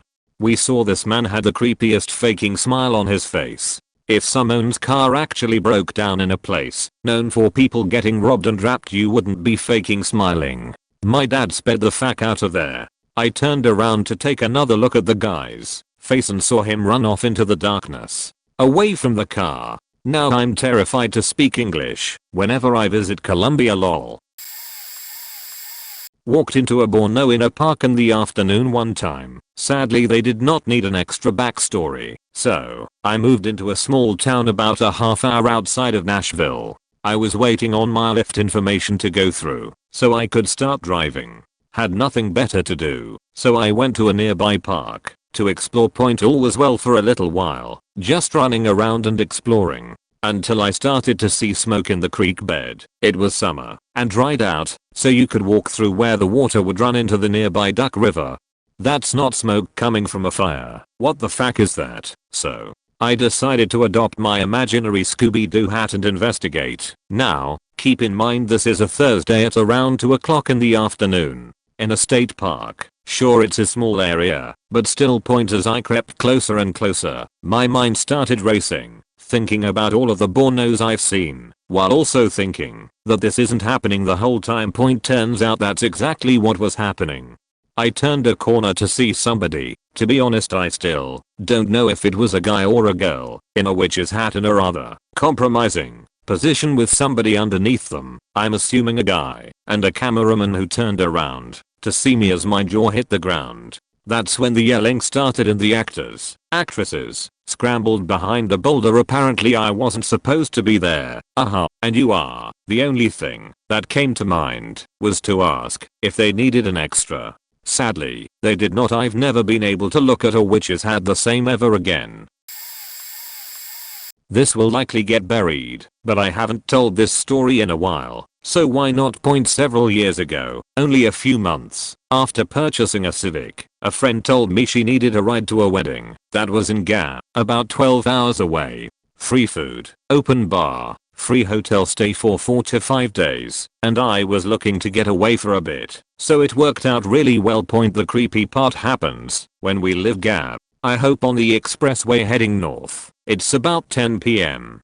We drive maybe 30 minutes, and suddenly we are alone on the highway. Just all the other traffic had dropped out, either lagging behind so much we couldn't see their lights or so far ahead that we couldn't see tail lights. And then we saw it. It looked like a fog cloud. It sat low enough to the ground that you couldn't see the road under it, but it was this lilac-like color, a relatively light purple if you will.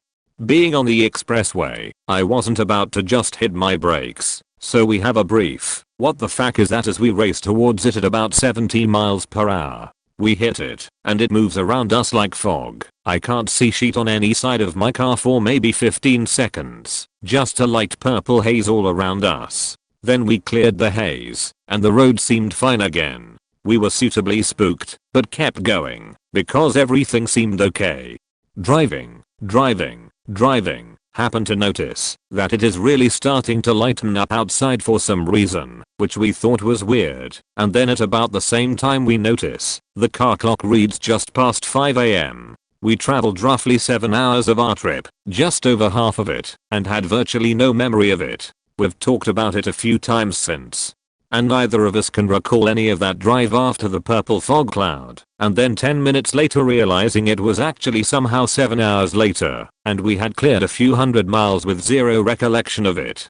Creepiest thing to ever happen to me. I still have no idea what was on the road, or how it faked up our perceptions the way it did, but it's terrifying to me that I drove that far, and literally can't remember a minute of it. We lived in a suburban area of Omaha. The neighborhood was a mix of starter homes and mid-level houses. Not every house on the street was the same, but no two blocks really looked different. The people were all working class, really kind, good place to live kind of neighborhood. Shortly after my husband and I had purchased the house, I had decided to try to take up running. I mostly trained on the trails that ran behind the slightly affluent neighborhood next to us. Eventually I got to the point T, where I could run the trail, maybe slightly more than 1 mile, without much difficulty. I started to look for a bigger challenge. Just north of our neighborhood was a rural highway, for lack of better words. 2-lane and quiet with the occasional passing car. There was also an old, yet operating, elevator. For those that don't know, these are large circular or rectangular metal or wood buildings used to store grain. Oftentimes the elevator is like a lone skyscraper in an otherwise empty landscape. This particular building was especially rundown and desolate looking. I was running past this elevator thinking about the random scavenger-like animals that were nesting within. This of course makes you run a little faster. Being lost in thought, imaging all the feral cats and rats that might be chasing me, I missed my normal turn. Thinking that this was the perfect opportunity to push my running limits, I decided to run to the next corner and turn to head back to our neighborhood from there. Great plan, except that the next road did not connect to our neighborhood. In fact, not only did it not connect to our neighborhood, it did not connect to anything. As I turned and ran the first 200 meters or so onto the gravel road, I realized that I was surrounded by 3 identical compound-like buildings. White, 2-story with small windows, and 1 entrance in the front. They were lined up all in a row.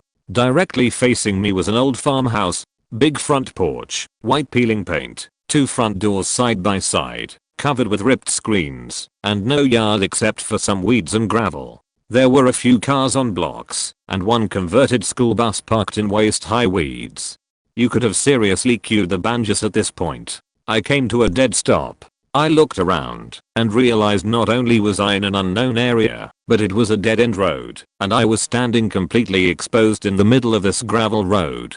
As I stared at the farmhouse trying to process what I was looking at, I took out my headphones to take in this backcountry sight. I could hear light sounds like a radio in the near distance. After a few seconds the radio snapped off, and the curtain of the front farmhouse window pulled to the side. I couldn't see into the window, but I could feel someone looking out watching me. I turned around and ran out of there so fast. I don't think I have beat that mile time yet. I'm forever grateful that I survived my deliverance run. When we were around 13, our school did an activities week, so we got some boats and went out on the local Broads for a few nights as a class to learn about nature etc. Point I got quite bad sunstroke, so I was a little delirious. I woke up late at night when we were all moored up to the sound of footsteps on wood. Not too unusual, someone is walking around on the boats, even though they shouldn't be. Point then I hear pouring water, like a bath running, and I hear this most inhuman moaning and gurgling outside my boat, and a banging against the bottom right of my head, like something is knocking it from the outside, beneath water level. I think my sunstroke made me somewhat careless, because I got up, somehow managed to maneuver my way up to the deck despite my whole world spinning and sparkling, and with no idea what else to do I just started yelling hey, hello, hey, which brought the attention of a couple of angry teachers who thought I was trying to scare the other kids. Then the moaning started again, this long, drawn out, gurgling crying, from just off the edge of my boat. Point turns out another girl had started sleepwalking, and had walked right off the edge of the boat, smacked her head on the way down, and the noises I heard were the sounds of her drowning on the underside of my boat as she tried to bang and scream on the other side of a bit of wood from me. She survived. They were able to grab her. However, I was told that if I hadn't started yelling for attention that no one else would have been able to hear her as she was underneath my boat. Thank goodness for that sunstroke, as I think I would have laid there listening and assessing for longer if I was totally lucid, which would have been too long for her to make it. Definitely not as scary as most on here, but still. In a super rural village in England, only 3/4 houses the pub I work in, and that's it for about a half mile either way. So I was working one night on my own. It was around 11 PM, so I'm locking up. Hadn't had a customer since around 9:30/10 PM. The pub is very old, 1720 or something. It was first built, and the basement was used for smuggling contraband into the local town. Now the pub is fairly large, 20 tables of 4 or 6 in the main restaurant, and then about 10 tables of 4 or 6 in an area above the bar. So there's mirrors all over the pub, so you can strategically see pretty much the whole pub if you know where to stand. So while I'm putting the waste bin in with the bottle bin, I look up and see in one of the mirrors a guy walking up towards the top area where the women's toilets are in a huge sheepskin coat. Now our pub does something called Brit Stop, where you can park in our car park overnight with a caravan, so very occasionally you get these people who turn up late, have a swift pint and use the toilet. So I just presume it's one of their people. So I wait maybe 10 minutes and no one comes out. During this I'm hearing banging and rustling, but think it must be the chef who lives above that area. Now I'm standing at the end of the bar and locked all the doors, so they have to make themselves known to me to get out. Anyway, no one comes out, but to go up to the toilets it's 2/3 blind corners, and I've seen too many horror films to think there's probably someone standing around one of them. So I call my manager who lives upstairs and tell him what's going on etc point and can he come down. So my manager comes down in his PJs huffing and puffing that it's probably nothing and it's just one of the backquote ghosts. So my manager walks up there and I'm standing a fair few paces behind him and don't go into the toilet with him. Now the toilet is only 2 stalls in the sinks and he's been in there for what felt like 5 minutes. So I gingerly call up to him to see if he was alright, and he comes back out and says backquote actually. So we both go back into the bathroom and it turns out there's a loft hatch that goes up into the roof. Now it's got 4 deadbolts which are all open. The loft is above the sinks and low ceilings mean it's very accessible, and there's what appears to be straw and hay which is stuck around the notch of where the hatch would rest, so it couldn't be completely closed. Now this loft hatch only goes into a smallish loft where we keep extra chairs and Christmas decorations. So the manager freaks out, says he doesn't want his family to be murdered etc. So we phoned the police as neither of us wanted to go up there and sat watching the bathroom door in case anyone did come out. About 30 minutes later one policeman showed up. We explained what happened etc point and he looked up and said in backquote yeah fuck that I'll wait for additional help. So then another 2 policemen showed up with a dog as well, and the second we let the dog in the restaurant it starts freaking out and circling places by its handler. So the police guys open this hatch and go up into the loft, come back down and inform us that all the chairs have been knocked over and there's obviously been someone up there, but they couldn't find anyone and just suggest maybe we leave for the night. So the manager's family come home with me and we wake the chef up and explain to him what happened. So he comes too. Then we went back in the morning expecting everything to be gone, but nothing seems amiss. So we go into the loft and where it used to be an old hay barn on that side of the restaurant, someone had kicked out one of the lower panels and jumped off the roof. So I'm pretty sure if I hadn't clocked this guy, the manager and his wife and 2 kids would probably be dead or the pub would have been ransacked. Then later on the next day the chef got a phone call from the people who pick up our used cooking oil and asked why we hadn't left any out in the courtyard for them to pick up. Turns out these guys probably tried to get back through the emergency exit, couldn't, so just stole all the cooking oil thinking it was new. It was summer, late evening around 11:30 p.m. My best friend who lives in nearby town 3 miles away called me and invited me to come to his place as his grandparents have left the house. So he wanted to invite few people to play his barks and have a chill night. I had nothing else to do, so I agreed to come. Point it was too late, so there were no buses running and I had no bicycle. So I decided to grab my rollerblades and just skate those 3 miles, as there was a newly built bicycle path connecting our towns. That path goes parallel to the forest. I had a fear of darkness, so decided to put my earphones on and then go. Point it was completely dark. I've left my house, skating through the town until I reached that bicycle path. Little did I know that there was a section of that path that went straight into the woods for around 1/4 of a mile. Remember, I still had my earphones in with music playing at full volume.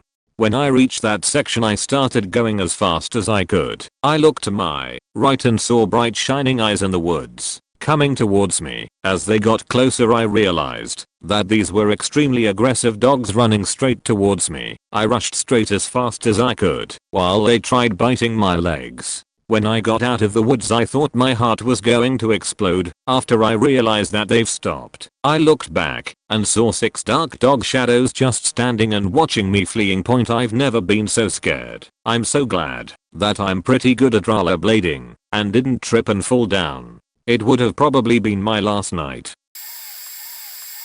I was on a multi-day, solo bike camping trip in the Cascades of Washington State. I had been free camping, finding little hidden spots to set up camp for the night. One afternoon, I was searching for a spot. I was about 50 or 60 miles from the closest inhabited areas, just me and the forest roads. I picked a random unpaved spur road and rode along it for about a mile until I found a small clearing. I set up camp and cooked a quick dinner.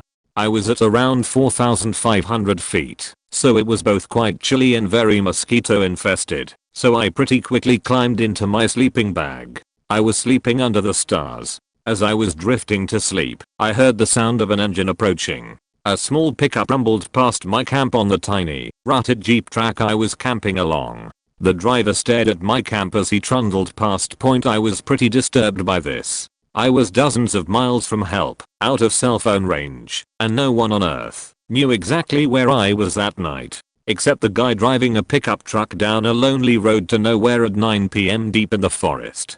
I had picked this spot specifically to avoid being seen by strangers. About 30 minutes later, he came back the other way. He stared at me in my sleeping bag again as he left. What was he doing? Why did he need to visit that road that night? On all my maps, the road dead ends about half a mile down from where I camped. What's at the end of that road? In any case, nothing else happened that night that I heard, but I sleep well on bike trips. Didn't bother cooking breakfast or scoping out the road the next morning, just blitzed on out of there.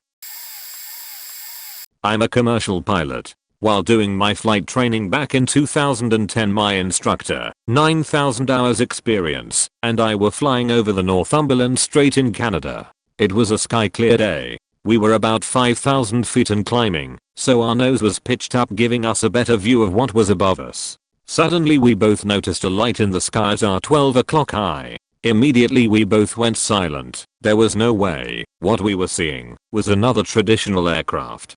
We immediately started doing radio calls in the training areas and the en route frequency to see if it was someone we could contact. This is normal when not being controlled by ATC. It seemed to be approximate 2,000 foot higher than us, but it was hard to get a grasp on the size because it was like a light. Suddenly it starts bouncing around left, right, all over the place like a rubber ball hitting different surfaces. Neither one of us said a word to each other. My instructor immediately tunes up ATC, Moncton Center, and asks if they have anything on radar near us. They didn't. This continued for about 2 to 3 minutes before we decided to stop looking at it and continue doing training. After we landed we didn't really talk about it much. Looking back now we were both in shock. The only thing we said to each other was along the lines of, "I saw it, you're not crazy. People will think we are nuts. There must be an explanation." I don't talk about it even to my best friends in aviation. I honestly do fear it will make me sound unreliable. Well, I was camping one year, and I was sitting with friends of mine, and we were all just sitting round the fire, and shooting the sheet, and what have you. After a bit we get quiet, just chilling, nothing off about it, but in this dead silent night, all the ambient nature noise goes dead, no crickets, no anything. Then we hear footsteps through the leaves. We are getting a little freaked, because we are at a small camp area and there's nothing but woods and wilderness on all sides. We call out, "Hoss there?" Then it stops. We hear a sort of huffing and erratic breathing. Then the footsteps again, but this time at a sprinter's pace, and we see this guy emerge from the fringe of the woods with no shirt, and clearly on something. What looked like blood on his hands and face, but his eyes were pupilless, and he was acting more like an animal than a person. We stand completely still. This guy is just staring, head cocked to one side. And I shit you not, begins to growl at us, and one of my friends takes one step forward, and when he did the guy screeches at the top of his lungs and turns, and sprints back into the forest. We all just sit there, none of us sleep, and we all get into our cars, lock the doors, and we all have guns, and keep them out until morning. The next morning one of the camp's security officers come to see us to inquire if we saw anything. This place was more of a park than an average camping area, so they had rangers and the like patrolling, and we told them what we saw, and he explains that the same man was found this morning, dead, hung over the remains of his dead family. Apparently he massacred them with his bare hands after going on this drug he got, which sent him into a drug-fueled murder rampage. I don't camp anymore. Couple of buddies and I were in a super rural area in the southern US. Wanted to go mudding in my friend's new truck. Did some research and found an off-roading place point. We took his truck up there during a tornado warning. We weren't the brightest bunch, and it seemed like a lot more fun to do in the middle of a storm point. Well, we get to the place and start driving down this very narrow little trail up the side of a mountain, roughly the width of an average parking space. After hitting a few really large bumps, we realized this was indeed the off-roading trail. It was a pathway meant for dirt bikes, four-wheelers and the like. It's pitch black and downpouring rain. On one side of the truck is about 50 feet of cliff straight up, and on the other side is about 50 feet straight down point. At one point we stopped on a slightly wider part, because we all needed to rock a piss. I dropped my phone when this happened. It was an older phone, and in no way water resistant. It would only last maybe 3 or 4 minutes in the conditions outside. At least that's when I had to have dropped it. That's the only time I got out of the truck, and as soon as our journey was over we searched the whole vehicle for it, and it was nowhere to be found. Point fast forward to us miraculously making it off this mountain alive. My phone is gone. I'm furious. We go the next day to get me a new one. I get my new phone and call home to let everyone know I'm still good and didn't drop off the map for a whole day. Because I was dead or something. I didn't live down here, I was just traveling for work, in the major city we were actually staying in was pretty dangerous and crime infested. Well, my mom tells me she got a call earlier that morning from someone who had my phone. Someone had actually been following us in the dark through our entire 2-hour journey and found my phone after I had dropped it in the torrential rain and wind. Point really unnerving knowing that I kept looking into the darkness out the back window and someone was very likely looking right back at me. This story happened just a few years ago. Point there's an old section of the Pennsylvania Turnpike that got rerouted over the mountain at Sidling Hill. The old section was more of a standard road rather than a two-lane interstate, and it has 2 tunnels through the mountains that were cheaper to bypass than they were to destroy and dig new ones. This is a common hangout place for kids to go to around my area, and when I turned 19, my buddies and I decided we wanted to do something fun for my birthday. I was going to hang out with them that night, and I said, I'm a whim, why don't we explore the old turnpike tunnels tonight? And they agreed. So we went and parked at the end of the one road and started walking through. It's about a mile of open road before we get to the tunnel from where we parked, which is important. Later we get to the tunnel and we are admiring some of the beautiful graffiti that other people leave behind. We walk through this almost mile-long tunnel, and as we approach the other end, we notice the entrance to the tunnel is wet. Normally that's not weird, because it's an old tunnel and water comes through the mountain and lays on the road underneath, but it was right at the entrance and the rest of the tunnel was relatively dry. We didn't think too much of it though, because we were having a good time laughing at the graffiti jokes that people spray on the walls. We get about 10 yards from the entrance, and we look down at the wetness we noticed, and we realize it's blood and viscera. There's a blood trail that goes from the pile of intestines and guts and looks like a dragged animal all the way to the corner of the entrance and around the side. We immediately nope the heck out of there, and when we get about 70 to 80 yards back the way we came, through a tunnel with no cell signal, we see a flashlight illuminate the area where the pile was naturally. We ran much faster at that point. The light kept going up and down, like it was trying to observe the pile and look at us at the same time.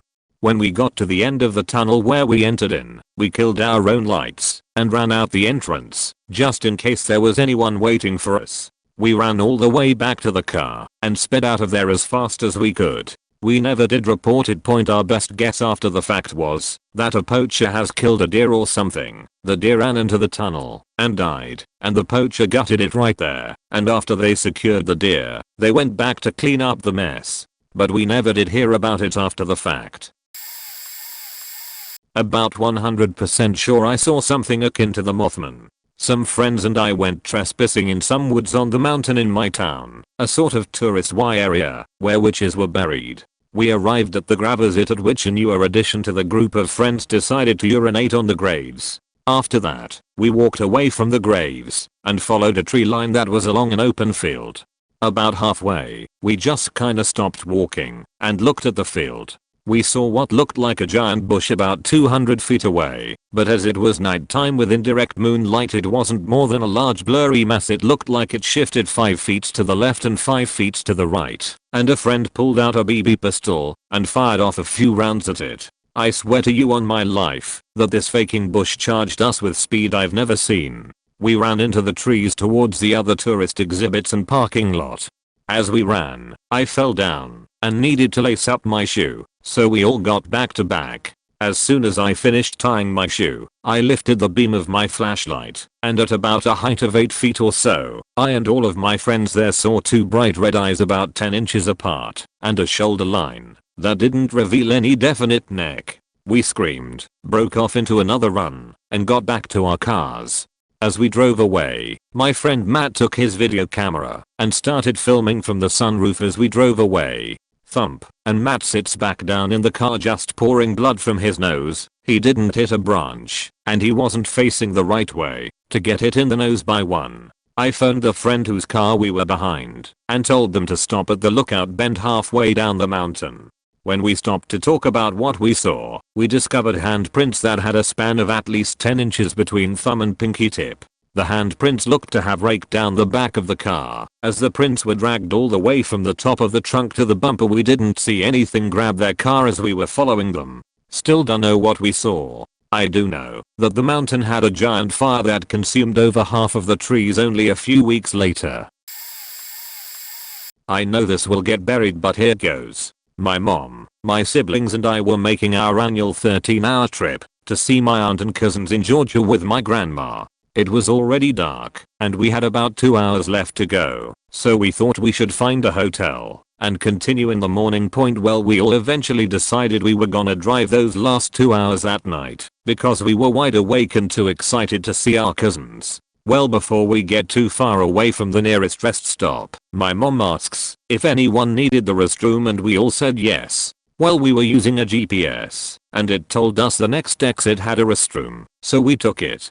Once we got off, we don't see a sign or really anything, so we figured it was down the road a ways. So we drove until the road dead-ended into, and I shit you not, a completely abandoned town. We were crapping ourselves because there were very few street lights, and everything we saw were abandoned buildings and parking lots with no homes, no people, no stray dogs or cats, just a straight up post-apocalyptic looking town.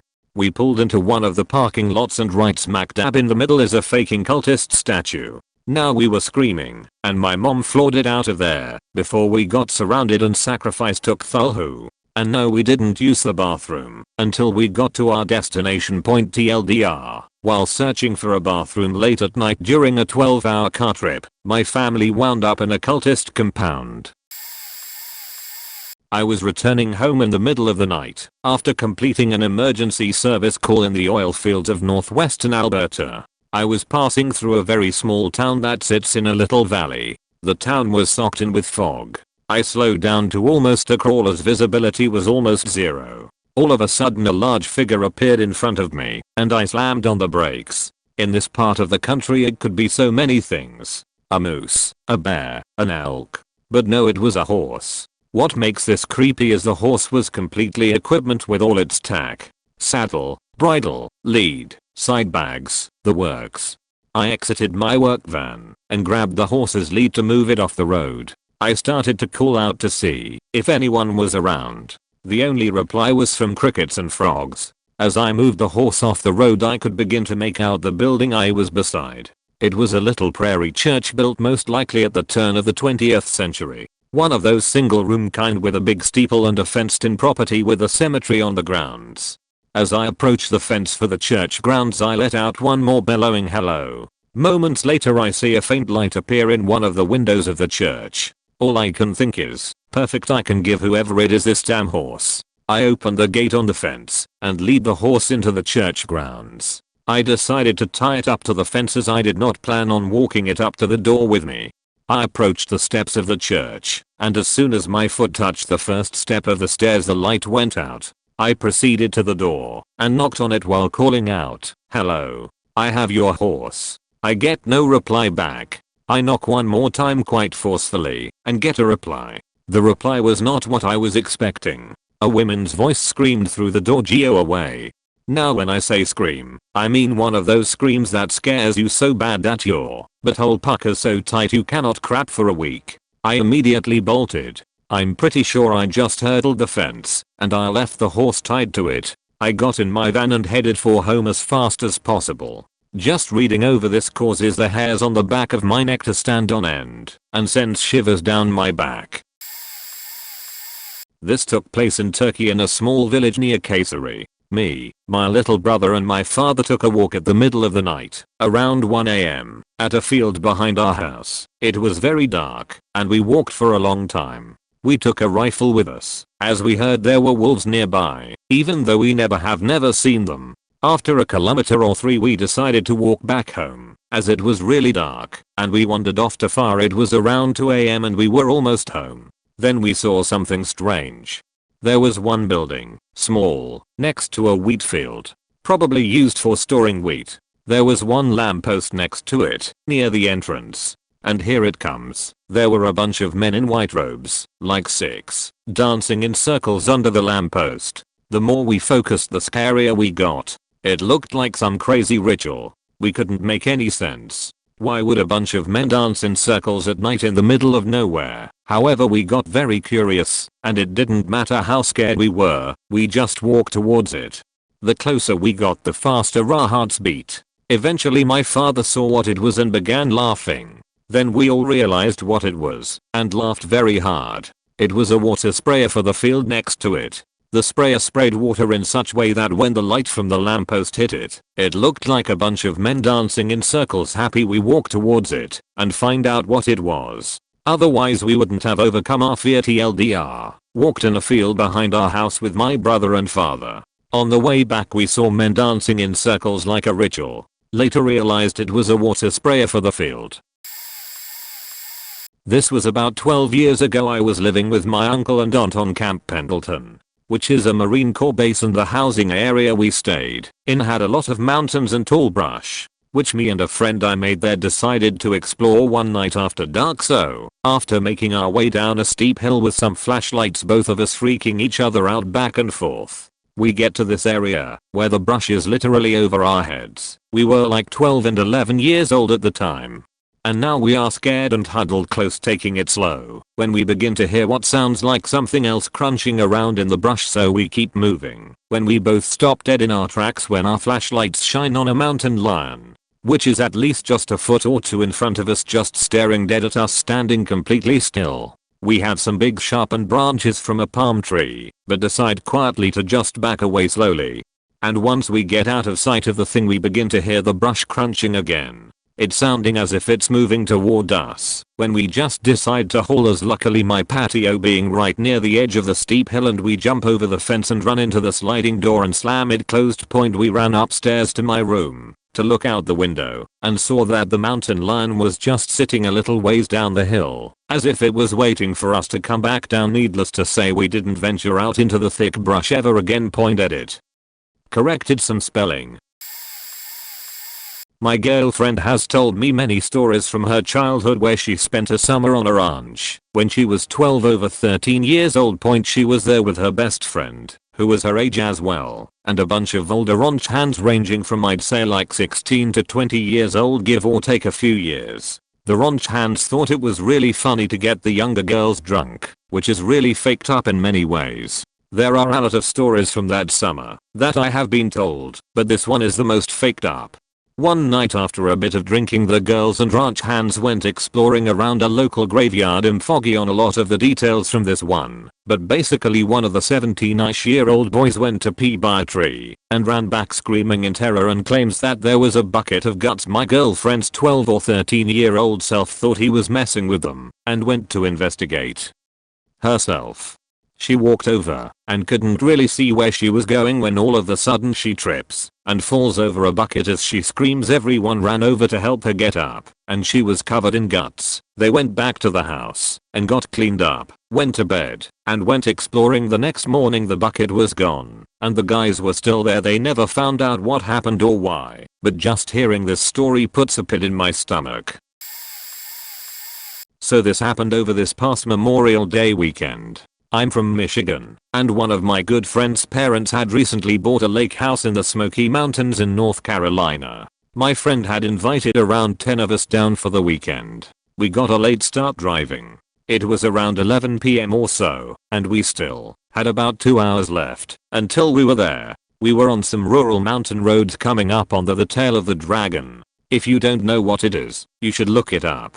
I'm on mobile, otherwise would link something. An old pickup truck had been following pretty closely us for about 20 minutes at this point, and it was the only car we had seen the entire time it had been around us. We had just started the tail of the dragon, and it was pitch black. Even with your headlights you didn't get much more than maybe 50 feet of visibility due to how curvy the road was. After a while a couple of my friends in the backseat started to make some jokes that it reminded them of a horror movie, One Wrong Turn, in particular. At some point, after about 45 minutes of this old truck still right on our heels and still not seeing a single other soul out, everyone was a little wary of the truck. This road is not easy to drive in any condition, but when it's pitch black and you have thoughts of someone coming to murder you in the back of your mind, it makes it even worse. We saw a sign for a big double turn coming up. It was basically a U-turn left then a sharp right 50-ish feet after. I took the first turn, and as soon as we were through it we all jumped, and a couple screamed. Straight ahead at the start of the next turn was a completely bald man, covered in tattoos from his neck down to his jeans. The guy was only wearing a leather vest up top, so we could see most of his torso. He was leaning against his motorcycle staring at us. I immediately hit the gas and took that right turn as fast as possible without going off the side of the mountain. It was a massive adrenaline rush. Every turn after that, which there was still probably around 100 similar turns left in the next few miles, we were all on edge. What we think happened was the guy in the truck was picking up the guy with the motorcycle and heading back to where he came from, because after that turn we never saw the truck again. Additionally, there isn't any crossroads around to turn off on.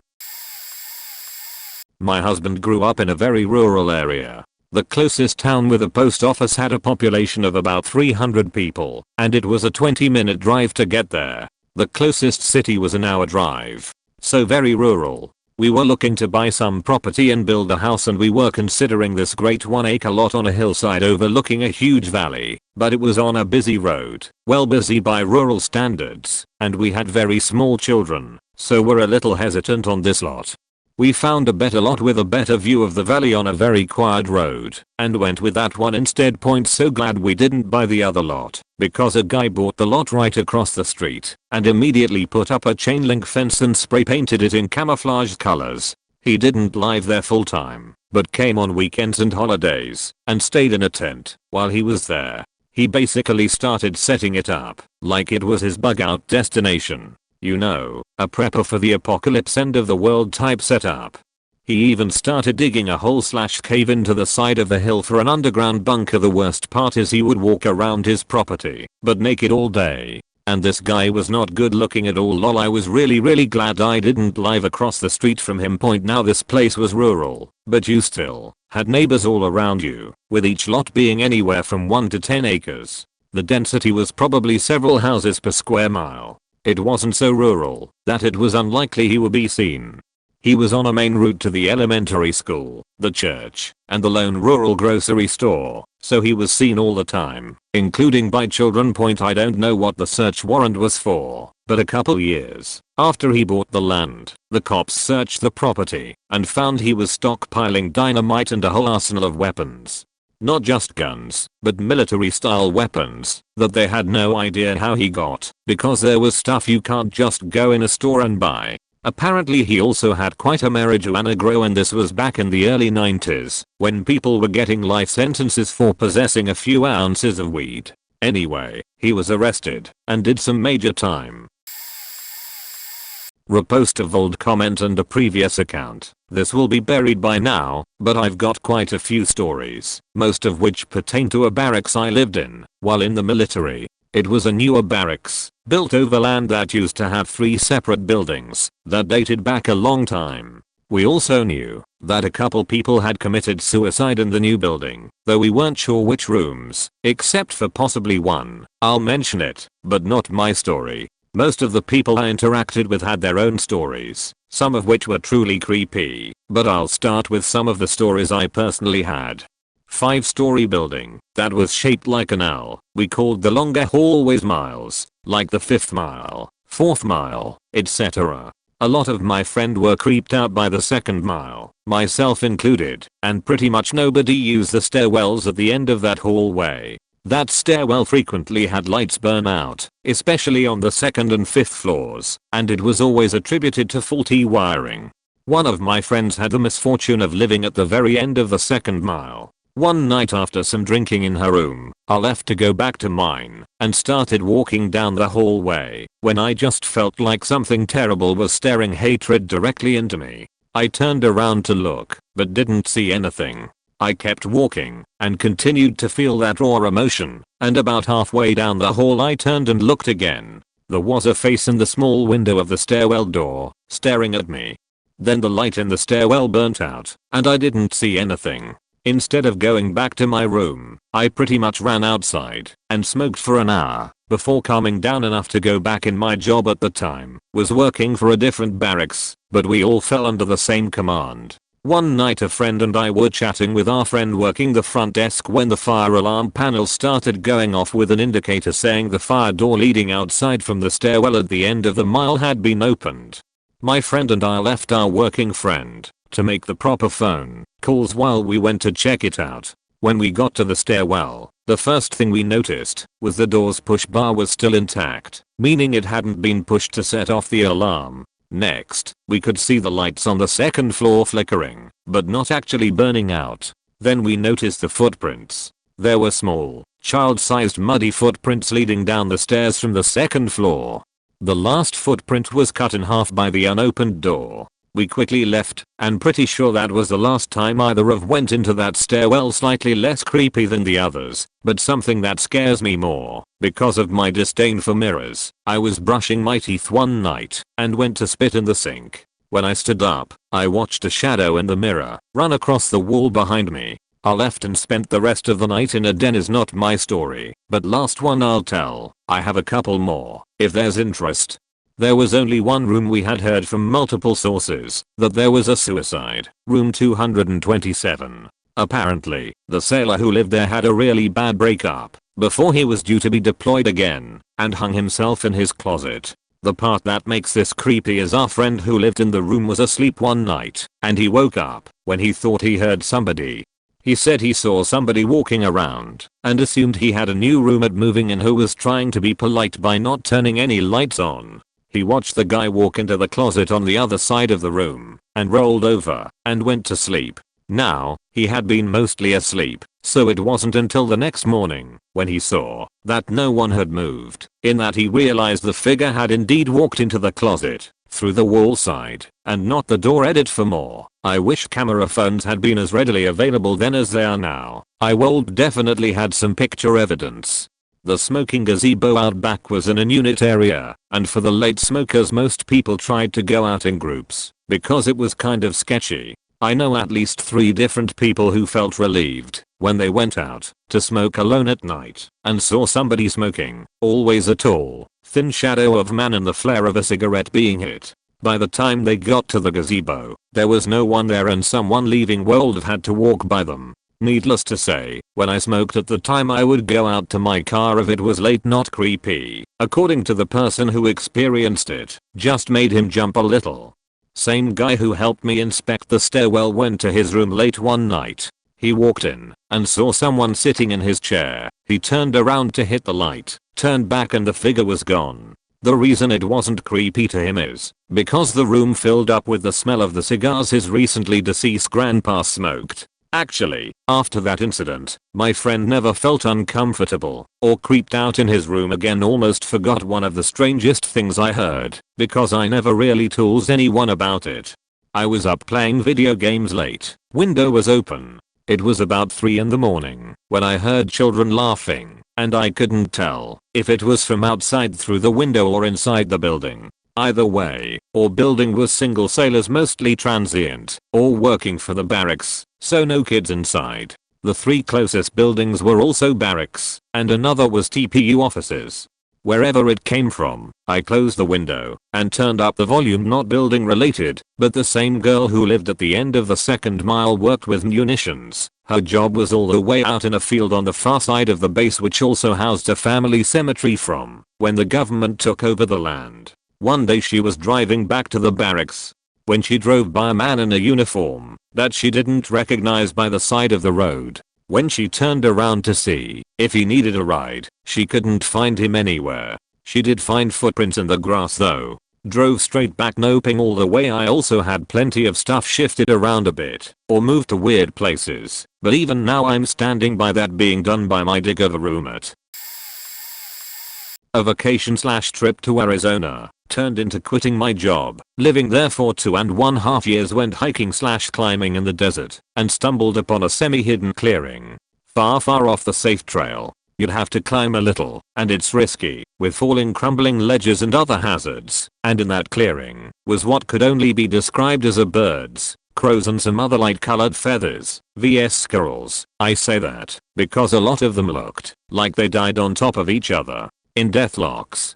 Like a war zone. Dead birds, dead squirrels, littered everywhere. Point, I'd like to say it was a larger predator, and this was his lair, but there was no evidence of anything larger than the dead battle animals, human or otherwise. Point, so I left, bewildered, and left confused. 6 to 7 months later, I decided to go back and bring my, at the time, girlfriend to the same off-path area. Point, it looked way overgrown since the last time, like no one human ever goes that exact way.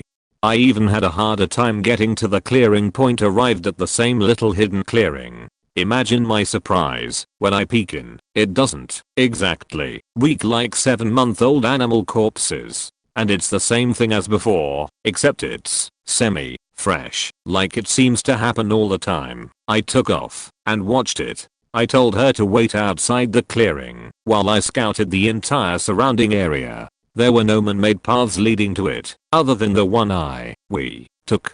The only animal that ever went there were the vultures circling and dropping in 10 minutes after we left. Point, but they only ate and cleaned up the area, not bring more bodies. I googled everything I could think of. Nothing. All the animals in this known area, nothing of this scale. Hoarding corpses. I moved back to my home state. Whenever this, somehow, comes up in conversation, people act like I was confused by what I saw. Like I didn't see it twice with my own eyes. It still bugs me that I don't know why that animal Royal Rumble goes down, and why they fight to the death, and why in such numbers. When I was in 7th grade, my best friend and I went to go hike and explore the hills next to our junior high. This was like a whole range of uninhabited hills on the outskirts of the valley where we lived. Point, after school, we go to my house and get a bottle of water and the 2 walking sticks we had picked out previously and head off to go start the hike. Point, the first hour of the hike is pretty uneventful. We just decided to hike through the steepest part of the highest hill and hang out on top. You could see from the hilltop that there was a path that walked along the ridgeline of the connecting hills, so we decided to see how far this would go. We walk along this path for about 20 minutes when we come upon a small pathway that breaks off into a bunch of bushes to the left. The bushes looked like they had been trimmed and the dirt had been brushed or something. I pointed out, and my friend and I start up the pathway. Point, we only walk about a minute when we both stop. In between the big 10-foot high bushes that we walked through, in front of us about 30 feet is a boulder, but on top of the boulder there is an old rusty no trespassing sign posted or propped up on top. At the bottom of the boulder, there were a bunch of like 1-inch tacks or spikes sticking up from the ground. We look at where we are standing, and there are those same tacks around us. I whisper my friend something along the lines of, dude, let's get the fuck out of here. We slowly start walking back to the main pathway, looking at the ground, so we don't step on some trap. We only walk for about 10 steps when we both stop. I don't know if my friend Jess saw it first or if I did, but through the hedge of bushes that were standing next to on our right looked to be a big scarecrow standing there. It was just on the other side of the bush. Jess pointed at it, and as quiet as we can we both leaned forward, looking through the bush. To make it out more pointers I pushed some branches aside and looked at it. I then realized that it was a man staring at us. I about sheet myself, and I touched my friend with my left arm and motioned to back up. The fear and terror I felt was indescribable. We both just slowly walked down the path, too scared to turn around. We walked about 15 or so feet when I finally got the courage and looked back, and right behind us was the big, bearded man staring at me as he followed us with a huge stick in his hand. I knew immediately that this was faking bad and whispered to my friend that on a count of 3 we both run for it. Before I could start counting, the man starting whispering, but loud, some crazy sounding sheet to us, and we both just booked it down the hill through the bushes. As I turned around at one point I saw the crazy bearded man running too, and looked to be throwing the stick/spear in our direction. Holy fuck, we ran the whole way down through all the bushes, boulders, snakes and whatever else was there. Took us only 10 minutes to get to the streets below. I didn't say anything to my parents. I thought I would get in trouble or something. I don't know. I found out later my friend told his mom and she called the sheriffs. I don't know if they ever found the guy or what his deal was. I'm just glad I'm alive. This is a story from my dad's friend. Let's call him Zane. So Zane went out to go mountain biking up in the Pacific Northwest. He was in a forest, mountainy and hilly region where there were tons of abandoned logging roads. After a day of biking he pulls off down into one of the old abandoned logging roads to spend the night in the small camper on the back of his truck. It sits in the bed. So the logging road goes way into the forest, and it has not been used since whenever they finished logging. So he's out in the middle of nowhere, where no people should be, and it's the middle of night. He's trying to sleep in his camper when he wakes up to what sounds like footsteps of some kind circling his truck. He gets out of the bed and moves over towards the window. He slowly grabs a cloth curtain and pulls it to see what's out there. When he pulls back the curtain shown by the moonlight, there's some bald guy with his face and hands pressed up against the window trying to peer into the camper. Zane jumps back immediately and is freaking out. He rummages through his drawer in the camper and finally finds his 9mm handgun. He unlocks the door and jumps out in his underwear ready to shoot this creepy guy. He sees the creepy dude and shouts, "Hey, who the hell are you?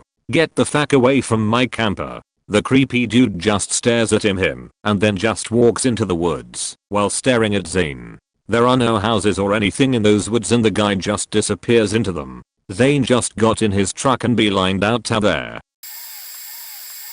Some friends and I were staying at a hostel in rural Japan. The hostel is on top of a mountain and surrounded by forest and swamp. Close street sign of life is a 7 to 11 about a mile from the base of the mountain point. After dusk, my buddy and I take a walk outside the hostel. As far as I knew, my friends and I were the only ones staying there. A dense, thick fog had rolled in, the thickest, most opaque fog I had ever seen in my life. We are walking down a path when suddenly, we see a faint light ahead of us. That was enough to make us both come to a halt. After all, everyone else from our group was back at the hostel, and as far as we knew, that was everyone on the property. Then, out from the fog, we hear a young woman's voice yell, "Tasakit, help." At this point, we are both wondering what the fuck, and judging the situation based on what little we could see, trying to decide whether or not to keep walking. A moment later, she calls out for help again. I'm actually so spooked at this point that I start crying a little bit, but I didn't let my friend see. We eventually decide after what felt like 5 long minutes, it was really probably more like 1 minute, to nut up and check out what was going on. I lagged behind my friend a little bit because I want with my whole body to hightail it in the opposite direction, but I don't want to leave her behind. We see a girl a little younger than us on the trail, shining her light into a pond of water. Having my gym is thoroughly rustled by now, I'm expecting to see some faked up sheet, but actually just see a hideous looking frog just chilling in the water. Nothing was wrong. Turns out she was calling out for help because she didn't know what the animal was and wanted to ask us about it.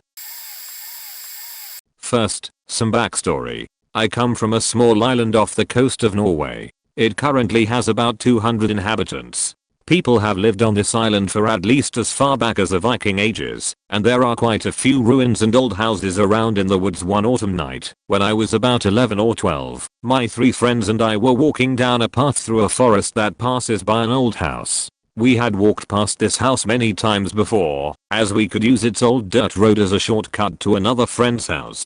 This is a small island, and everyone knows everyone many generations back, so we knew that an old lady had lived in that house, but she passed away about a decade before we were born. It's a small house with white paint flaking off, and the old fruit garden outside had grown so big that it looked like it was engulfing the house. The doors and windows were all intact, and in daylight it looks quite pretty.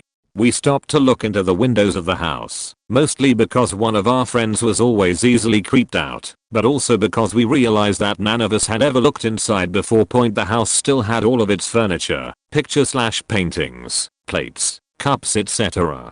It was like a time capsule in there. We could see an old radio, a sofa and a rocking chair in the living room, and in the window was a porcelain cat facing outwards.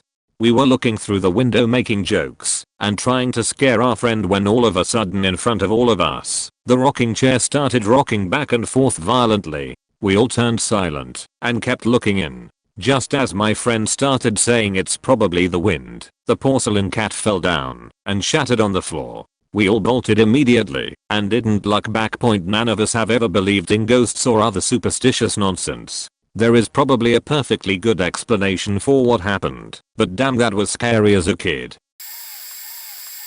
My parents bought this lovely house very remote up the top of the hill. Old but very reasonably priced for the size. Had this lovely garden and a beautiful long hallway between the bedroom and the living room. What made it lovely was the long glass window running the whole length of the hallway. There was a beautiful little waterfall pond and stairs leading down to the rest of the sunken garden. Absolutely breathtaking. In the daylight. During the night we would never glance out that window. We would briskly walk down the hall, careful never to look into the garden. Some nights I confess I ran from one end of the hall to the other. To make matters worse, the house had electrical problems, specifically with the lighting. Where, you ask? Yep. In the hallway. There was a reason we never looked out. Because if we did, our glances would often be met by the boy. The thing about the boy was this: we'd never talked about it. We all pretended we weren't scared of the hallway at night. So there was no shared delusion. I had thought I was crazy, so didn't tell my sisters he had dark sunken eyes and wet greasy hair. I could never get a good look at him. Only out the corner of my eye. The horrifying thing about him was he had a deep hollow socket where one of his eyes should be, always his left eye. One day, being a intrusive little brother, I read my sister's diary. I shit you not. The descriptions matched to a T. The very next night, instead of running, when I glimpsed the boy, I tried to look closer. This time I saw him clearly. He was hovering above the steps in the garden. His gruesome void of a left eye seemed to peer into my soul.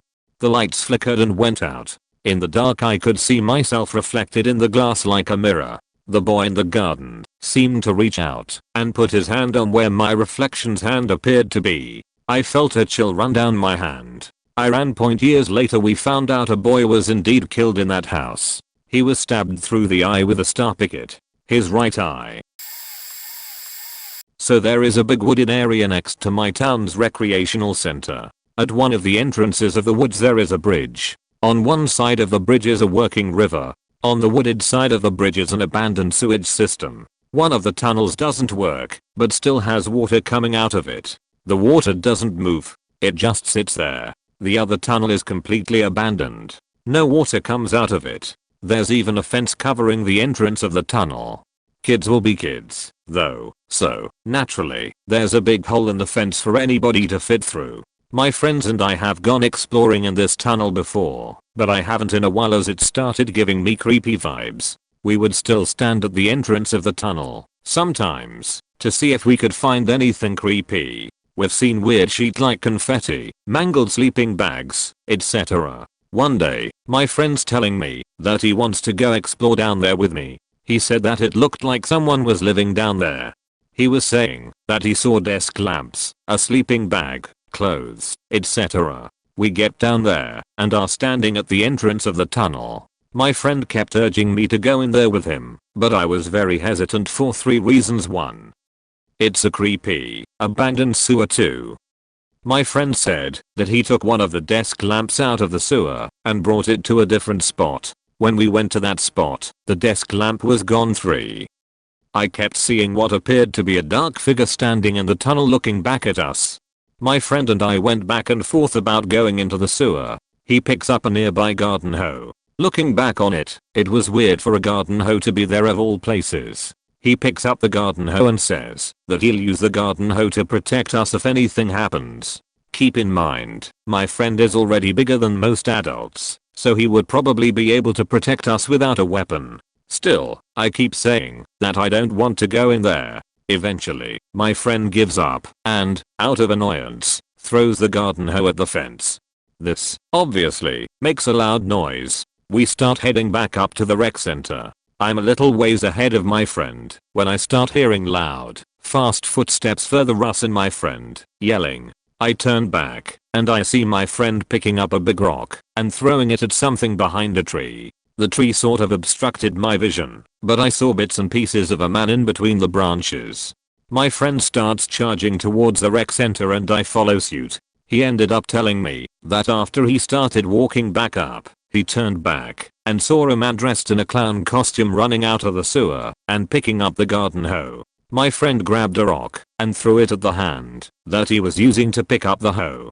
He just barely hit the guy's hand and the guy pulled his hand back in pain. That was when my friend started running back up to the rec center. The creepy clown in the sewer would explain the confetti we found in there. We came to the conclusion that some homeless junkie lives in there and he likes to dress up as a clown and scare all the children that come near his sewer. We have not gone near that sewer ever since. 7 years ago I went on holiday to Devon Cliffs, England, with my family plus cousins. We decided to have an adventure. We climbed down a fairly steep cliff face onto the beach below. After 15 minutes on this small empty beach, 100 m's long tied pretty close, I decided to have a look around the cliff face. To my surprise, I found a cave. I called my brother and 3 cousins over, and we all agreed to go in. The tide was still a good 15 m's out at this point. We spent 4 to 5 minutes walking slowly into the cave until, at the bottom of the cave in the corner, we saw an old wooden cross with what looked like bird feathers, chained something hanging of it. Didn't get too close. Of course the word voodoo came out pretty fast. I was 14 at the time. I tried to avoid those kinds of ideas considering how creepy that stuff is, but my cousins were in their mid to late teens. One of my cousins took an open objection to the idea of voodoo and loudly mocked the idea. This seemed to change the vibe atmosphere in a very weird way shortly after. Only being in the cave for 10 minutes we could hear water start filling the cave. Surprised as we were, we decided to make a fast exit and climb up the cliff face away from the fast approaching water. We all but one made it up, and as we were waiting for my cousin, the one who mocked the weird witchcraft thing, my other cousin decided to randomly throw a little stone off another part of the cliff, completely different direction. Somehow this little stone, on a pretty still day, managed to curve a sharp 90 degrees and hit my cousin in the forehead, giving him a pretty nasty gash, but worst still, very nearly causing him to fall down the cliff face. Not seen, but experienced. I grew up in the Adirondacks, and every year a few people go missing in the woods. The news always makes it sound so creepy that these people disappeared without a trace into the wild of the mountains. Not necessarily hikers, even, but just people out for a walk who never return. For example, in high school my friend Wesley walked up a mountain trail in the snow and drew smiley faces in the snow up the path. He was never seen again. I moved away after high school, but come up often to visit. One year we were driving for Winter Carnival and stopped on a back road to take a piss because we were miles from any town. I walked a fair way into the trees off the road and let myself go, but while I was pissing I stared out into the woods. It was beautiful. The snow was so clean and undisturbed. It looked so inviting. And so in my sneakers, jeans, and hoodie I started walking through the Shanghai snow. I don't have any idea why I was walking further, but I felt absolutely pulled into the woods. I could hear my wife and sister calling to me, but I kept walking. When my brother-in-law finally came jogging up to me, he grabbed my shoulder and told me to come back to the car. We had to get going. My heart started racing, and I could feel it in my ears. I felt like I had just been wrenched out of bed by an obnoxious alarm clock. I didn't even realize how far I had walked out until we were going back to the car. Everyone asked me where the hell I was going, but I had no idea. Sometimes I wonder if this is what happens to those who get lost out there. They just get pulled into the wild. I was hiking the John Mu Trail. I started up a long set of switchbacks as the sun was going down. It was so damn hot that I decided to do any major climbs at night or in the early morning. It would turn into one of the longest nights of my life. I climbed switchback after switchback on my way to Evolution Valley. The sweat poured from my back, and I would take these slow breaks where I'd let my heart stop racing. I was alone and eating sealed envelope packets of tuna for dinner. Those things are smelly. It wasn't foggy, but it was a bit hazy due to fires in the area. My headlamp was easily diffused because of the haze. I could only see 20 to 25 yards ahead of me on 200 to 300 yard switchbacks. I heard some rustling at one point up the hill. I had trekking poles and a tiny little pocket knife. I'm 6'5" and not much scares me. I've been close to a few black bear before, but most of them are small and easy to scare off. That was in the daytime. This was a near pitch black night with a sheety diffused headlamp to help. I yell out, "Go bear." This is not because bears speak English, but it's an old backpacking trick. 1. Speak a language so the bear knows you're human. 2. Let the people around you know you're worried about bears. 3. Go bear is easy to yell and carries pretty far in the woods. I yell go bear every switchback. I'm running out of water. The rustling has stopped. My back is drenched with sweat. I'm tired. It's late. All I want to do is stop. There's nothing but manzanita on both sides of the trail. Such a shitty bushwhack manzanita. I look for a flat place on the trail. Nothing's flat. Nothing. I keep hiking. I hear rustling again. What the fuck? Adrenaline rush. Nothing. I yell go bear as loud as I faking can. Nothing. I keep going. I start counting my steps. I hate this faking stupid hike. Slow methodical steps. So much sweat. So hot, yet so cold. I'm on the edge of this trail, and there's an iceberg rock to sit on. I sit down and make this horrible sore back groan. Rustling. I jump up like a scared gazelle. Go bear. Go bear. Go faking bear. Rustle. Crash. Crash. Close crash. It sounds like there's a faking avalanche of manzanita all around me, and whoosh. A hint or brown or black or brown flies by me downhill at what I swear was 60 miles per hour. I'm sure it was further away, but in that moment it felt close enough to touch. My adrenal glands empty into my bloodstream, and I sprint up the mountain. It was 3 switchbacks until I stopped running, and probably 20 minutes before my heart calmed down. To this day, I don't know if it was a bear or a giant faking deer. I will say this, it was a moment of truly living. Being completely faking afraid, and it was real. One of the best moments of my life, because I will always remember that night in intense faking detail. Being alive is pretty great. Back in the day, my cousin and I used to go on trips on a quad bike. It was always a lot of fun. We see animals near the woods and old abandoned buildings. Once we were heading down a road and we saw an overpass. When we got closer, we saw 2 black cars underneath, and a few guys in black suits. We stopped to see what they were doing. One of them opened the door of a car and dragged out a man. Looked like he was bloodied, but it was pretty far away, so don't quote me on that. And a few other guys took him and put him in the other car. Then they said a few things, exchanged something in a briefcase, then everyone got back into their cars. At this point we were pretty scared and decided to head back as quickly as we can. We stopped near some trees when we heard their car coming. That 1 second, when our eyes met with the men in the car, it felt like minutes. We quickly went back to our parents. Also, once we were biking through a wooded area on a road when my cousin stopped for some reason. He said he saw something in front of us. Turns out there was some fishing line tied to a tree on each side of the road. Probably some locals had enough of dirt bikers going off the road and wanted to punish them, I guess. Still pretty scary. If you go in a high enough speed, that line could do some pretty bad damage. Not as scary as some of the other stories on here, but still creepy. Last October, my girlfriend and I visited Joshua Tree, but did so with very little planning. We stayed to watch the sunset in the park, but it was out of campsites, so we went to go find BLM land outside the park to stay for the night.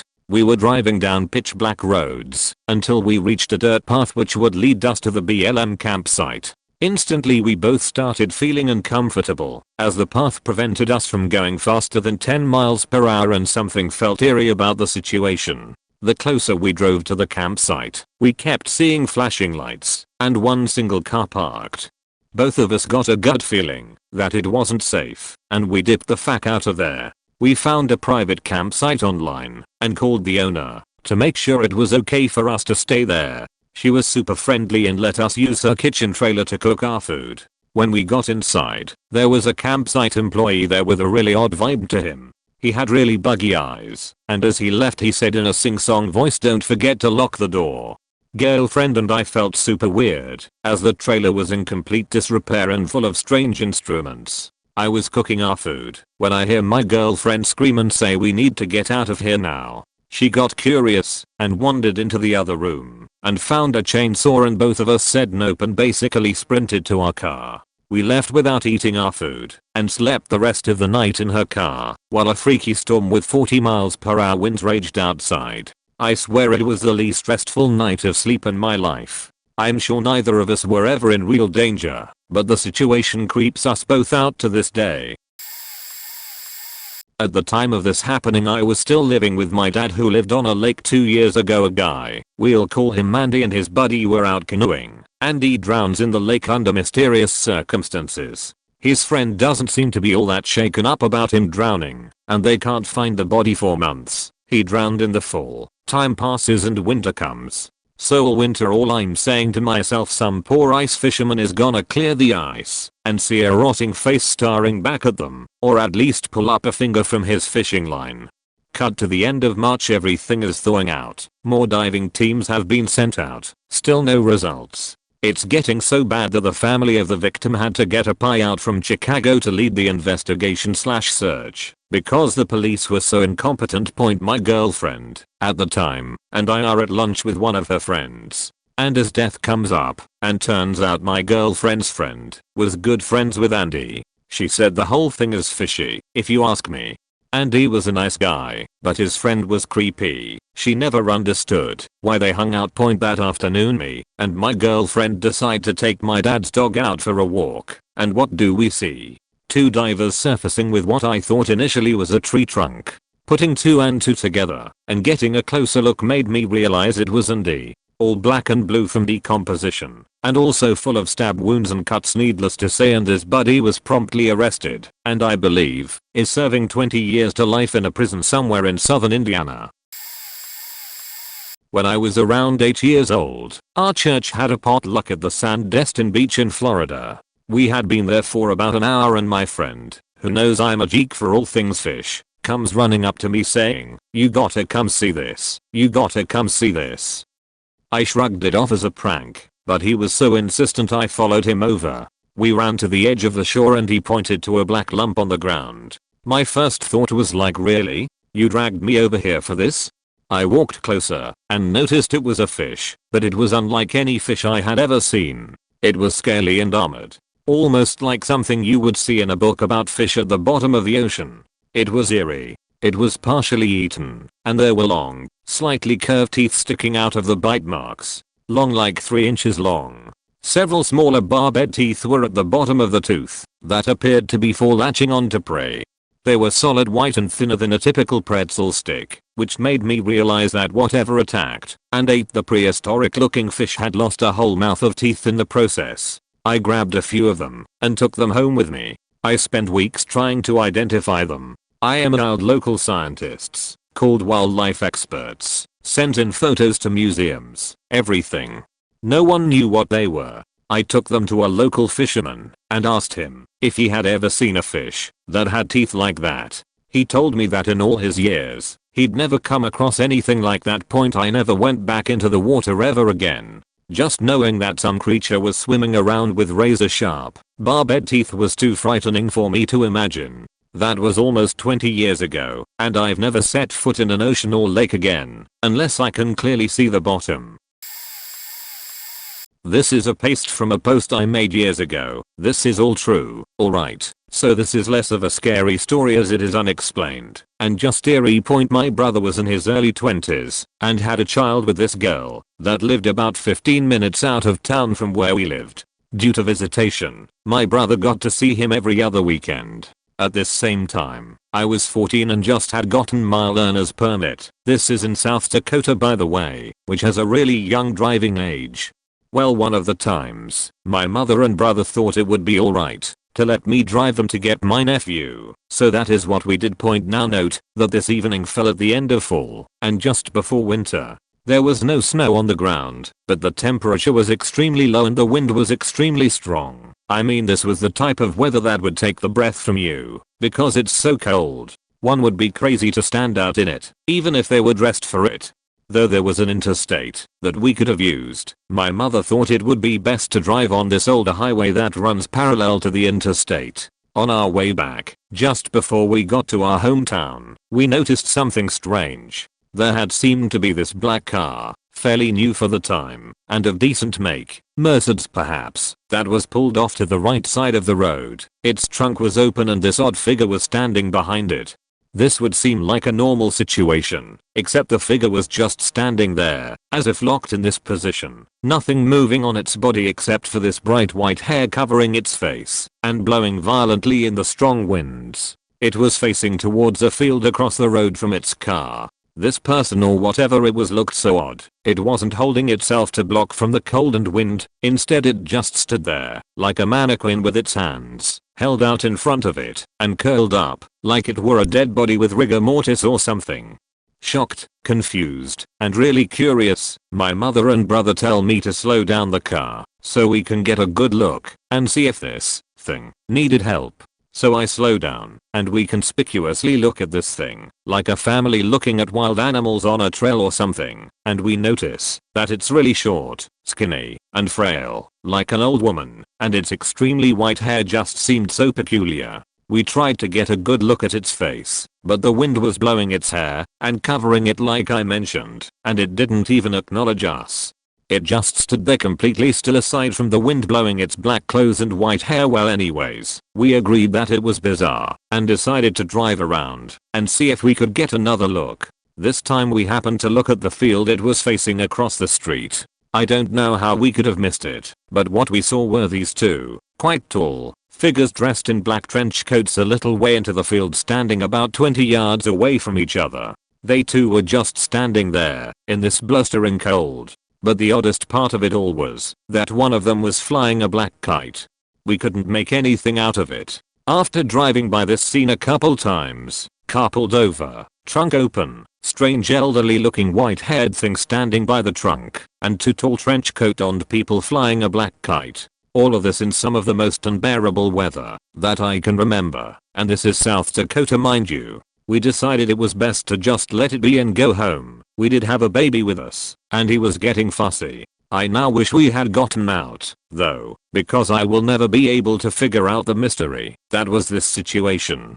So if you've read this far, does anyone have a clue of what this could have been? After reading The Mothman Prophecies by John Keel, there was a mention of the fabled Men in Black, and the way it was mentioned made me think of this event. In the book The Men in Black, not the Will Smith kind, but the kind they are based after, and way more creepy, are described as traveling in threes and a short white-haired person is usually the one leading it, pretty close to what we saw that night. This was probably the oddest event of my life. Edit. TLDR, I think my family and I had an encounter with the Men in Black in the back roads of South Dakota.